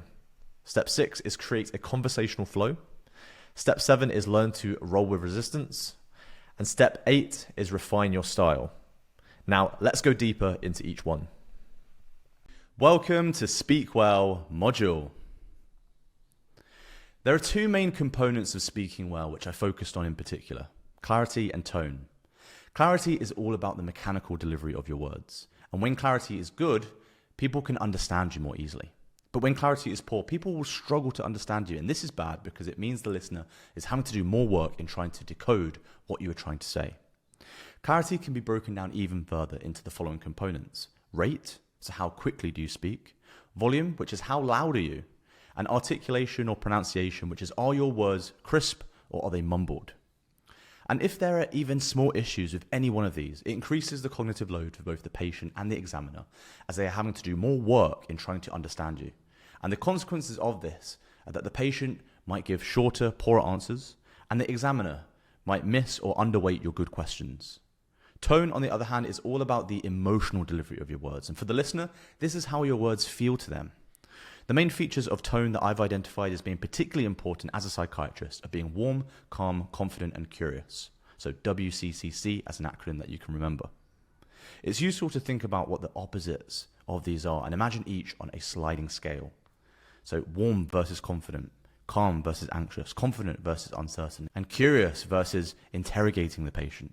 Keep in mind the actor is always reacting to your tone just as much as your words, and when the right tones are present, the patient is going to feel more safe and open, which is more likely to lead to richer data collection and an easier station.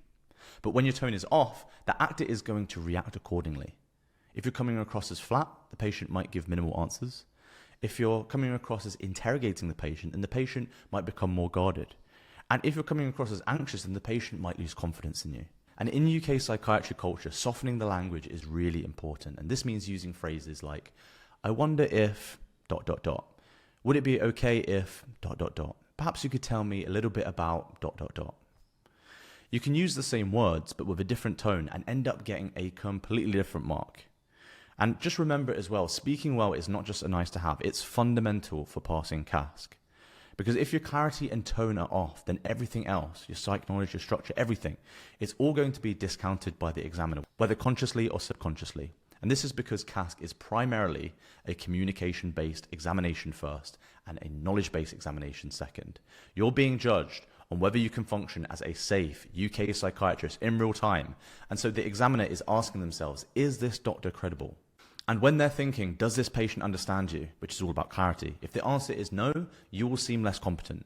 And when they're thinking, does the patient feel safe in opening up to you, which is all about tone, if the answer is no, then you're going to come across as being less safe. So if either one of these fails, then the whole station is going to collapse, even if your content is perfect, because you won't be perceived as meeting the credibility threshold.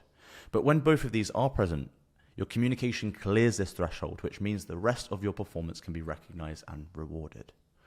Lastly, clarity and tone aren't just fundamental, they're actually skill multipliers. And this is because they have the capacity to diminish or amplify the value of everything else that you do. And when done well, your overall performance is going to come across as significantly elevated, I promise you. Welcome to Develop a Good Intro module. So I decided to make an intro which I could use for every CASC station. I wanted it to be short and something that I could use for any station that came up.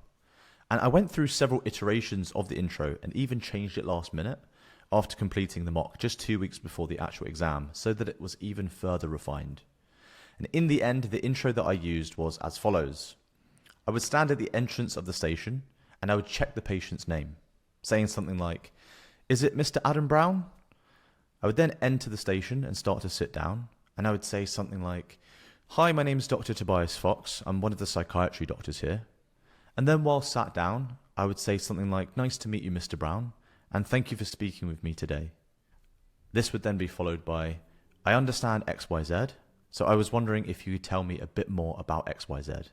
Now, of course, XYZ are placeholders. So let's break this down further. This intro has 4 main parts to it. Part 1 is where I would stand at the entrance to the station and I would check the patient's name saying something like, "Is it Mr. Adam Brown?" So in CASC, you're not expected to formally check 2 patient identifiers like name and date of birth, as the time pressure simply makes this too impractical. And the actor is always going to be the patient described in the station instructions. But even though this is the case, I still chose to start each station by checking the patient's name for 3 main reasons. Firstly, it adds a sense of personalization, as using the patient's name early on helps to create a more natural and human-sounding interaction right from the beginning. Secondly, remembering the patient's name in CASC is notoriously difficult, as there's just so much going on. So what I would do was I would write the patient's name in big at the top left-hand corner of the page before entering the station. And then as I stood at the entrance of the station, I would then read off their name from my piece of paper with a checking tone. And this meant that I never actually had to actively memorize a patient's name. And this allowed me to keep my mental bandwidth as free as possible for other things. And I also found that by saying the patient's name at the start of the station, this then reinforced it in my working memory, and so I was more likely to then use it throughout the rest of the station. But even if I didn't and I forgot it, it wasn't as much of a big deal as I'd already used their name at the start of the station. Thirdly, checking their name is usually how I start consultations in real life, and so doing this just felt natural and authentic to me. And I find that by starting in a way which mirrors real clinical practice, this helps to reduce your cognitive load, as it gives you that sense that you're just doing the same thing you've done many times before. So part 2 was where I would enter the station and start to sit down. And when doing this, I would say, "Hi, my name's Dr. Tobias Fox. I'm one of the psychiatry doctors here." So I use my full name rather than Dr. Fox, as this feels less hierarchical and more personable, making the interaction feel a bit more natural. I would use the title psychiatry doctor rather than psychiatrist, because medico-legally we're not psychiatrists until completion of training, and in my day-to-day job I would always just say psychiatry doctor, as this is something that was already familiar to me. I would definitely avoid using terms like SHO or similar titles, as patients just simply aren't going to know what these mean, and I would also avoid using terms like trainee, as they're going to make you sound less credible. I would say one of the psychiatry doctors here, as this meant that I could use the intro for any station in any clinical setting. And so for part 3, with good eye contact, I would say, "Nice to meet you and thank you for speaking with me today." So this part is really important, and it's a great way to make a good first impression and differentiate yourself from other candidates. Most candidates rush the intro and they want to jump straight into the task.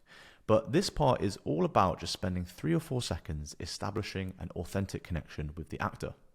Those few seconds will pay dividends, I promise you, as the actors are less likely to give you a hard time if the interaction feels more personable to them. And by doing this, you're signaling to them that this is a neutral human-to-human interaction which is safe and respectful. This micro moment also sets the frame for the rest of the interaction, which the examiner can see. If you're warm and present, then the rest of the interaction is more likely to follow the same tone, and is also more likely to be reciprocated by the patient. I also found that by taking these few seconds at the start of the station, it really helps to slow down and just settle into the station better too. Lastly, taking these few seconds also signals to the examiner that you're not rushed or flustered, and that you're confident and in control of the station. It's a subtle high-yield micro-behavior which positively shapes how the rest of your performance is perceived by the examiner.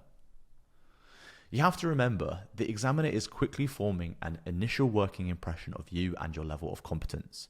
This is a natural subconscious human process where early cues quickly build a sense of who you are as a clinician, and this initial impression then becomes the lens through which your subsequent behavior is then interpreted. So your same actions might be perceived differently depending on how you've positioned yourself early on in the station. And whilst the examiner will update their initial working impression of you as the station unfolds, first impressions are inherently sticky and often tend to persist unless there's strong contradictory evidence. So for part 4, somewhat looking at my notes as a prompt, I would say, "So I understand you've recently seen XYZ. As you've been feeling XYZ, perhaps you could tell me a bit more about it." So this part is all about anchoring the interaction and setting the scene. Anchoring means establishing a clear, shared reference point at the start of the interaction, so both you and the patient are aligned on what's already happened, why they're here, and where the conversation is beginning from.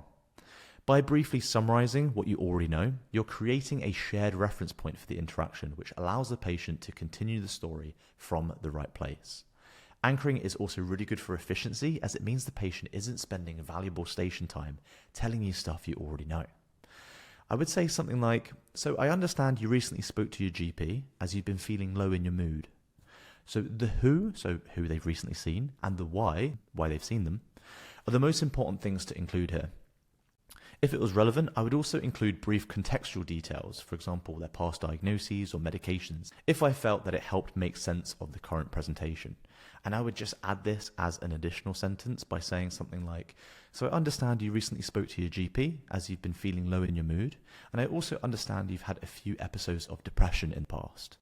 The last bit of part 4 then is the question. So I would say something like, perhaps you could tell me a bit more about it. So this is an open question which uses softened language, which is really important to use in UK psychiatry culture. The word perhaps reduces pressure, and the phrase a bit more makes it so it doesn't sound like you're interrogating the patient. So softened language helps the patient to feel more at ease and therefore encourages a more natural response. And it's often good to start with 2 or 3 open questions, especially if the first one doesn't yield too much of a good response. And there's a few open questions I generally like to use, and I tend to just choose whichever one feels right in the moment.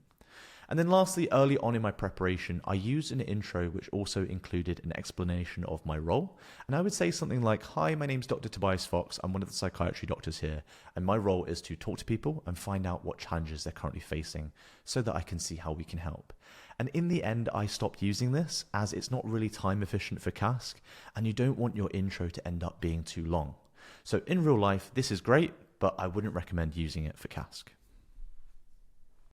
Welcome to Demonstrate Empathy module. In UK psychiatry culture, emotionally attuned communication is really important. So in CASC, demonstrating empathy is a high value skill which examiners are actively looking out for. When I was doing my preparation, I found it surprisingly difficult to find clear practical guidance on how to better demonstrate empathy in interactions, as most resources simply describe empathy at a vague high level without breaking it down into specific trainable behaviours. There's also the common belief that empathy is just something you either have or don't have, and that learning it means you're not being genuine, so you shouldn't bother doing so.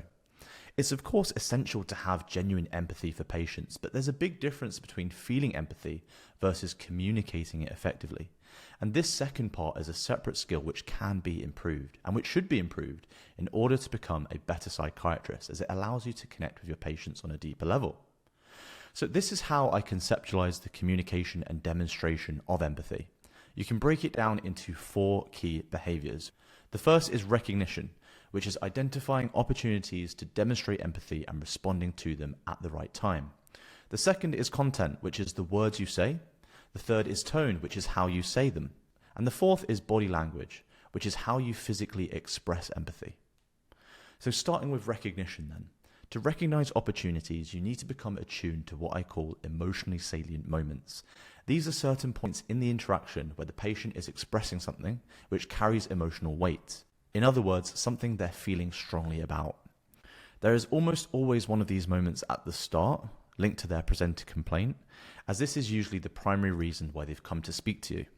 And as the interaction progresses, new emotionally salient moments will then start to emerge, and when one surfaces, think of it as an opportunity to pause and demonstrate empathy. And if these moments are repeatedly missed, the interaction will start to feel cold, mechanical, and too task-focused, and it will not feel genuinely human and relational. So to not miss these moments, you need to be present and actively listening as much as possible. And this means you need to have as much of your cognitive capacity as free as much as possible, which means minimizing your internal thinking about what questions to ask next. This comes from knowing your fundamentals really well, especially the core frameworks and diagnostic checklists, so that these are strongly embedded into your procedural memory and feel automatic, a bit like driving a car. It's also important that you have enough emotional reserve yourself so that you can properly pick up on the patient's feelings, which is a lot harder to do when you're feeling overwhelmed by your own negative emotions. During the exam, stress, anxiety, and internal pressure can all make it harder for you to separate your own emotions from the patient's. And this is particularly important in CASC, where the actor's emotions are simulated, but your performance anxiety is real. And this can end up taking up a lot of your mental bandwidth. And this is why preparation is everything, because the more you feel prepared, the more confident and in control you're going to feel on the day, which then reduces your anxiety and frees up more of your emotional capacity. Lastly, as part of recognition, the timing of your response is also important to think about. When there is a big emotionally salient moment, adding a brief pause before responding helps to create space for the emotion to emerge and be processed for both you and the patient, and this then allows your empathy to land more naturally. This doesn't mean adding a brief pause before every empathic statement, but rather it's usually best reserved for the more significant emotionally salient moments. So secondly, content. So over several months before CASC, I paid attention to my interactions with patients, listening out for empathic phrases I was using and also observing those used by other consultants. I made a list of phrases and extrapolated the phrases into the categories below. And these categories are different ways of signaling to the patient that you're relating to their experience, which reduces the interpersonal distance between you and the patient. The Oxford Dictionary definition of empathy is the ability to understand another person's feelings and experience. But empathy is not just about internally putting yourself in their shoes and feeling what they feel. It's also about how that understanding is communicated to and experienced by the patient. So a better definition of empathy in psychiatry is the process of making the patient feel seen, understood, and supported. And each of the categories below are therefore different ways of conveying the same underlying message, which is that I understand you and I'm with you. So firstly, you can do an opening acknowledgement. And so this is acknowledging the situation up front to show care and respect. So this could be saying something like, firstly, I just want to say I'm really sorry that you're having such a tough time at the moment.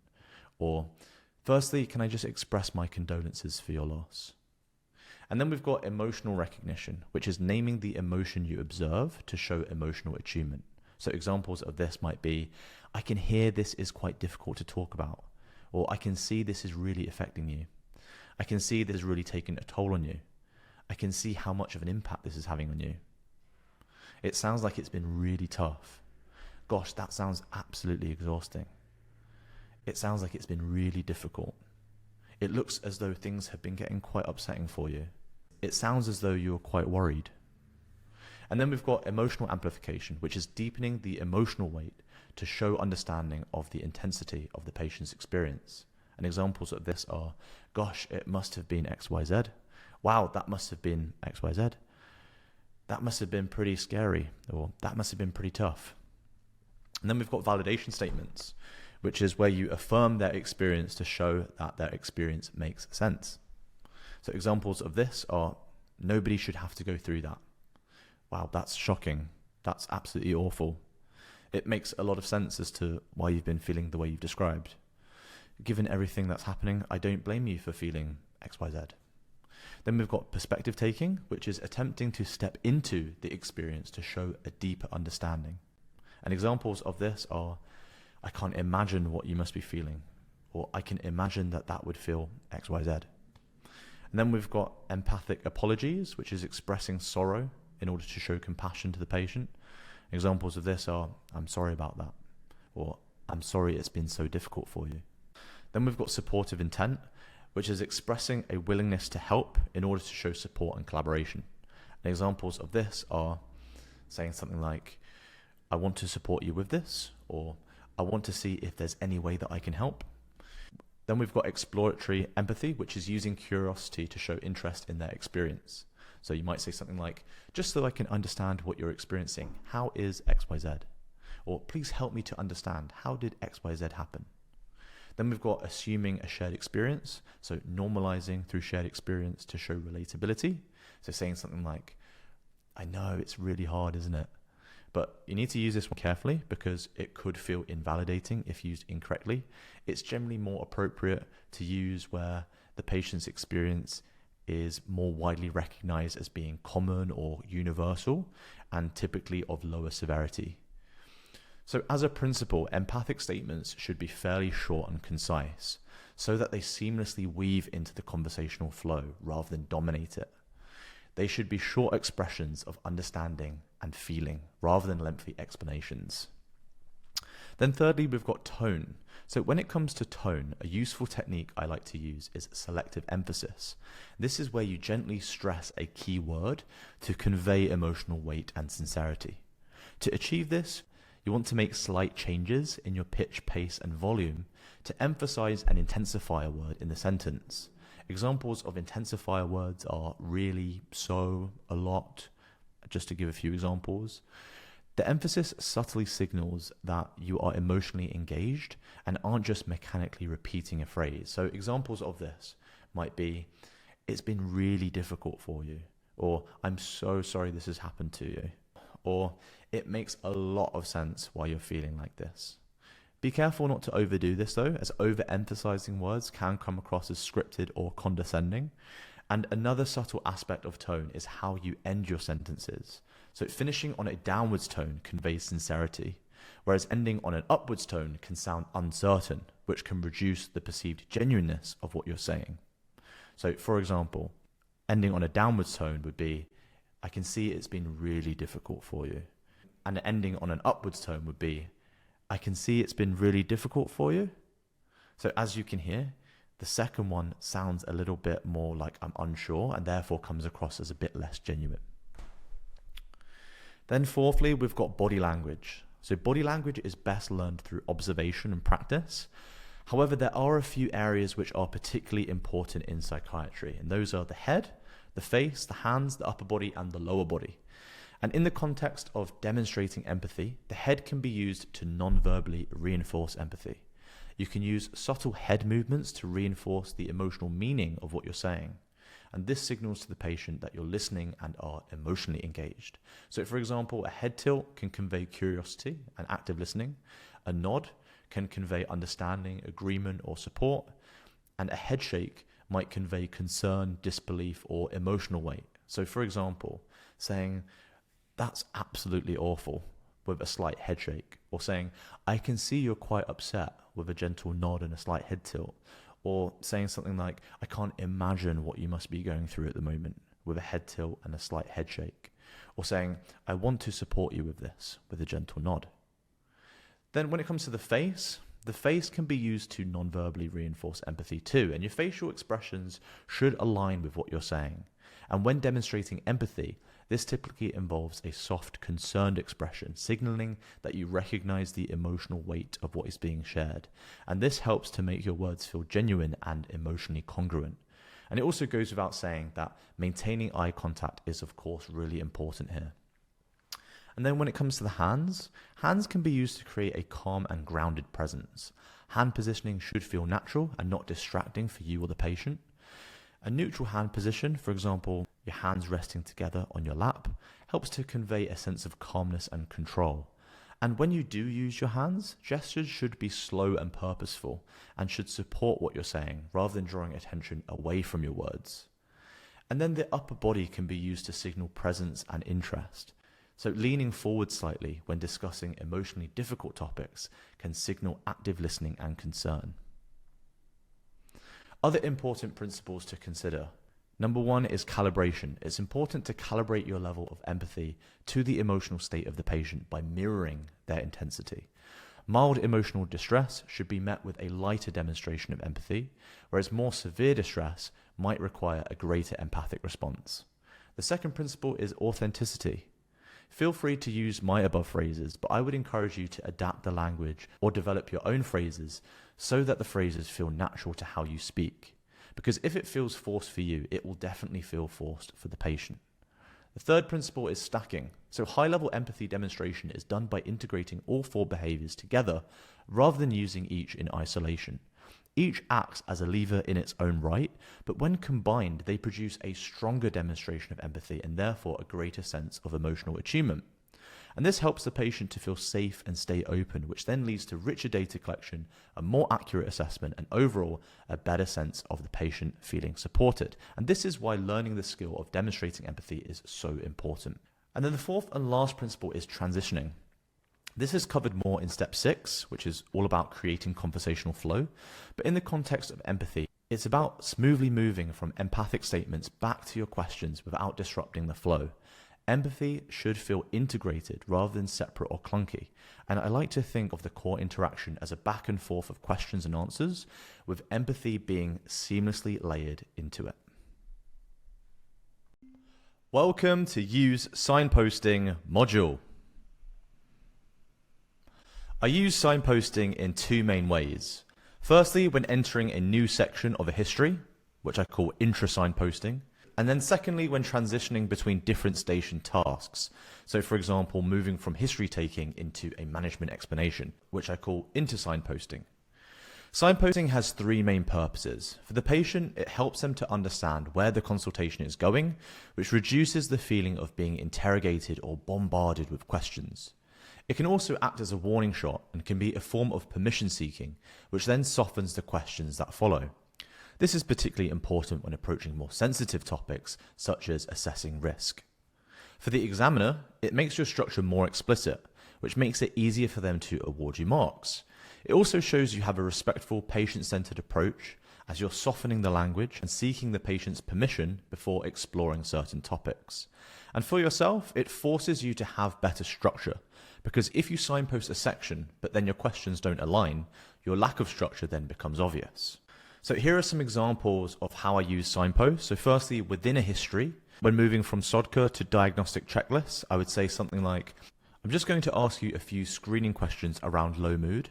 Then when moving from diagnostic checklist to assessing risk, I would say something like, I do need to ask you a few safety questions if that's okay. And then when moving from risk to general health background questions, I would say something like, thank you for sharing all of that with me.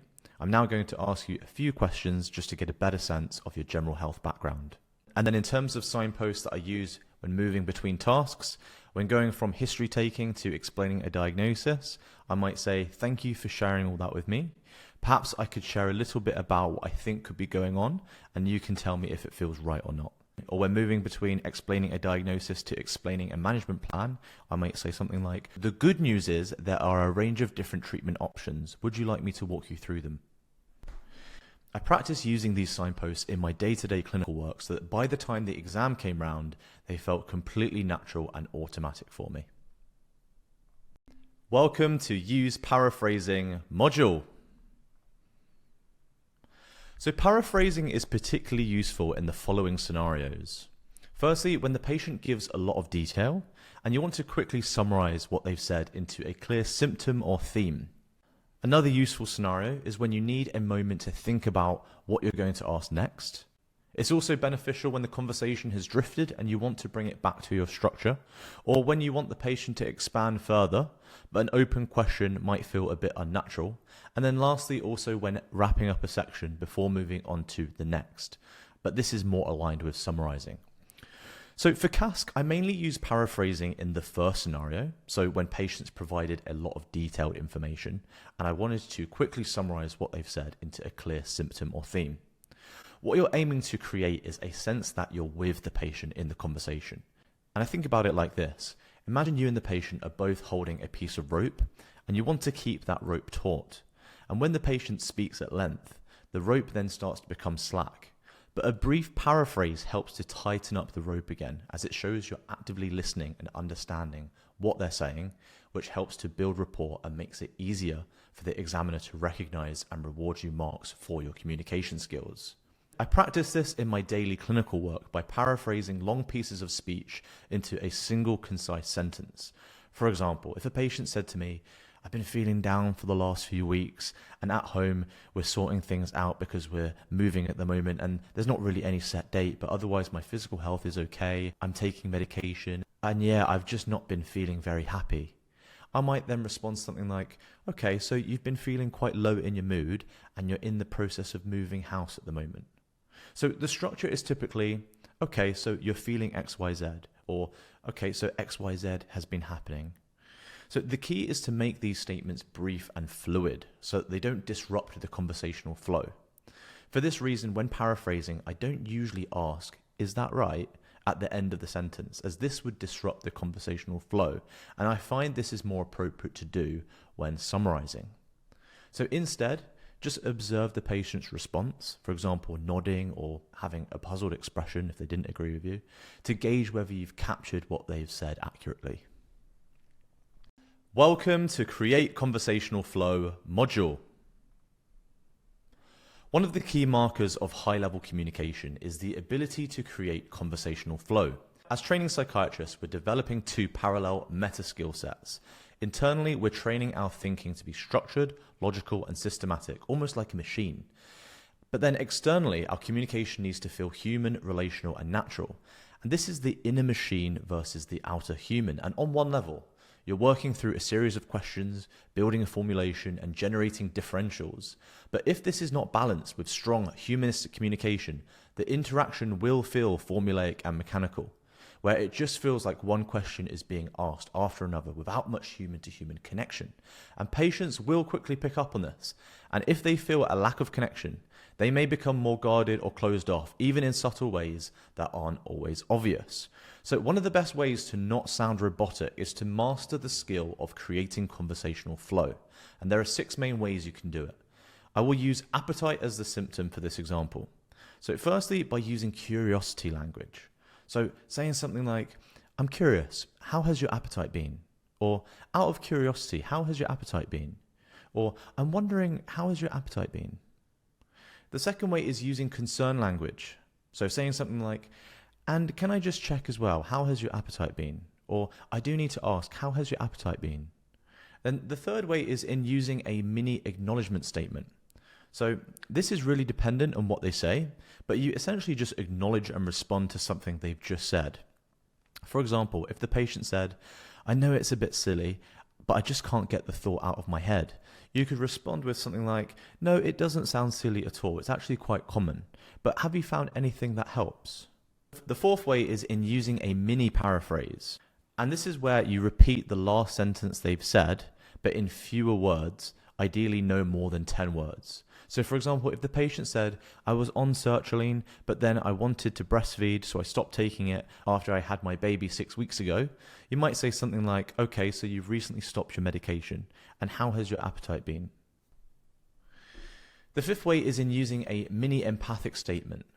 And this is where you respond to what they've just said with empathy before leading into your next question. So for example, if they've said, my sleep has been really bad lately, I've only been getting 2 hours of sleep a night, you might say something like, oh, you must be absolutely exhausted. And is this affecting your mood at all? And then the sixth way is in using variety in the phrasing of your questions. So you need to use different ways of asking questions. For example, has there been any change in your appetite at all? Or how has your appetite been? Or what about your appetite? Or, and your appetite, how has that been? Or has this affected your appetite at all? So using variation. And then when speaking with patients in my daily clinical work, I would make a note of which technique I was going to focus on, and I would then practice that technique during the consultation. Then through repetition, I started noticing that a lot of my interactions were full of me using these different techniques, and selecting the right one started to feel automatic and intuitive in the moment. Welcome to Learn to Roll with Resistance module. The actors in CASC can be unpredictable. They can express strong emotions and they can break rapport, and sometimes they can come across as hostile. This can be part of the station design, but other times it can just be the actor leaning into their role. In my mock exam, I was actually quite surprised at the level of hostility in some of the stations, and it took me a few stations to calibrate to this. Sometimes the actor's hostility did feel a little bit unrealistic, but ultimately this is testing your skills and seeing how good you are in dealing with the challenge. So firstly, you should anticipate resistance in advance and have a clear approach for how you're going to manage it. Assume that it's going to happen rather than being surprised in the station when it does. A useful reframe is to start recognizing these moments of resistance as opportunities to differentiate yourself from the other candidates, as this is where a lot of people get flustered or become defensive, whereas the stronger candidates are going to remain calm, grounded, and containing. The actor can display any strong emotion or behavior, for example, anger, distress, confrontation, and I group all of these different scenarios under the umbrella term resistance. The concept of rolling with resistance is borrowed from motivational interviewing, but I find that it captures this core skill, where rather than becoming defensive or oppositional, you acknowledge, align, and gently guide the interaction forwards. Another important point to consider here is that you might not always be able to build rapport with the actor, and that's perfectly fine. It's important to become comfortable with this, even if it might feel unnatural at first. Of course, you should make genuine efforts to engage with them and connect, but you shouldn't take it personally if this isn't reciprocated, because in many cases, the actor is instructed to behave this way. Let go of the expectation that rapport must be established to feel like the station is going well. A strong performance is not dependent on the actor liking you or warming to you, which may feel counterintuitive given we generally feel good when rapport is established in our clinical practice and in our everyday lives. But you can still achieve a very high mark without having strong rapport, so don't let a lack of rapport throw you off center. Now, my 3-step process for rolling with resistance is as follows. So the first step is acknowledge, which is name what is happening. The second step is align, which is showing that you understand. The third is guide, which is moving the interaction forward. So you can remember these 3 steps by the acronym AAG. And so here is my list of go-to phrases to use in response to the most common scenarios where you're likely to get resistance. They all use the AAG principle, just applied and adapted slightly to different contexts. So if you've got a patient who's being mistrustful, you want to acknowledge the mistrust and then reassure them of your good intent. So saying something like, I can reassure you that I'm genuinely here to try and help, but I can appreciate the distress this is causing you. Or, I'm getting a sense that you don't trust what I'm saying at the moment, and that's okay, but I can assure you I do want to help keep you safe. Or, I want to reassure you that I am here to help, even if we don't perhaps agree on everything at the moment. Or, I want you to know I'm here to help, even if perhaps it doesn't feel that way right now. Or, I can understand why you're feeling mistrustful, but I can assure you I do want to help keep you safe. Or, I have to admit, I don't share the same views on this, but I really do want to understand how this is affecting you, as I can appreciate this is probably quite stressful. Or in scenarios where the patient is disengaged, you want to acknowledge the disengagement and then try to re-engage them by highlighting the importance of their safety. So you might say something like, I'm getting a sense that you perhaps feel this conversation isn't very helpful, but I can assure you my intention is to support you in the best way possible. Or I can see how what I'm saying perhaps sounds a bit confusing or unnecessary to you, but as your doctor, it is my job to help keep you safe. Or I'm picking up clear signals from your lack of eye contact that you perhaps don't want to be asked too many questions, but I do need to make sure you're safe and well.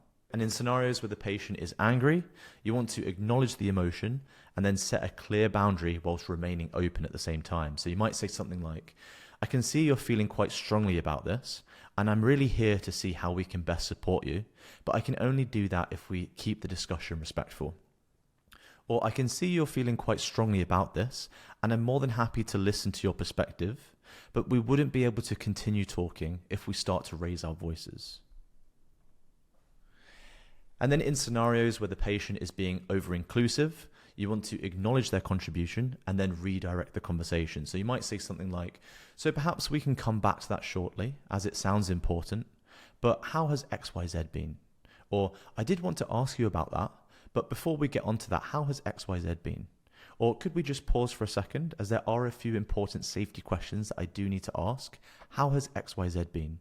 Or, okay, I hear what you're saying, but I'm curious, how has XYZ been? And then in scenarios where the patient has a lack of insight or is refusing treatment, you want to acknowledge their perspective and then highlight your clinical responsibility for their safety. So you might say something like, I can understand that you don't feel like anything's wrong at the moment, but right now as your doctor, I am worried about you. And I wonder if there are any friends or family members or people you trust who would be able to come in and help us think through this together.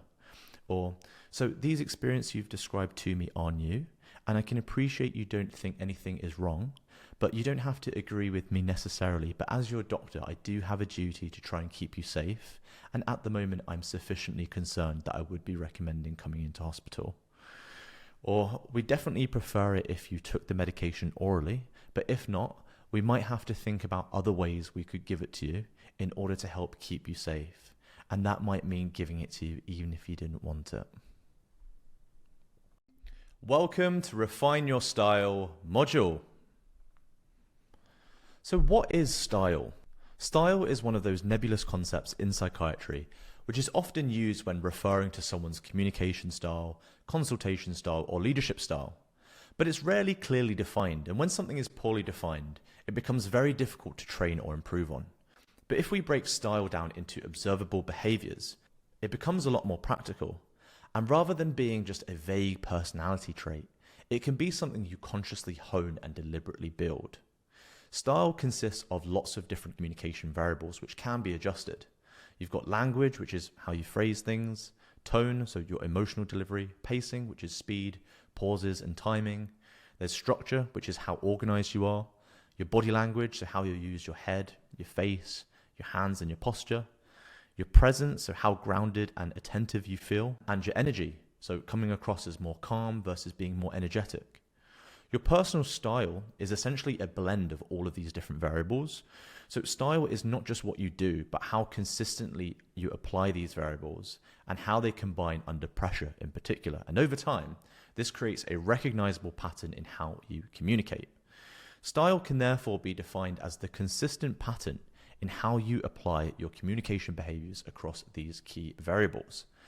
An important point is that your style is never fixed, it's constantly evolving. And as you work with different consultants and people in general, you'll notice things you like and things you don't like. So make a habit of observing these things closely. Pay attention not just to how consultants speak with patients, but also how they conduct supervision sessions, how they discuss cases, and how they interact with the rest of the team as a whole. Because every clinician has strengths and weaknesses, and the goal is not to copy one person, but to selectively take what works and incorporate it into your own style, in a way that feels authentic to you. Try things out, see how it feels, and refine over time. The most effective clinicians develop a style which is flexible. This means being structured when needed, being more empathic when needed, or being more assertive if the situation demands it. So the ultimate goal is not necessarily just to find your style, but to build a style which is flexible and can be adapted to suit a variety of situations. And for CASC specifically, your style is something you can learn to flex. An optimal CASC style is one which combines high structure, smooth conversational flow, and well-demonstrated empathy. So to work on the above communication variables, I mainly made mental notes and tried different things out. The one variable where I did write things down was for language, where I would write down go-to phrases in a communication handbook, and this is something I was continuously building as I went through the SPMM videos and also from seeing patients in my daily clinical job. You can see my list of go-to communication phrases here by clicking on this link. So feel free to use my list of phrases as a starting point, but I would strongly encourage you to build your own communication handbook and treat it as a living document that you are continuously adding to and reviewing periodically. If you hear a phrase you like, write it down. If you encounter a scenario where you weren't quite sure how to respond, reflect on it afterwards and write down what a good response would have been in the moment and try it out for next time. Over time, this then becomes a personalized bank of language that contributes to your style, which you can then easily flex during CASC. We are now moving into phase 8 of the top 1% CASC roadmap, which is practicing, practicing, practicing. Now, this is the most important phase, in my opinion, when done in the right way. And there are several steps here that you can take. So, step 1 is practice solo. Step 2 is practice with patients. Step 3 is practice with AI simulated patients. Step 4 is practice with people you know. And step 5 is practice with professional actors. In other words, complete a mock. Now let's go through each one. Welcome to practice solo module. So when I was in Australia, I didn't really have anyone around me that I could practice with, apart from my partner, but she was busy preparing for the MSRA. I also didn't want to jump straight into practicing timed 7-minute stations anyway. My approach was that I wanted to go through the station examples first and build my frameworks and then practice in a controlled way before increasing the level of complexity. This systematic approach allowed me to gradually build up my confidence rather than feeling too out of my depth too early on. When it comes to practice, there are 5 main ways you can do this. The first is practicing alone. Second is practicing with real patients. Third is practicing with AI simulated patients. And fourth is practicing with colleagues, friends, and family members, in other words, unprofessional actors. And then lastly, there's practicing with professional actors. There's always an ongoing trade-off between how accessible each of these methods are versus how closely each resembles the real exam. Practicing alone is, of course, the most accessible, so this should naturally make up the main bulk of your practice. Whilst practicing alone lacks the unpredictability of a real-life interaction, I would say about 80% of my performance probably came down to using this method, with the remaining 20% coming from practicing with real patients and actors. The goal when practicing it alone is not to simulate a full interaction, but to learn and rehearse the flow of the stations and become familiar with the key content within each section. So once I had gone through all the stations in the SPMM Smart Revised notes, I then moved into a dedicated practice phase, which was all about learning these station flows back to front. I want to highlight though that the flow of a station is not rigid. In real interactions, patients will say things which might take you off track, and that's absolutely fine. The aim is just to have a general direction of where you would like to go in the station, rather than having one that you feel you must go. So holding your frameworks loosely will allow you to be more flexible and responsive in the moment. My process for practicing by myself was as follows. I would look at a station framework and would work through it one column at a time, taking the time to absorb the content in each column. After reviewing the full framework, I would look away from the page and rehearse the station, either facing a mirror or looking at a blank wall. And when doing this, I would speak as though I was speaking to a real patient, using patient-centered language, a natural tone, and deliberate body language. I would even sit as I planned to sit in the exam, with both feet on the floor and using my hands as I normally would. So this was not just about learning the content, but actually embedding how it would actually sound and feel into my procedural memory. In the beginning, I could manage going through about 10 stations per day, so this first pass through all around 150 stations took about 10 days to complete. Secondly, I then repeated the process, but reversed the order, where I would rehearse the framework first, then check the framework after to see what I had missed. And if I felt I had missed a lot of content, I would then repeat the station. But if I had only missed small details, I would then just move on to the next station. And this second pass also took me around 10 days to complete. So by the third round, the material started feeling a lot more familiar, which meant I was able to move through the stations a lot more quickly.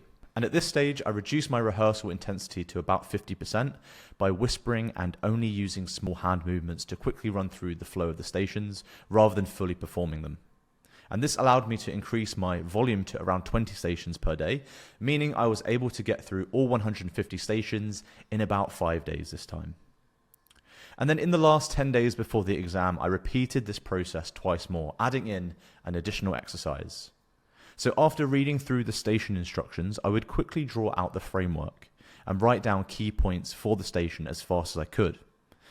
The aim here was to compress recall into as short a time frame as possible, and this then added another layer of processing, which helped to further reinforce familiarity with the frameworks and their content.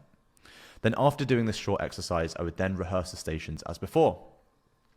So by the time I had finished this whole process, I had been through all 150 stations multiple times, and this meant I felt very confident in how I would approach each and every station. Welcome to Practice with Patients module. So alongside my solo practice, a large part of my preparation was using my day-to-day clinical work as a suitable training ground. I was working 9 to 5 with an acute care team for the 6 months leading up to CASC, and I chose this rotation specifically because it involved conducting full psychiatric assessments, giving me plenty of opportunity to practice. So once I had created the station list and frameworks, I was constantly looking for ways to practice them in real clinical interactions. For example, when explaining the treatment options for depression to a patient, I would run through my structured explanation of CBT. If I was seeing a patient with psychosis, I would sometimes approach it as though I were performing an MSE station. So these are just a couple of examples of the things that I did. So my aim was not to replicate the exam perfectly, but to just embed the thinking process into real clinical work. And because these were real patients, it was extremely unlikely that I would be able to fit everything into 7 minutes. Patients don't give concise exam-style answers like an actor will, so the interaction is going to be more fluid, but this can actually be an advantage because it allows you to practice running through your frameworks in a more natural way, which can actually help deepen the reinforcement. And a useful way to think about this is that it's like learning how to ride a bike. Practicing without the time pressure is like using stabilizers, as it allows you to build the skills safely. But as your ability improves, you can remove the stabilizers and move into time stations, where the same skills are now being performed under greater time pressure and tighter constraints. The key at this stage is repetition and exposure. The more you apply your frameworks in real clinical settings, the more you'll be training your mental muscles, which leads to all of your skills becoming more fluid and more automatic. Think creatively, spot opportunities, and get in as many reps as you can. Welcome to Practice with AI Simulated Patients module. So one of the biggest shifts currently happening in CASC preparation is the emergence of platforms offering practice with AI simulated patients. One of the barriers to being able to practice is often finding a practice body and coordinating a time which works for everyone. AI is starting to change this by making it far more easy and accessible to get more practice reps in. General AI tools such as ChatGPT Voice haven't been programmed for CASC specifically, so they often lack the complexity, realism, and unpredictability which makes CASC stations challenging. But there are newer AI platforms which are being built and developed specifically for CASC, where the AI patient has been programmed specifically to simulate the CASC environment as much as possible. And whilst this technology is still fairly new, it is rapidly evolving, and the quality of these simulations is simply getting better and better. AI simulated patients are a great repetition tool, which you should be using, as you can practice strengthening your framework flows and become generally more fluent under time pressure. And ultimately, the more repetitions you do, the more automatic these skills are going to become, which is why inside the CASC Accelerator, we have a dedicated AI simulated patient environment, which allows you to get those reps in whenever you want. The AI also gives you feedback, and it's been trained on reviewing hundreds of stations done by top performing CASC candidates, so the feedback is extremely useful. The stations are also recorded, which means you can play them back yourself and also submit them to an instructor for review and more personalized feedback. Welcome to Practice with People You Know module. So if you want to practice full stations under time pressure, doing this with colleagues, friends, or family members is also a highly accessible option. I personally didn't use this approach during my preparation as much as I should have, mainly because I didn't have any colleagues also sitting the exam as I was in Australia. Practicing with people you know can either be done one-to-one, so practicing with a buddy or a partner, where you take it in turns to be the actor and give each other feedback. Or you can practice one-to-many, such as practicing in a group setting, where you take it in turns to be the actor or observer and again, give each other feedback. If you have access to a medically trained third person, such as another trainee or consultant, this of course makes the practice sessions even more valuable, as they can observe and provide more structured feedback and even formally mark the stations. Being an observer in group settings can also be very helpful, as you can identify things that work well and incorporate these elements into your own approach. In terms of location, sessions can also be either in person or virtual, so through Google Meets, Teams, or Zoom, etc. Whilst virtual practice sessions are lower fidelity than in-person simulations, as they're not as close to the real thing, they still give you valuable exposure and opportunity to practice under time pressure. They also have the added benefit of being able to easily record the sessions so you can review them yourself, and this allows you to observe your tone, your body language, and your overall flow from an outside perspective. And a great tool is the Fathom AI Note-Taker app, which easily allows you to record your virtual practice sessions. This is something we use inside the CASC Accelerator, where you're paired with practice partners and your sessions are then recorded and reviewed, and you can then submit these practice sessions to your instructor, who then gives you personalized feedback by a Loom video, which looks a little something like this. So unlike traditional in-person feedback, which can feel quite general and non-specific, Loom allows your supervisor or instructor to pause the recording at specific moments throughout the station, so they can give you highly targeted feedback on exactly what happened. This might include things that were missed, questions you could have explored further, or opportunities to improve your communication. And this is good because the more specific the feedback, the clearer you're going to be on what to do differently next time, which ultimately leads to faster learning and quicker improvement cycles. Welcome to Practice with Professional Actors module. Practicing with professional actors is usually done within the context of completing a mock exam, and this is usually the closest thing to the real CASC exam. Whilst you could arrange one-to-one practice sessions with professional actors outside of a mock setting, this is quite uncommon as it's probably going to be quite expensive. So for most candidates, a structured mock is the best way to experience the level of realism which is closest to the exam. Around 10 days before my exam in January 2026, I completed a mock in London organised by SPMM. This mirrored the real CASC format with a morning and afternoon session with 8 stations each. The stations were marked by consultants, some of whom were reportedly real CASC examiners, and the actors were also very experienced with the CASC style roleplay. The setup wasn't completely identical. For example, they used a bell rather than the official voice prompts, but it was close enough to provide a highly realistic experience. And the real value of a mock is that it's essentially a dress rehearsal. You experience what it actually feels like to read the instructions quickly, to perform in front of an actor who is being resistant or challenging, and to move through the stations under time pressure. And it also highlights practical difficulties that are hard to simulate elsewhere. For example, how difficult it is to think before actually entering the station, how your introduction comes across in real time, and how easy it is to end up cutting corners when working under the time pressure. It will expose weaknesses in your approach, and for me, these were subtle issues that only became apparent when everything was compressed into exam conditions. And I felt that addressing these small points before the real exam actually ended up making a significant difference to my end performance. After the mock, I refined my introduction. I further refined how I would handle different types of resistance, and I ended up committing to the fixed structure for history stations in order to reduce decision-making fatigue during the real exam, which are all adjustments that I made on the back of completing the mock. You also receive formal feedback from the consultant examiners, which is of course extremely useful. Use the feedback as guidance though, rather than gospel, and filter it through your own judgment. Examiners will vary in terms of how harshly they mark you, as I sometimes found that stations where I thought I'd performed well ended up getting an average mark, and stations where I thought I didn't do so well ended up getting a really good mark. So be open to all types of feedback and interpret it thoughtfully and never take it personally.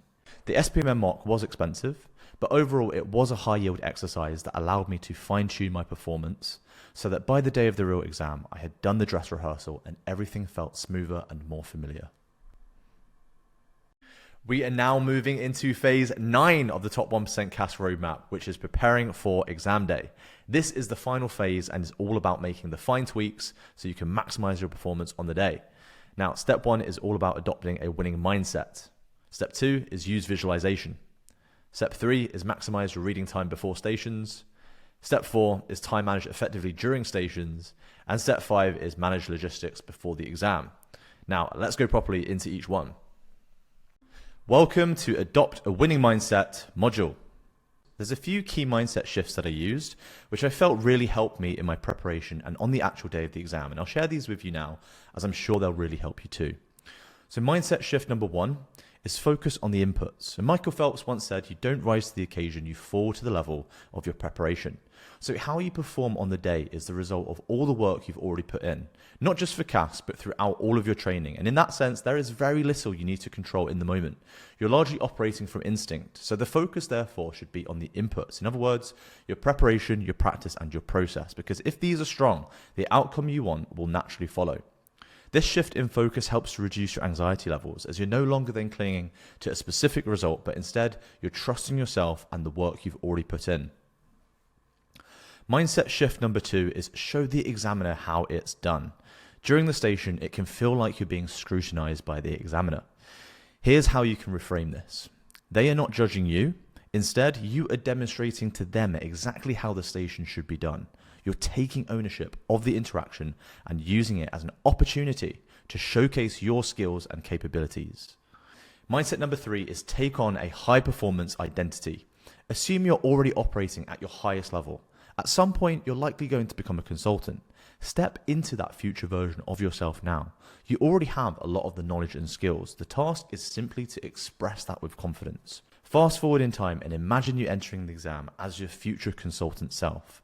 When I would do this, I would notice a subtle shift in my confidence and presence, giving me a subtle edge in terms of the authority that I was carrying into the stations and also my composure.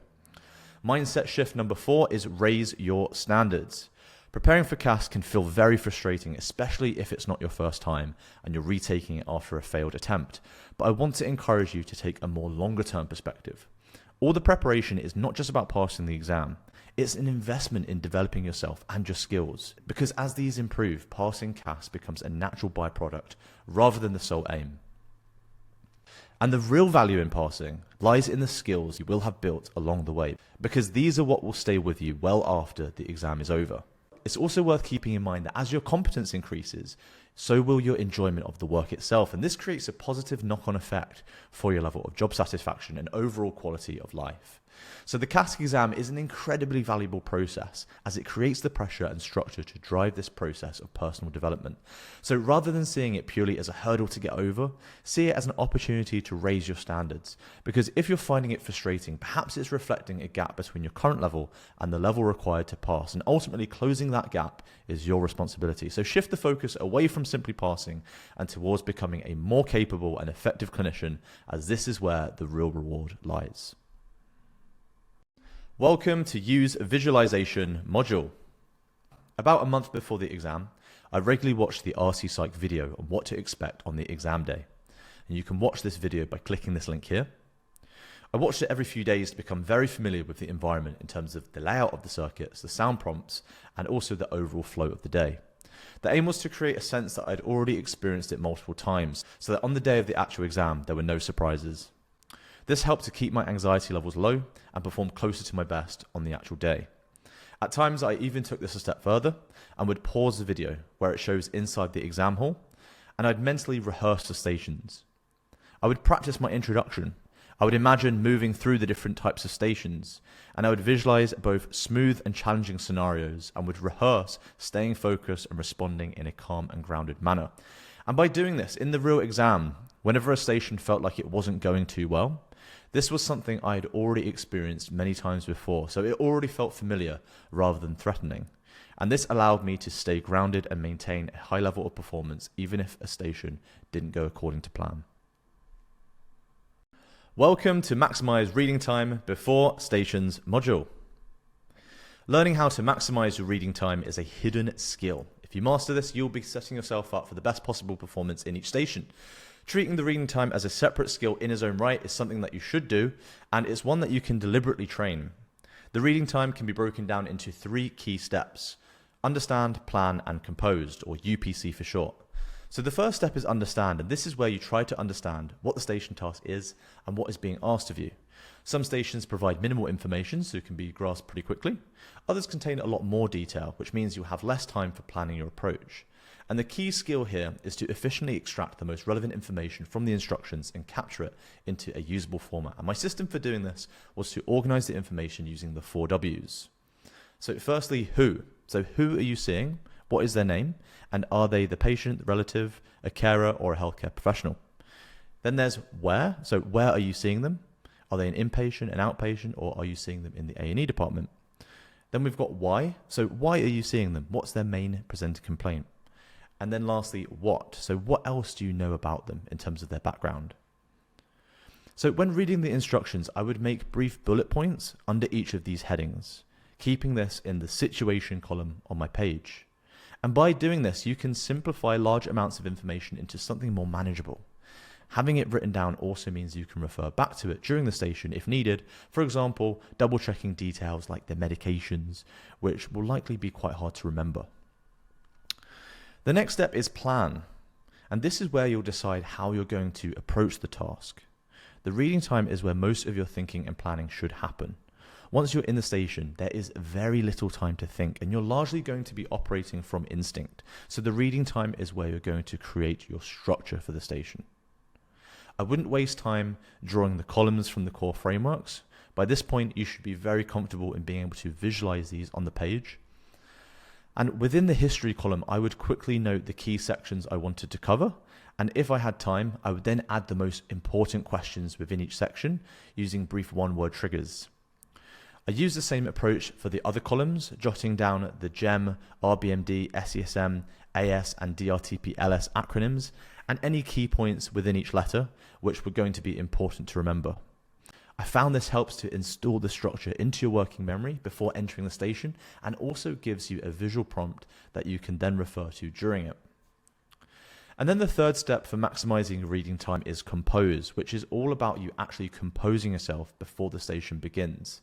So around 10 to 15 seconds before entering the station, I would stop reading and planning, and I would start getting ready for the next immediate action I was going to take. I would look at the patient's name, which I had written in big at the top left-hand corner of the page, and I would focus on the first thing I was going to do, which was to stand at the station entrance and say, is it patient's name. So, for example, is it Mr. Adam Brown? I found that taking these few seconds to compose yourself really allows you to just get present so that you can start the station with confidence and allow everything else to then flow naturally. Welcome to Time Manage Effectively During the Station module. Once the station starts, you have exactly 6 minutes before the 1 minute remaining announcement goes off. In the exam, you're not allowed a digital watch, only an analog watch. And with an analog watch, it's pretty much impossible to accurately keep track of the time because you're simply not going to remember the exact minutes and seconds point that you entered the station. So I found it more helpful to actually develop an internal sense of time passing, particularly what 3 minutes passing felt like, as this is the midpoint between the start of the station and the 1 minute remaining announcement. This allowed me to better track my progress in real time and adjust how long I was spending on each section or task within the station. So to train this, I used a very simple method. I downloaded a time app, which is this screenshot here. I set the timer to 3 minutes and changed the settings to vibrate and put it on repeat. Then a few times a week, I would then have this running in the background whilst doing everyday tasks like driving or walking to the shops. And my goal with this was to allow my mind to drift and then intuitively notice when I felt 3 minutes had passed. And I would also sometimes practice this when seeing patients and would have the timer running in the background in my pocket. I found this method worked really well for me, and in almost every station in the real exam I had a really clear sense of where the 3 minute mark was, which meant I could adjust my approach in real time and make sure I wasn't missing out any key areas. Welcome to Manage Logistics Before the Exam module. So I ended up staying at the Premier Inn, which was about a 5-minute walk from the English Institute of Sports Centre in Sheffield, which is where the CASC exam is held in the UK. I chose to arrive at the hotel 2 days before the exam, so that I had a full day of preparation the day before the exam without any added stress of travel. In the afternoons, I would walk to the venue to get a better sense of the route and the timings and to familiarise myself with the environment. I also saw candidates coming out of their exams, which really helped to normalise the experience for me, so that by the time exam day came round, it was my 3rd visit to the centre. So I already had a sense of I've been and done this before. Yes, you could say this is a bit extra, but these are the lengths that I went to minimise any surprises and give myself the best chance of feeling confident and in control on the actual day.